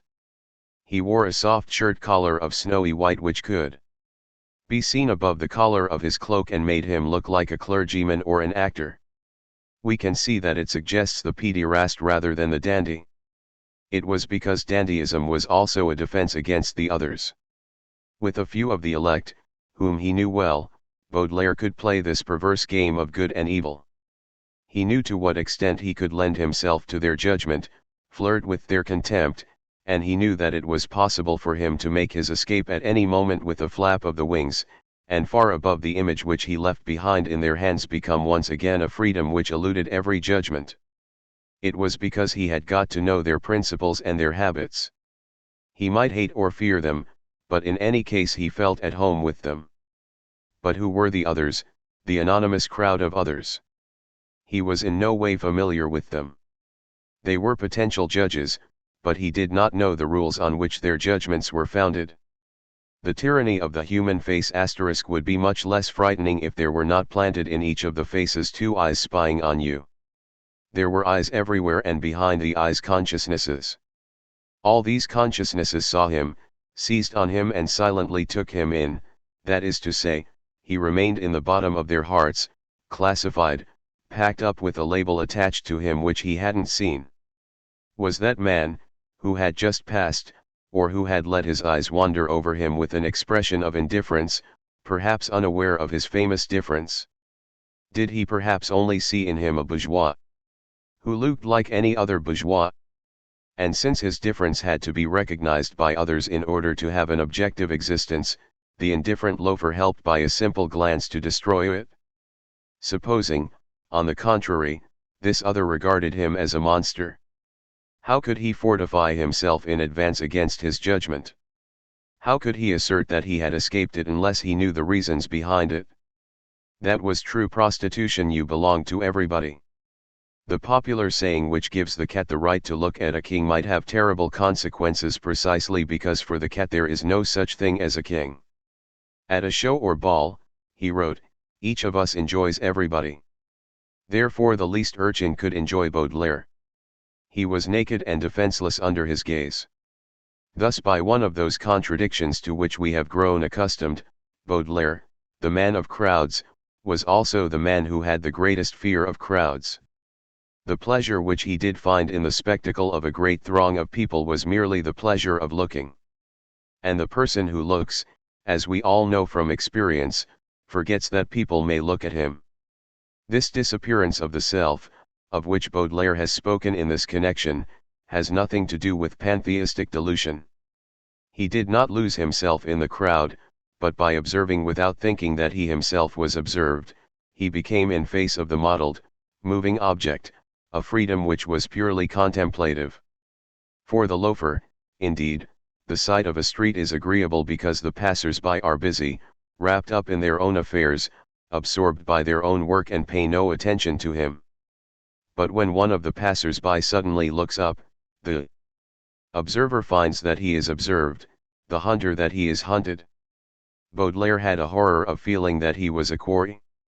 It was torture for him to go into a café, into a public place, because in this case the looks of everyone there converged on the person who had just come in, while the new arrival, taken aback and not accustomed to the place, could not defend himself by staring back at the people who were staring at him. Baudelaire developed a mania for having someone with him wherever he went, not merely, as Cellino imagined, because as a poet and a dramatist he was obsessed with the idea that he must always have a public, but chiefly so that he would always be under the gaze of someone whom he knew, under an eye that had behind it a harmless consciousness which would protect him against alien consciousnesses. In a word, he was horribly shy, and we remember his misfortunes as a lecturer. He stumbled as he read, spoke so fast that he became unintelligible, kept his eyes glued to his notes and seemed to be in the worst throes of suffering. His dandyism was a defense against his shyness. His meticulous cleanliness and the neatness of his dress were the effect of constant vigilance and represented a refusal ever to be caught in the wrong. He wanted to appear impeccable to every eye, and his physical impeccability symbolized moral irreproachability. Just as the masochist only submits to humiliation by decree, so Baudelaire would not be judged without his own prior consent, that is to say, without taking precautions to elude judgment if he chose. But by a contrary movement, the oddity of his clothes and his hats, which attracted attention, was a definite assertion of his uniqueness. He wanted to cause astonishment in order to disconcert the observer. The aggressiveness of his dress was almost an act, his challenge was almost a look of bravado. The scoffer who looked at him felt that he himself had been foreseen and that this extravagance was aimed at him. If he was scandalized, it was because he discovered, so to speak, a penetrating thought on the folds of the material which turned towards him and shouted, "I knew you'd laugh." He became indignant and was already less of an observer and rather more observed. At any rate, he was flabbergasted in just the way that Baudelaire wanted. He fell into a trap. The free and unpredictable consciousness, which might have turned Baudelaire inside out, discovered his secrets and formed the most misleading opinion of him, was, as it were, led by the hand and made to feel amused by the color of a coat or the cut of a pair of trousers. All this time the defenseless body of the real Baudelaire was protected. The poet's mythomania was the result of exactly the same attitude of mind. It drew a picture of a strange, scandalous Baudelaire on whom all these chattering witnesses would fasten. He was a pederast, an informer, an eater of children and heaven knew what besides, but while gossip tore the fictitious character to pieces, the other remained hidden from them. We come once again on the twofold aspect of self-punishment. For it was with a profound sense of guilt that Baudelaire was a dandy. In the first place, by getting himself condemned on faked evidence he acquired the right to despise his judges and hence to contest their best-founded judgments. but in addition, the blame which he incurred for his extravagances, for the crimes which he imputed to himself, was a punishment which went right home though in a fictitious manner. He enjoyed the very unreality of the punishment. It stood for the symbolic satisfaction, a satisfaction which was free from danger of his taste for chastisement and helped to diminish his feeling of guilt. With close friends Baudelaire accused himself of real failings because he knew that he could escape blame for them. With strangers, whose reactions he couldn't foresee, he accused himself of imaginary failings and escaped condemnation because he knew that he wasn't guilty of the things for which he was blamed. His dress was for the eye what his lies were for the ear, a resounding sin, a sin trumpeted from the housetops which enveloped and hid him. At the same time, he leaned over this image that he had just created in the consciousness of others, and the image fascinated him. After all, this perverse and eccentric dandy was he. The mere fact of feeling that he was the target of all those eyes created, as it were, a solidarity between himself and his lies. He saw himself, he read his own character in the eyes of others, and he enjoyed this imaginary portrait in a mood of unreality. Thus the remedy was worse than the evil. Because he was afraid of being seen, Baudelaire forced himself on people's attention. It has seemed a matter of surprise that he sometimes looked like a woman, and certain writers have tried to discover in him signs of a homosexuality of which he never showed any trace. But we must remember that femininity comes from a person's condition, not from his sex. The essential characteristic of woman, of the bourgeois woman, is that she depends very largely on opinion.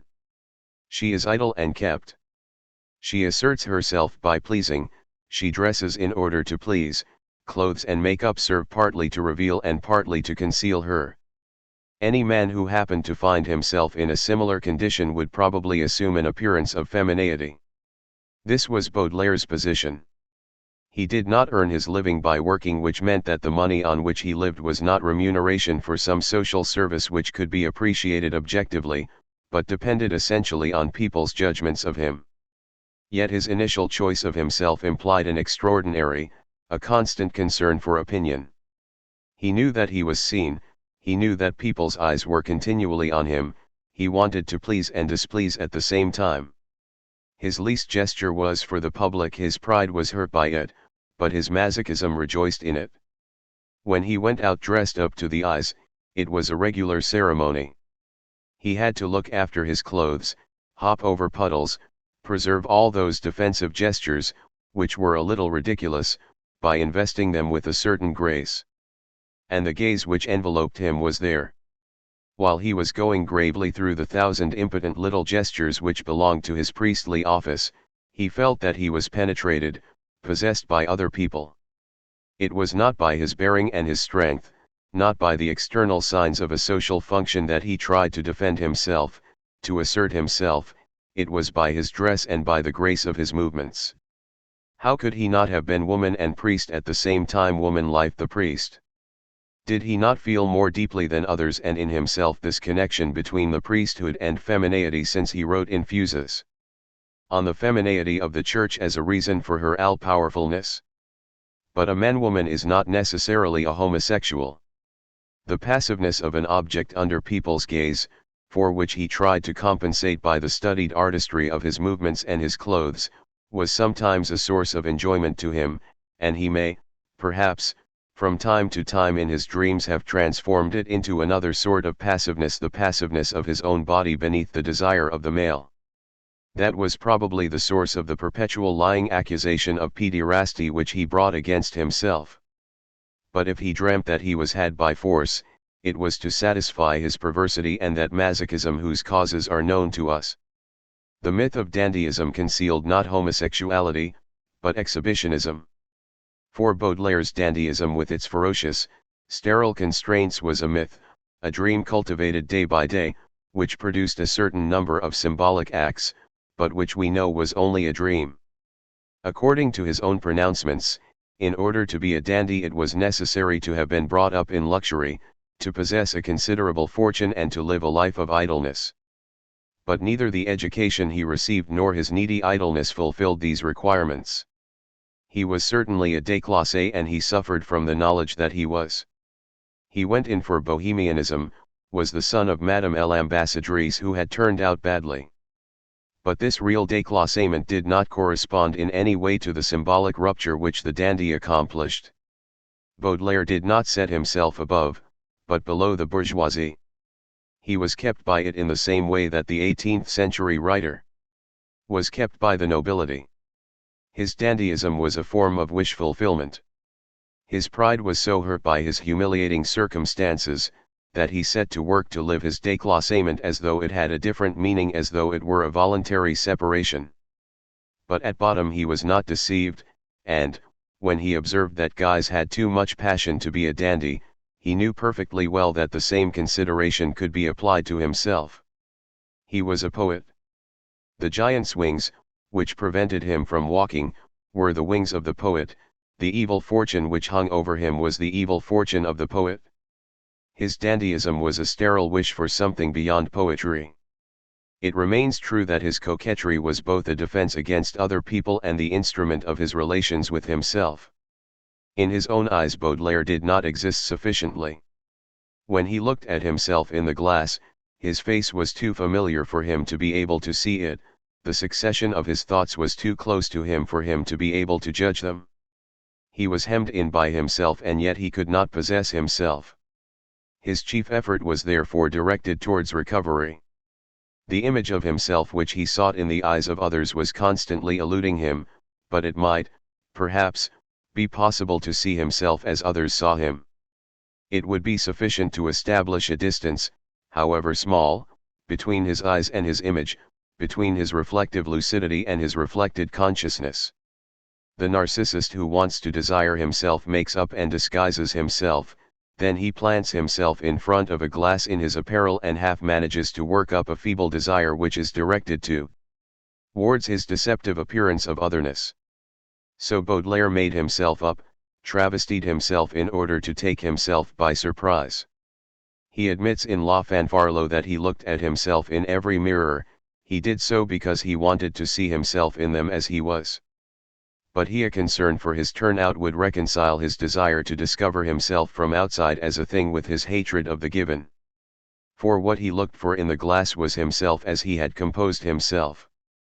The being whose reflection he saw was not an object which was purely passive and a stranger to him because he had dressed it and made it up with his own hands, it was the image of his own activity. Thus Baudelaire tried once again to remove the contradiction between his choice of existence and his choice of being. The character whom the glasses reflected was his existence in the process of being, his being in the process of existing. And during the time that he was actually reflected in the glass he worked on his feelings and thoughts in the same way. He dressed them, made them up so that they would appear like strangers to him while remaining his own, while belonging still more closely to him because he had made them. He refused to tolerate any sort of spontaneity in himself. His lucidity at once transfixed it and he began to act the emotion he was about to feel. In this way he was certain of being his own master, creation came from him, but at the same time he was the object created. That is what Baudelaire meant when he spoke of his actor's temperament. When I was a child, I sometimes wanted to be pope, but a military pope, and sometimes an actor. The enjoyment I extracted from these two hallucinations. And he admits in La Fanfarlo, a thoroughly upright man from birth and a bit of a rip by way of distraction, an actor by temperament, he performed for his own enjoyment and in secret session some incomparable tragedies, or, to be more accurate, tragicomedies. If he felt himself touched or tickled by gaiety he had to take good note of it, and our hero practiced roaring with laughter. If some memory brought a tear into the corner of his eye, he went across to the glass and watched himself weep. If a prostitute scratched him with a pin or a penknife in an outburst of brutal, puerile jealousy, Samuel inwardly gloried in the wound, and when he owed some 20,000 wretched francs, he shouted joyfully, "What a sad, what a lamentable fate for a man of genius to be harassed by 1,000,000 francs worth of debts." Baudelaire's favorite occupation was travesty. He travestied his body, his feelings, and his life. He pursued the impossible ideal of self-creation. He only worked in order not to owe himself to anyone but himself. He wanted to take himself up, to correct himself as one corrects a picture or a poem. He wanted to be his own poem to himself, and that was the game he played on himself. No one had had a profounder experience of the insoluble contradiction inherent in creative activity. Is not the aim of the creator, indeed, to produce his creation as though it were an emanation, as though it were flesh of his flesh, and does he not wish at the same time for this part of himself to stand in front of him like an alien thing? Did not Baudelaire wish to be a creator in the most radical sense because it was his own existence that he was trying to create? Yet on the sly he imposed certain limits on this very effort. When Rimbaud attempted in his turn to become the author of himself and defined his attempt by his famous "I is another," he did not hesitate to bring about a radical transformation of his thought. He undertook the systematic derangement of all his senses. He smashed this pretended nature which was derived from his bourgeois birth and which was only a habit. He was not putting on an act, he really did set out to produce extraordinary thoughts and feelings. Baudelaire, on the other hand, stopped halfway. When faced with that total solitude where living and invention were identical, where his reflective lucidity was diluted into his reflected spontaneity, he became afraid. Rimbaud didn't waste his time working up a horror of nature, he simply smashed it like a money box. Baudelaire smashed nothing at all. His work as a creator merely consisted in the travestying and the ordering of things. He accepted all the suggestions which came from his spontaneous consciousness. He simply wanted to touch them up a little, forcing them here, toning them down there. He was not going to indulge in roars of laughter when he felt like crying. He would weep more truly than nature. That was all. The conclusion of his act would be the poem which would offer him the image rethought, recreated and objectified of the emotion which he had half felt. Baudelaire was a pure creator of form, Rimbaud created form and matter. These precautions turned out to be quite inadequate. Baudelaire at once became afraid of his own autonomy. The aim of dandyism, the cult of artificiality, and his act was to put him in possession of himself. Suddenly, he was seized with a feeling of anguish, and he abdicated. He no longer wanted anything except to be an inanimate object whose works were external. Sometimes it was to his physiological heredity that he appealed to relieve him of his freedom. Ill. I've got an execrable temperament through the fault of my parents. Because of them I'm falling to pieces. That's what comes of being the child of a mother of 27 and a father of 72. A disproportionate, pathological, senile union. Think of it, 45 years difference between them. You tell me that you're doing physiology under Claude Bernard. Well, ask your master what he thinks of the chancy fruit of such a coupling. It will be seen that there is a mixture of passion and caution here. His resignation, his complete surrender to the body and to heredity must be sanctioned by a judge. But to ensure that the verdict shall be more crushing, he adds 10 years on to his father's age. In this way, he will be able, if he feels disposed, to escape from the physiological malediction. The sentence of the expert will be terrible. It will be just enough to make him feel the fear that he wants to feel, but his fear will not be quite real because his trial is based on evidence which he himself has falsified. We come once more upon the mechanism which we described above. Baudelaire always left himself a loophole. On other occasions he resorted to the devil. He wrote to Flaubert in All my life I've been obsessed by the impossibility of finding an explanation of certain of man's sudden actions or thoughts without the hypothesis of the intervention of an evil force which is external to him. And in the Petit's poems and prose, I have more than once been the victim of those crises and those élans which are grounds for thinking that malicious demons slip inside us and make us carry out their absurdest wishes without our being aware of it. The spirit of mystification plays a large part. In this mood doctors describe it as hysterical, and those who are a little more orthodox than the doctors call it satanic, which drives us without any resistance on our part into a host of actions which are dangerous or unseemly. Mystification and gratuitous acts, which were two of the essential rights of dandyism, suddenly becomes the result of diabolical and external impulses. Baudelaire is no more than a marionette whose strings are being manipulated. It is repose, the great repose of stone and inanimate beings. At bottom it matters little whether he attributes his actions to the devil or to hysteria, the essential is that he is not their cause, but their victim. After that, we notice that he has, as usual, left the door open. He doesn't believe in the devil. In short, he spared no pains to transform his life in his own eyes into a destiny. That only happens, as Malraux has well shown, at the moment of death. And, said Greek wisdom, which of us can say that he is happy or unhappy until he's dead? A gesture, a breath, a thought may suddenly alter the sense of the whole of the past, such is man's temporal condition.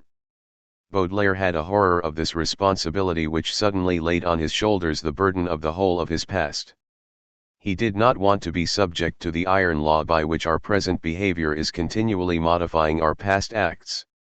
In order for the past to be what it is, irremediable and incapable of perfection, and for the present itself to be able to barter its verdure and its disquieting disponibility against the immutability of the bygone years, he chose to consider his life from the point of view of death as though it had been suddenly frozen by a premature end. He pretended to have killed himself, and, if he often laughed at the idea of suicide, it was also because it allowed him at any moment to imagine that he had just put a stop to his life. At every moment, though still alive, he was already on the other side of the grave. He had performed the operation of which Malraux speaks. His irremediable existence was there under his eyes like a tiny. He could draw a line under it as though it were a sum and add up the total. At every moment he was in a position to sit down and write memoirs of my dead life. Thus the proud free criminal, the Don Juan of hell, the rebel was also at the same time the poet maudit, the devil's marionette, the corrupt and condemned child of a disproportionate couple. But above everything else he was the crucified victim of fate in the manner of ancient times. For once no one was looking at him. He wanted to forget that it was his own look that froze him, but underneath the novelty of his existence, which was continually renewed, he perceived the features of a fixed unchangeable face which he called his being. Un navire pre dans l'épaule comme un unpige de cristal cherchant l'arcle Detroit fatal ils tum dans cette gelée. Thus once again he could play a double game. His sense of freedom made the knowledge that his destiny was absolutely unalterable seem every moment less intolerable to him, but the certainty that he had a destiny was a perpetual excuse for his shortcomings and the trick that he relied on to lighten the burden of his autonomy. If death is everywhere present in his work, if more even than life it holds him in its subtle thrall, it is first and foremost because death was invoked by his intense sense of his own uniqueness. For nothing is unique except the transitory, except what will never be seen a second time. But the very fact that it was bound to end made this existence appear as though it had already ended. If it had to end, it mattered little whether the end came today or tomorrow. The end was already there in the present. And all at once everything, even the moment that he was actually living, seemed to belong to the past, as it does in the illusion that comes from a false recognition. But if life in the present was spontaneous, unpredictable, inexplicable, life in the past was a life of explanations, a chain of causes and reasons. Baudelaire, who hesitated between the feeling that everything was irreparable and the feeling that everything could still begin, took precautions so that he was always in a position to jump from one to the other as it suited his interests. For it is not enough to say that he resorted to intellectual subterfuges in order to give his life a faded appearance. He deliberately operated a radical conversion. He chose to advance backwards with his face turned towards the past, crouching on the floor of the car which was taking him away with his eyes fixed on the disappearing road. Few existences have been more stagnant than his. For him the die was already cast at the age of 21. Everything had stopped. He had had his chance and lost forever. He had spent half his capital, written most of his poems, given his relations with his parents their definitive form, contracted the venereal disease which slowly rotted him, met the woman who would weigh like lead on every hour of his life, and made the voyage which provided the whole of his work with exotic images. There had been a brief flare-up, one of those jolts of which he often spoke, Then the fire went out. There was nothing left for him but to become a survival.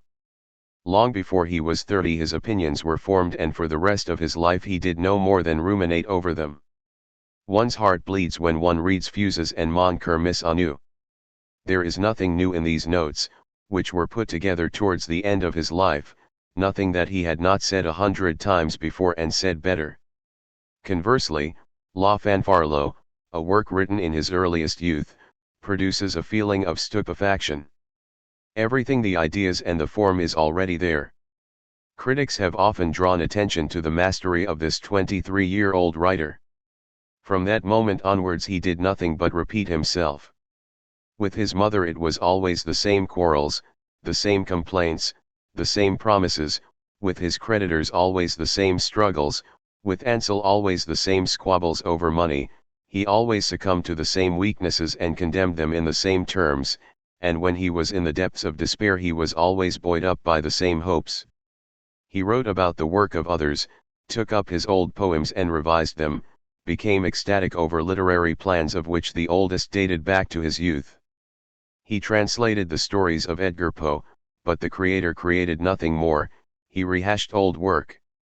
100 removals and not a single voyage. He did not even possess the strength to go and live at Honfleur. Social events passed over him, leaving him untouched.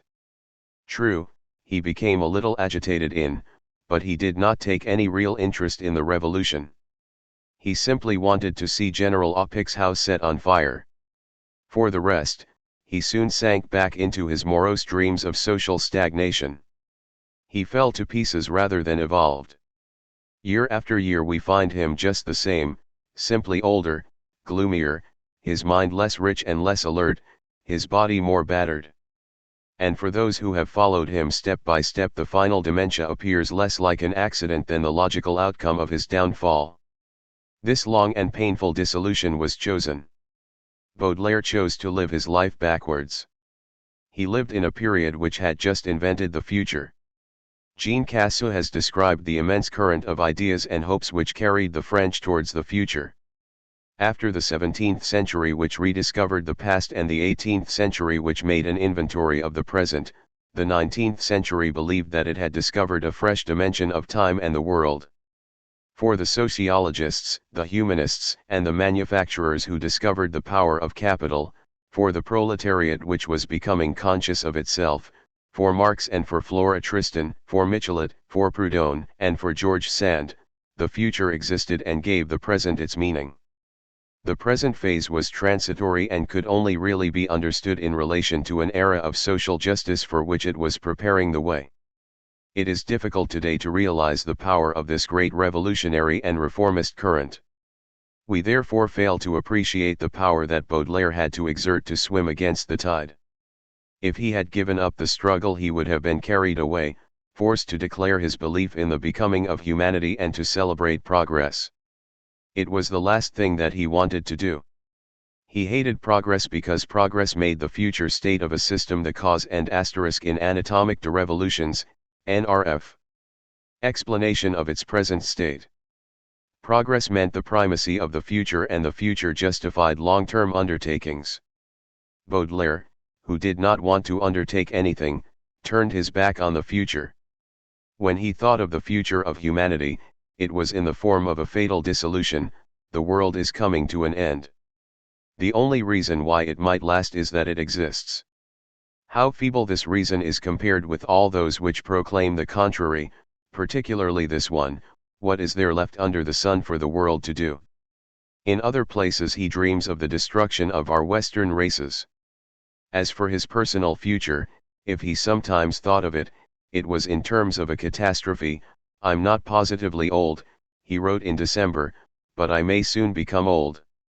He returned to the charge: "Supposing I were to become infirm or feel that my brain was going before I had done everything which it seems to me that I must and can do." In still another place, there is something more serious than physical suffering. It's the fear of seeing one's admirable poetic faculty, the clarity of one's ideas and the power of hope, which in reality are my capital, become used up, disintegrate and disappear in this horrible existence which is full of jolts. For Baudelaire, the principal dimension of temporality was the past. It was the past which gave meaning to the present, but this past was not an imperfect prefiguration or the prior existence of objects which were simply equal in power and dignity to the objects that one knew. The relation between present and past was progress in reverse. That meant that the old determined the new and explained it in exactly the same way that for Comte the higher explained and determined the lower. The finality implied by the idea of progress had not disappeared in Baudelaire, rather the reverse, but it was inverted. In the progressionist conception of finality, it is the future statue which explains and determines the cast on which the sculptor is at present working. For Baudelaire, the statue was lodged in the past, and it was from its place in the past that it explained to its present ruins the crude piracy which aimed at reproducing it. The social system which he favored was such in its strict and perfect hierarchy that it would not countenance any attempt at improvement. If there were any alteration, it was because it had begun to decay. It was the same with the individual. Duration could only lead to senility and decomposition. It was, I think, Gelhard who, speaking of the Romans in the 5th century, described them as wandering about in a town which was too big for them and which was full of departed splendor, of wonderful and mysterious monuments which they could neither understand nor remake, and which seemed to them to be evidence of the existence of ancestors who had been wiser and abler than they. That is more or less the sort of world in which Baudelaire chose to live. He took care to see that his present was haunted by a past which crushed it. What is more, it was not a question. This was the essential difference between his feeling and the sense of progress of a continuous decline which was such that every moment was inferior to the one that preceded it. What counted was that an exquisite, peerless form had once appeared in the far-off mists of life or of history, and that all individual enterprises and all social institutions were simply guilty or unworthy copies of it. Baudelaire suffered deeply from the success of the idea of progress because his age snatched him away from the contemplation of the past and compelled him to turn his eyes towards the future. In this way he was made to live his age backwards, and in such a situation he felt as clumsy and embarrassed as a man who was being made to walk backwards. He found no rest until from onwards progress became in its turn an empty dream of the past. In the dreary, pedestrian society of the empire, which was overcome by the anxiety to maintain and restore, which was haunted by memories of glory and great vanished hopes, he was able to lead his stagnant life in peace, able to continue his slow stumbling walk backwards at his ease. We must examine more closely this extreme cult of the past. We have seen that it originally represented a certain effort to escape from freedom. Character and destiny were great gloomy appearances which only revealed themselves in the past. The man who thought of himself as irritable limited himself at bottom to observing that he had often been irritated. Baudelaire turned to the past in order to limit freedom by character. But his choice had other meanings. He had a horror of feeling that time was running out. It seemed to him that it was his own blood which was running out. The time which passed was lost time, the time of laziness and listlessness, the time of the 1,000 promises that you made yourself and hadn't kept, the time of removals, commissions and the perpetual hunt for money. But it was also the time of ennui, the eruption of the present which was always beginning anew. And the present was identical with Baudelaire's stale and tenacious awareness of himself, with the translucid limbo of his inner life. I assure you that the seconds are now strongly and solemnly accentuated, and that each one which comes echoing out of the clock says, I am life, intolerable, implacable life. In a sense what Baudelaire fled from into the past was enterprises, plans and perpetual instability. Like the schizophrenic and the melancholic, he justified his incapacity for action by turning towards what was already lived, already done, what was past recall. But in a different sense he sought above everything else to free himself from himself. His reflective lucidity showed him that he existed on a short-term basis like a succession of pale desires and affections which were paralysed by the void. That he knew himself through and through, and that nevertheless he had to go on living, as it were, drop by drop. In order to see himself not as he had made himself, but as other people, as God saw him, as he was, he would have had in the end to seize his own nature. And this nature belonged to the past. What I am is what I was because my present freedom always casts a doubt on the nature that I have acquired. At the same time, Baudelaire had not chosen to renounce this lucid consciousness which was the source of his dignity and his uniqueness. His dearest wish was to be like the stone and the statue, enjoying the peaceful repose which belonged to the unchangeable, but he wanted this calm impenetrability, this permanence, this total adhesion of the self to be conferred on his free consciousness in so far as it was free and was consciousness. Now the past offered him the image of this impossible synthesis of being and existence. My past is I, but this I is definitive. What I did 6 years, 10 years ago, was done once and for all. Nothing can prevent my consciousness of my faults, of my virtues, of my affections from standing, massive and irremediable, on my horizon like the milestone which the car that is taking me away has already passed and which contracts indefinitely and fades into the distance under my eyes. What is, indeed, is that I have had this consciousness, I have been hungry, I have been irritated, I have suffered, I have rejoiced. In each case, the core of my feeling lay in the consciousness that I had of it.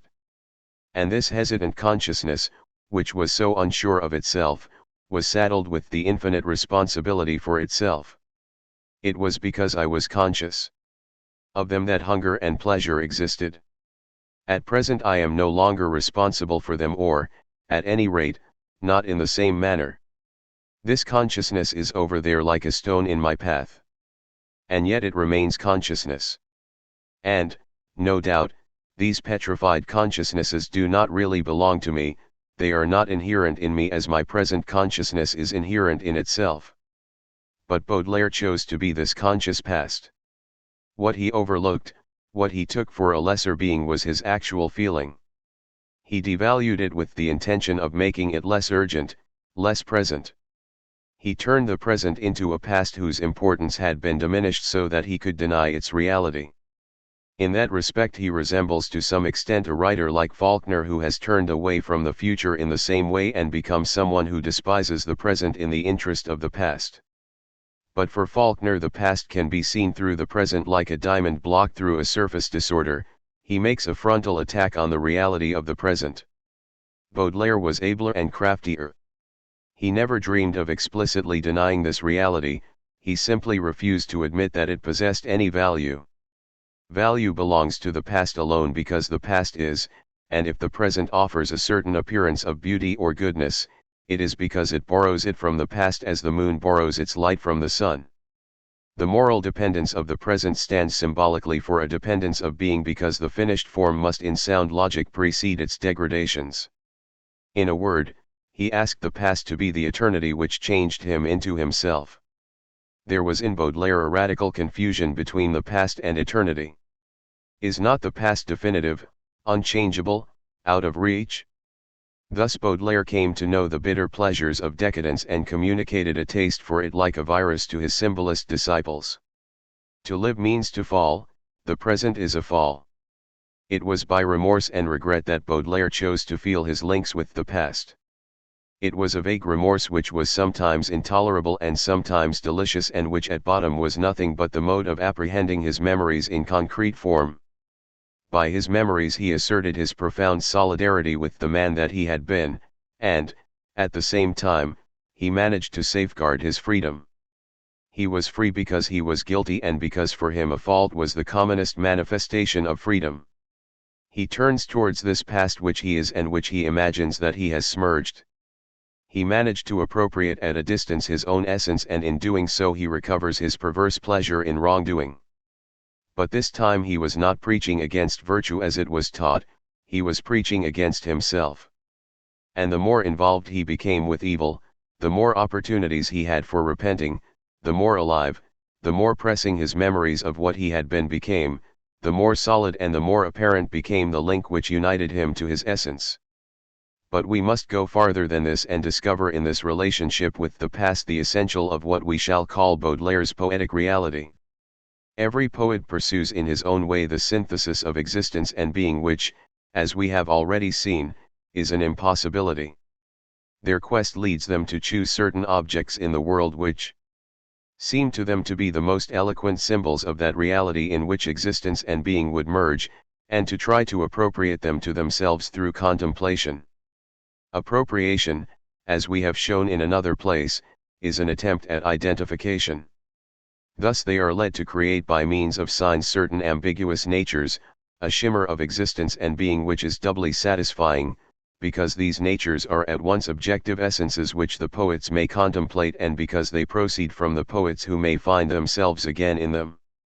The object which Baudelaire created in his poems by a perpetual emanation and, equally, by the actions of his life is what he called, and what we will call after him, the spiritual.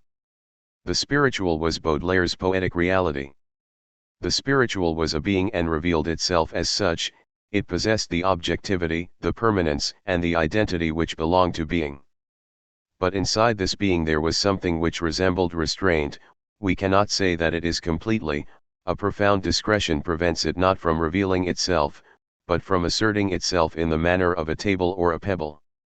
It is characterized by a sort of absence. It is never completely there or completely visible. It remains suspended between the void and being by a discretion which is pushed to the extreme limit. We can enjoy it, it does not hide itself, but this contemplative enjoyment has, so to speak, a secret levity. It enjoys not being able to enjoy enough. It is self-evident that this metaphysical levity of Baudelaire's world represents existence itself. Anyone who has read the admirable lines from Le Guignon, Maint fleur épanquée à regret, Son parfum du comme un secret, dans les solitudes profondes, will have perceived Baudelaire's taste for those strange objects which resemble the outcroppings of being and whose spirituality consists of absence. The perfume exists a regret, and we breathe this regret in with it. It makes its escape at the same time that it gives itself. It enters our nostrils and vanishes, melts away on the spot. But not quite, it is there and brushes clingingly against us. It is for this reason and not, as frivolous people have claimed, because his sense of smell was highly developed that Baudelaire was so fond of scents. The smell of a body is the body itself which we breathe in with our nose and mouth, which we suddenly possess as though it were its most secret substance and, to put the matter in a nutshell, its nature. The smell which is in me is the fusion of the body of the other person with my body, but it is the other person's body with the flesh removed, a vaporized body which has remained completely itself but which has become a volatile spirit. Baudelaire was particularly fond of this spiritualized possession. We often have the impression that he smelled women rather than made love to them, but in addition to this perfumes had a special power for him. While giving themselves unreservedly they evoked an inaccessible beyond. They were at once bodies and, as it were, the negation of the body. There was in them something unsatisfied which merged into Baudelaire's perpetual desire to be somewhere else. Comme d'autres esprits voguant sur la musique elle mène, mon amour nage sur ton parfum. For the same reasons he preferred dusk, the blurred skies of Holland, the jours blancs tides et voiles, the Junes corps maladifs, all the beings, things, and people which seemed wounded, broken or slipping towards their end, the petites vieilles as well as the light of a lamp which grew pale as day broke and seemed to flicker in its being. The lovely women, too, whom we meet in his poems seek to evoke by their indolence and their dumbness an inexpressible reticence. Moreover, they are adolescents, they are not yet in full bloom, and the lines which describe them possess the art of suggesting that they are nonchalant young animals which glide over the surface of the earth without leaving a trace, which glide over the surface of life absent, bored, cold and smiling, and completely absorbed in futile ceremonies. Like Baudelaire, therefore, we will describe as spiritual the thing which allows itself to be apprehended by the senses and which most resembles consciousness. The whole of Baudelaire's efforts were devoted to the recovery of his consciousness, to possessing it like an object in the hollow of his hand.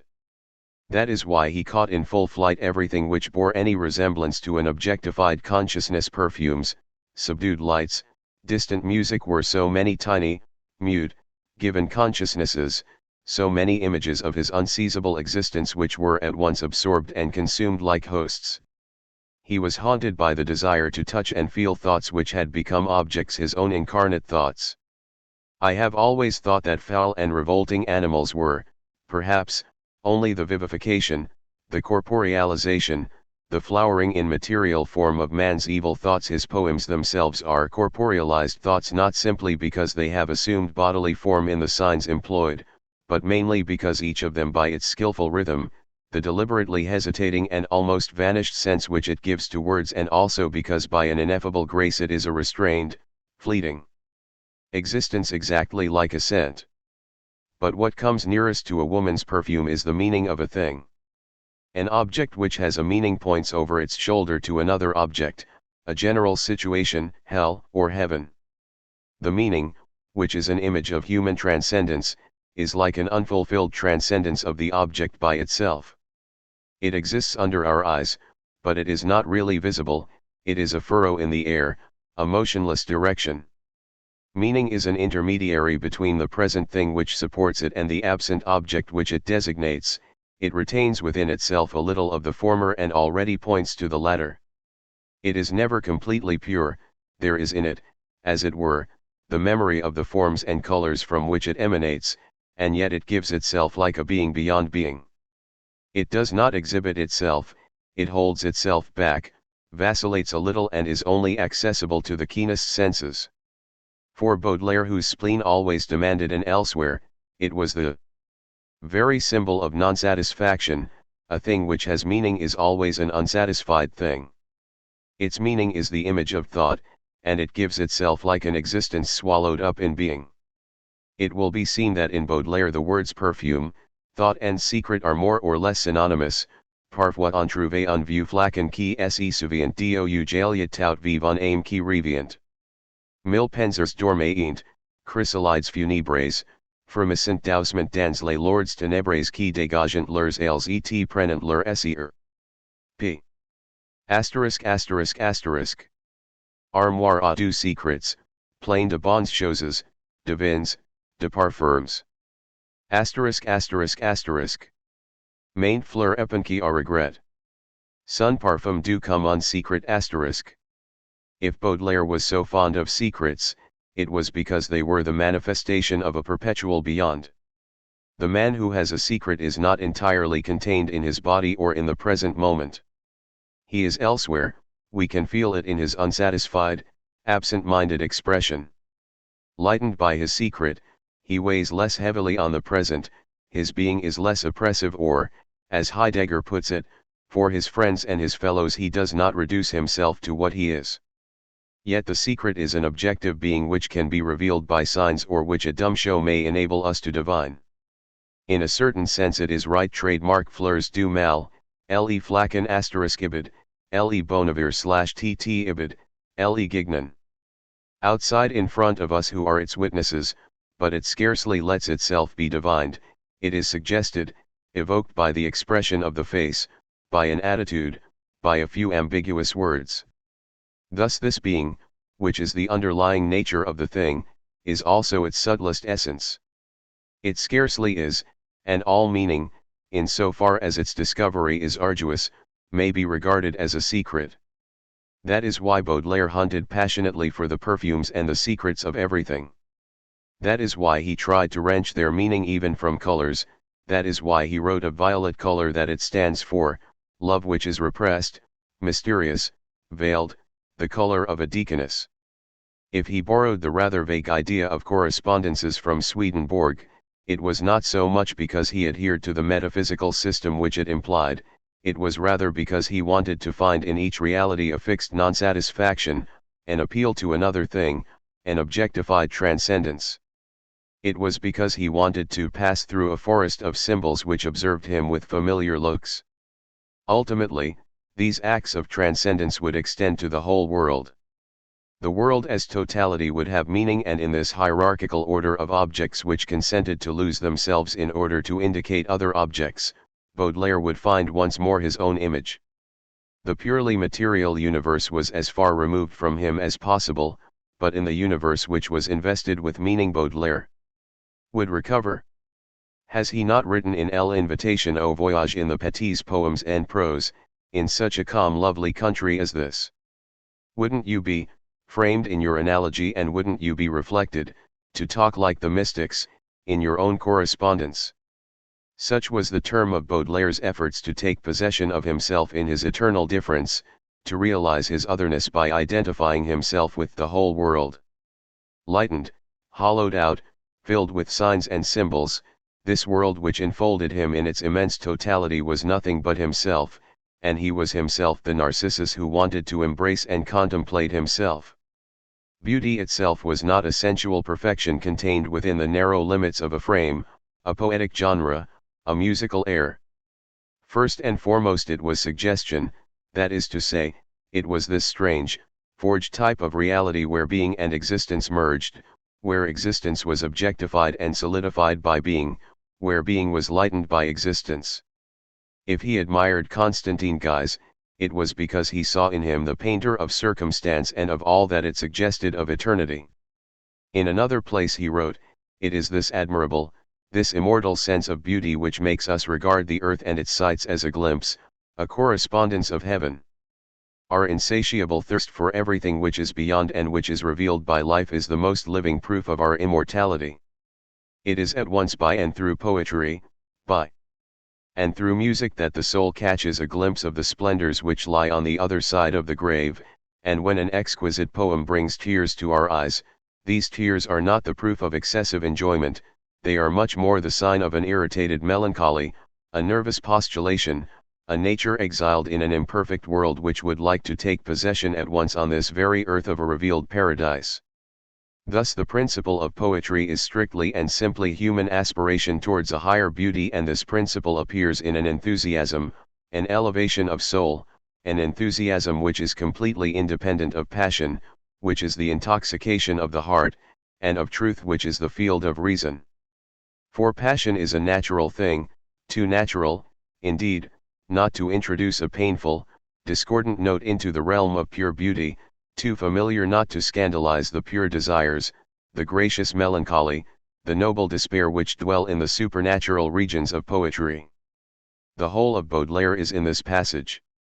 We meet once again his horror of a nature which is too opulent, his taste for being unsatisfied and for pleasures which irritate the senses, his aspiration towards the beyond. But let us make no mistake about this last aspiration. People have spoken of Baudelaire's Platonism or of his mysticism as though he wished to put off the bonds of the flesh and to find himself, in the manner of the philosopher described in the Banquet, face to face with pure ideas or absolute beauty. In fact, we do not find in his work the slightest trace of this effort which belongs to the mystics and which is accompanied by a complete renunciation of earthly things, by a shedding of individuality. If nostalgia for the beyond, non-satisfaction and an attempt to transcend the real are everywhere present in his work, it was at the very heart of this reality that he poured out his lamentations. In his work, the attempt to transcend showed itself, began with the things which surrounded him. It was absolutely essential that they should be there so that Baudelaire could have the pleasure of transcending them. He would have been and horrified at the idea of ascending into heaven and leaving the treasures of the earth behind him. What he wanted was those same treasures, but in such a way that he could despise them. He wanted the earthly prison so that he could feel that he was continually on the point of escaping from it. In short, his non-satisfaction was not a true aspiration towards the beyond, but a particular manner of illuminating the world. For Baudelaire, as for the Epicurean, the world alone counted, but they did not adopt the same manner of coming to terms with it. In the passage which we have just quoted, the higher beauty is sought and glimpsed through poetry. It is precisely that which counts, the movement which goes through the poem like a sword, which emerges from it in the direction of the beyond, but which at that point, having fulfilled its task, vanishes into the void. At bottom it is a trick for investing things with souls. He gives the trick away in the celebrated passage in Fuses, in which the beautiful is defined as something a little vague which leaves room for conjecture. Moreover, in Baudelaire beauty is always particular. Or rather, what intoxicated him was a certain dose of the individual and the eternal, in which the eternal allowed one to catch a glimpse of it behind the individual. The beautiful, he said, is composed of an eternal, unvarying element of which the quantity is excessively difficult to determine, and of a relative, circumstantial element which is, if you like, in turn or altogether, period, fashion, morality, passion. But if we ask more precisely what can possibly be the meanings of which the loafer, the hashish eater or the poet catch a glimpse through things, we are forced to admit that they do not bear any resemblance to Platonic ideas or Aristotelian forms. No doubt Baudelaire could write, "The enthusiasm which applies itself to anything except abstractions is a sign of weakness and sickness."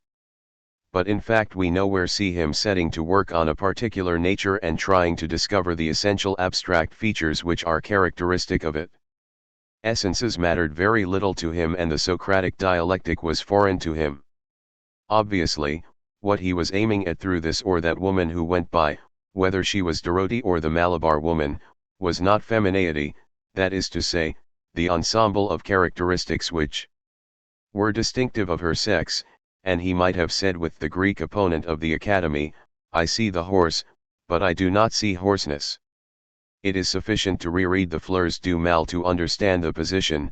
What Baudelaire asked of meaning was not that it should transcend the object signified as the universal transcends the particular on which it is founded, he asked that as a mode of being it should be lighter so that it could transcend a being which was heavier and denser, as air escapes from the porous, thinking earth and above all as the soul passes through the body, // de forts parfums pour qui tout médiare est. Porius. On dirait tu ils penetrant l'hiver. This impression of the penetration of the densest solid by a gassy matter whose spirituality high in its inconsistency is essential in his work. The glass which is bathed in perfume and which is at once sharp, polished, without memory, but which is haunted by a residual element, permeated by a vapor, is the clearest symbol of the relationship which existed for him between the thing which had meaning and its meaning. Now it is evident that the thing and its meaning are separate. The glassy, diaphanous quality of meaning, its spectral, unalterable character provide the clue. Meaning is the past. A thing possessed meaning for Baudelaire when it was, so to speak, porous for a certain past and stimulated the mind to go beyond it in the direction of memory. Charles Dubos has rightly said that to Baudelaire the only thing that was profound was the past. It was the past which gave to everything, imprinted on everything a third dimension / thus, just as we have pointed out the confusion between the eternal and the past, so we can now point out the confusion between the past and the spiritual. Like Bergson's, Baudelaire's work might well be called Métier et Mémoire. It is because the universal past and not merely the past of his consciousness was seen to be a mode of being which was in complete conformity with his wishes. It is because it is unalterable and a pure object of passive contemplation, but at the same time it is absent, is out of reach, delicately faded, it possesses that ghostly being which Baudelaire called spirit and which was the only one with which the poet could come to terms. His meditations on dead pleasures were accompanied by that irritation, that postulation of the nerves and that sense of being unsatisfied which were dear to him. The past was jar away déjà plus loin que l'indou la chine and yet nothing was closer. It was the being beyond being. It was the secret of old women who had suffered, of those gloomy men whose ambitions had been darkly repressed, and finally it was the secret of Satan, the only one among the angels who possessed a personal memory. Baudelaire admits on several occasions that for him the ideal being would be an object existing in the present with all the characteristics of a memory souvenir. In V Art Romantique he expressed the wish that the past, while retaining the piquancy of a phantom, would recover the light and movement of its life and would make itself into the present. In the Fleurs du Mal. Charme profond, magique, don't nous grise. Dans le présent le passé restaure. In his eyes it would in effect be the objective union of being and existence which, as we have seen, his poems attempt to realize. Such in its main outlines would be the portrait of Baudelaire. But the description which we have attempted is inferior to the portrait in this respect that it is successive instead of being simultaneous. Alone the glimpse of a face, of a man's behavior could make us feel that the characteristics mentioned here, one after the other, are in fact built into an indissoluble synthesis in which each of them expresses itself and all the others at the same time. It would be sufficient for us to see the living Baudelaire, if only for a moment, for our scattered remarks to be transformed into total knowledge. Immediate perception, indeed, is accompanied by a confused comprehension or, to borrow Heidegger's expression, pre-ontological comprehension. It often takes years to make this comprehension explicit, and it contains the principal characteristics of the object collected together in a syncretic indifferentiation.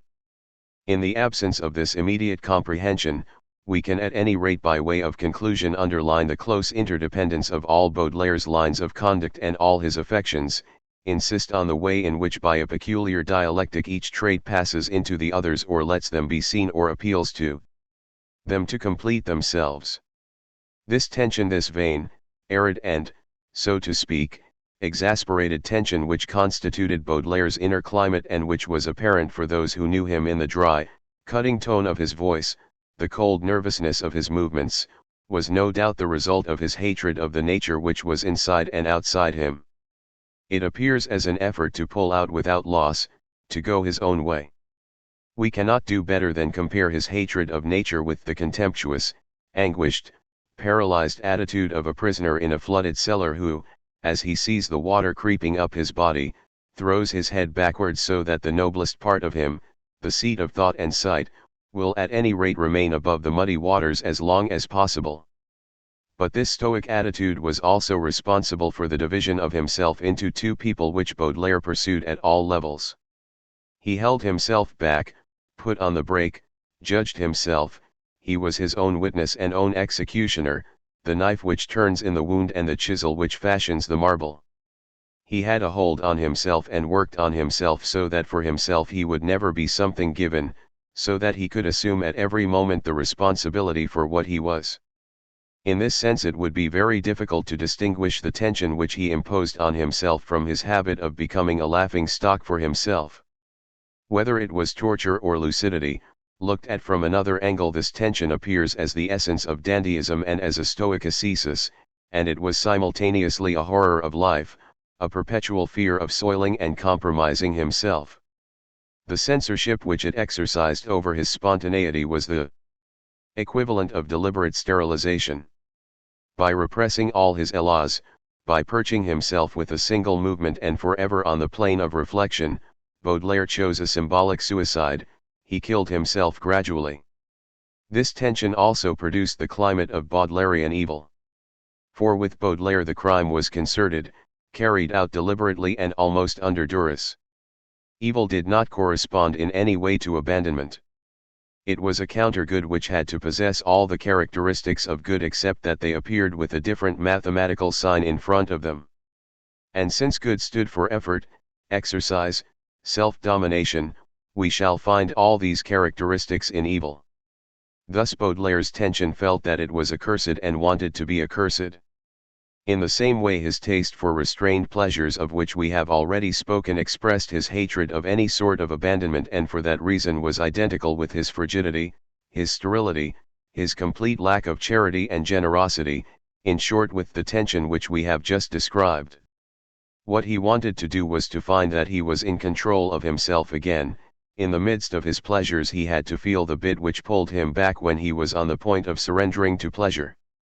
In this sense, the phantasms, his judges, his mother, the cold beautiful women who observed him which he evoked at the moment of the sexual act were destined to save him at the moment when he was about to submerge himself in pure sensation, and it would seem that even his impotence was provoked by fear or deriving too much pleasure from the sexual act.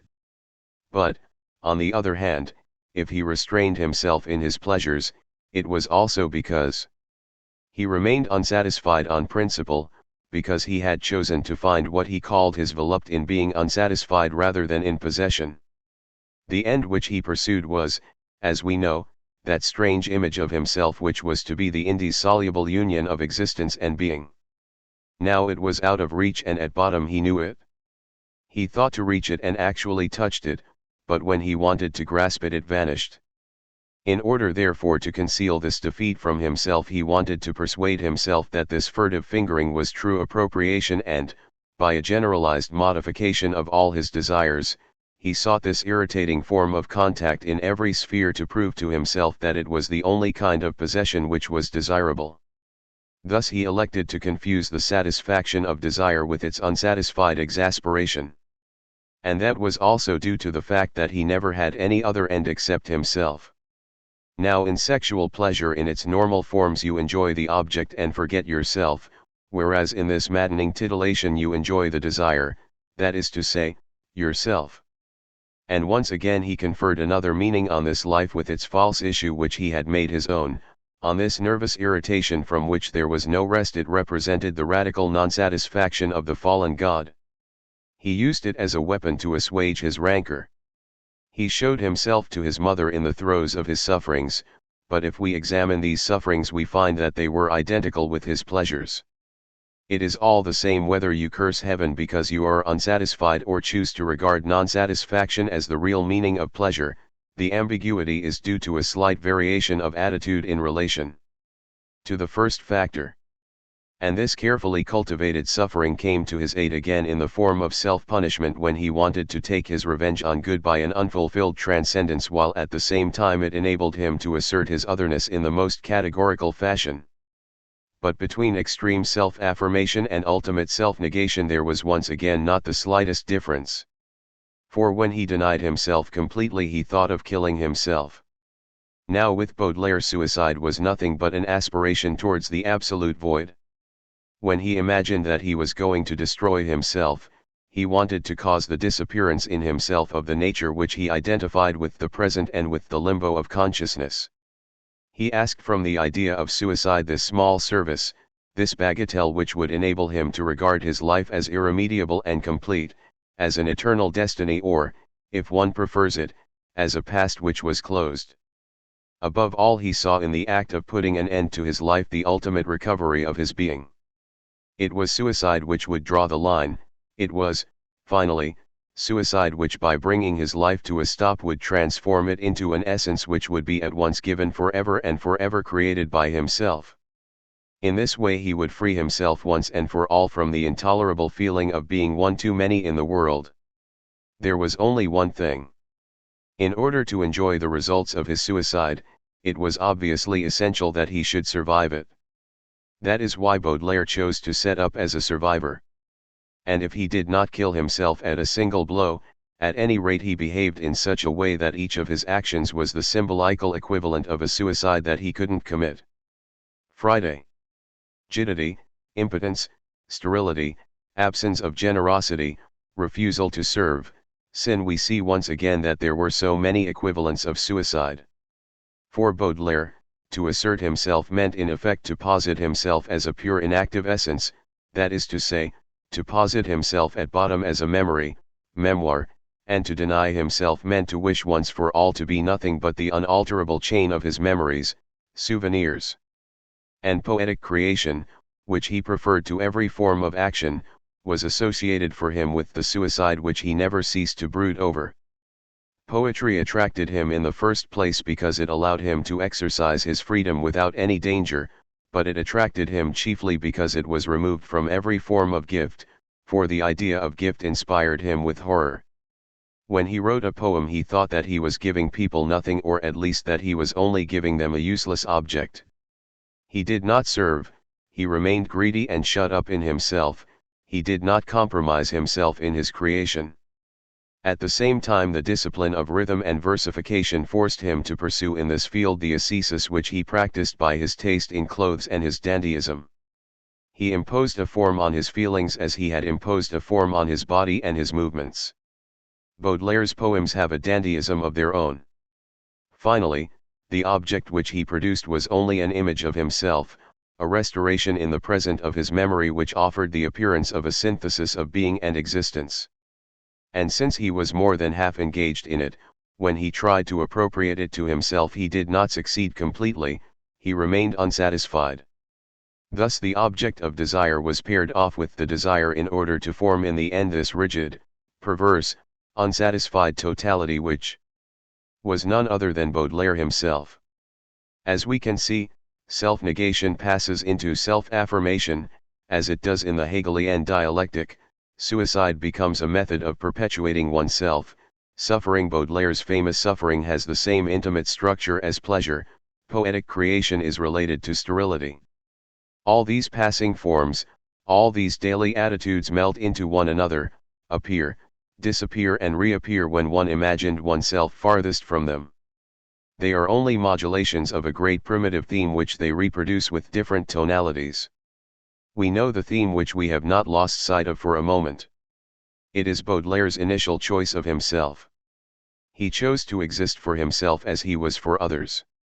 He wanted his freedom to appear to himself like a nature, and he wanted this nature which others discovered in him to appear to them like the very emanation of his freedom. From that point everything becomes clear. We understand now that this wretched life, which seemed to be going to rack and ruin, was carefully planned by him. It was he who transformed it into a survival, he who encumbered it from the start with that vast collection of bric-a-brac, the negress, debts, pox, family council, which embarrassed him to the very end and to the very end forced him to move backwards into the future. It was he who invented the calm, beautiful women, Marie d'Aubrun and the Presidente, who moved through his years of boredom. It was he who carefully delimited the geography of his existence by deciding to drag his miseries around with him in a great city and by refusing all real changes of scene so that he was better able to continue his imaginary escapes in his own room.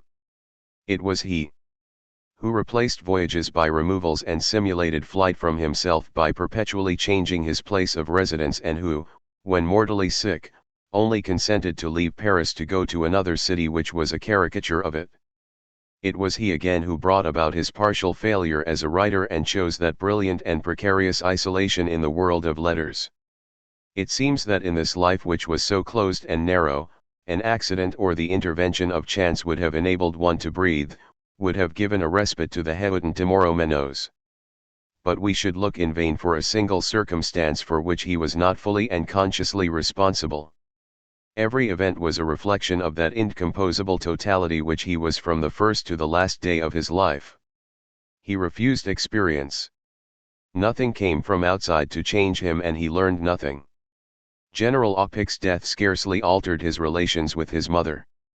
For the rest, his story is the story of a very slow, very painful decomposition. Such he was at the age of 20, such we shall find him on the eve of his death.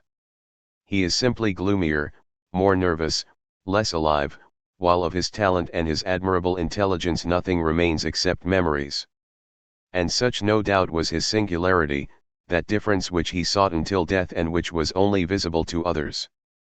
He was an experiment in a retort, something like the homunculus in the second part of Faust, and the quasi-abstract circumstances of the experiment enabled him to bear witness with unequalled eclat to this truth: the free ciel which a man makes of himself is completely identified with what is called his destiny.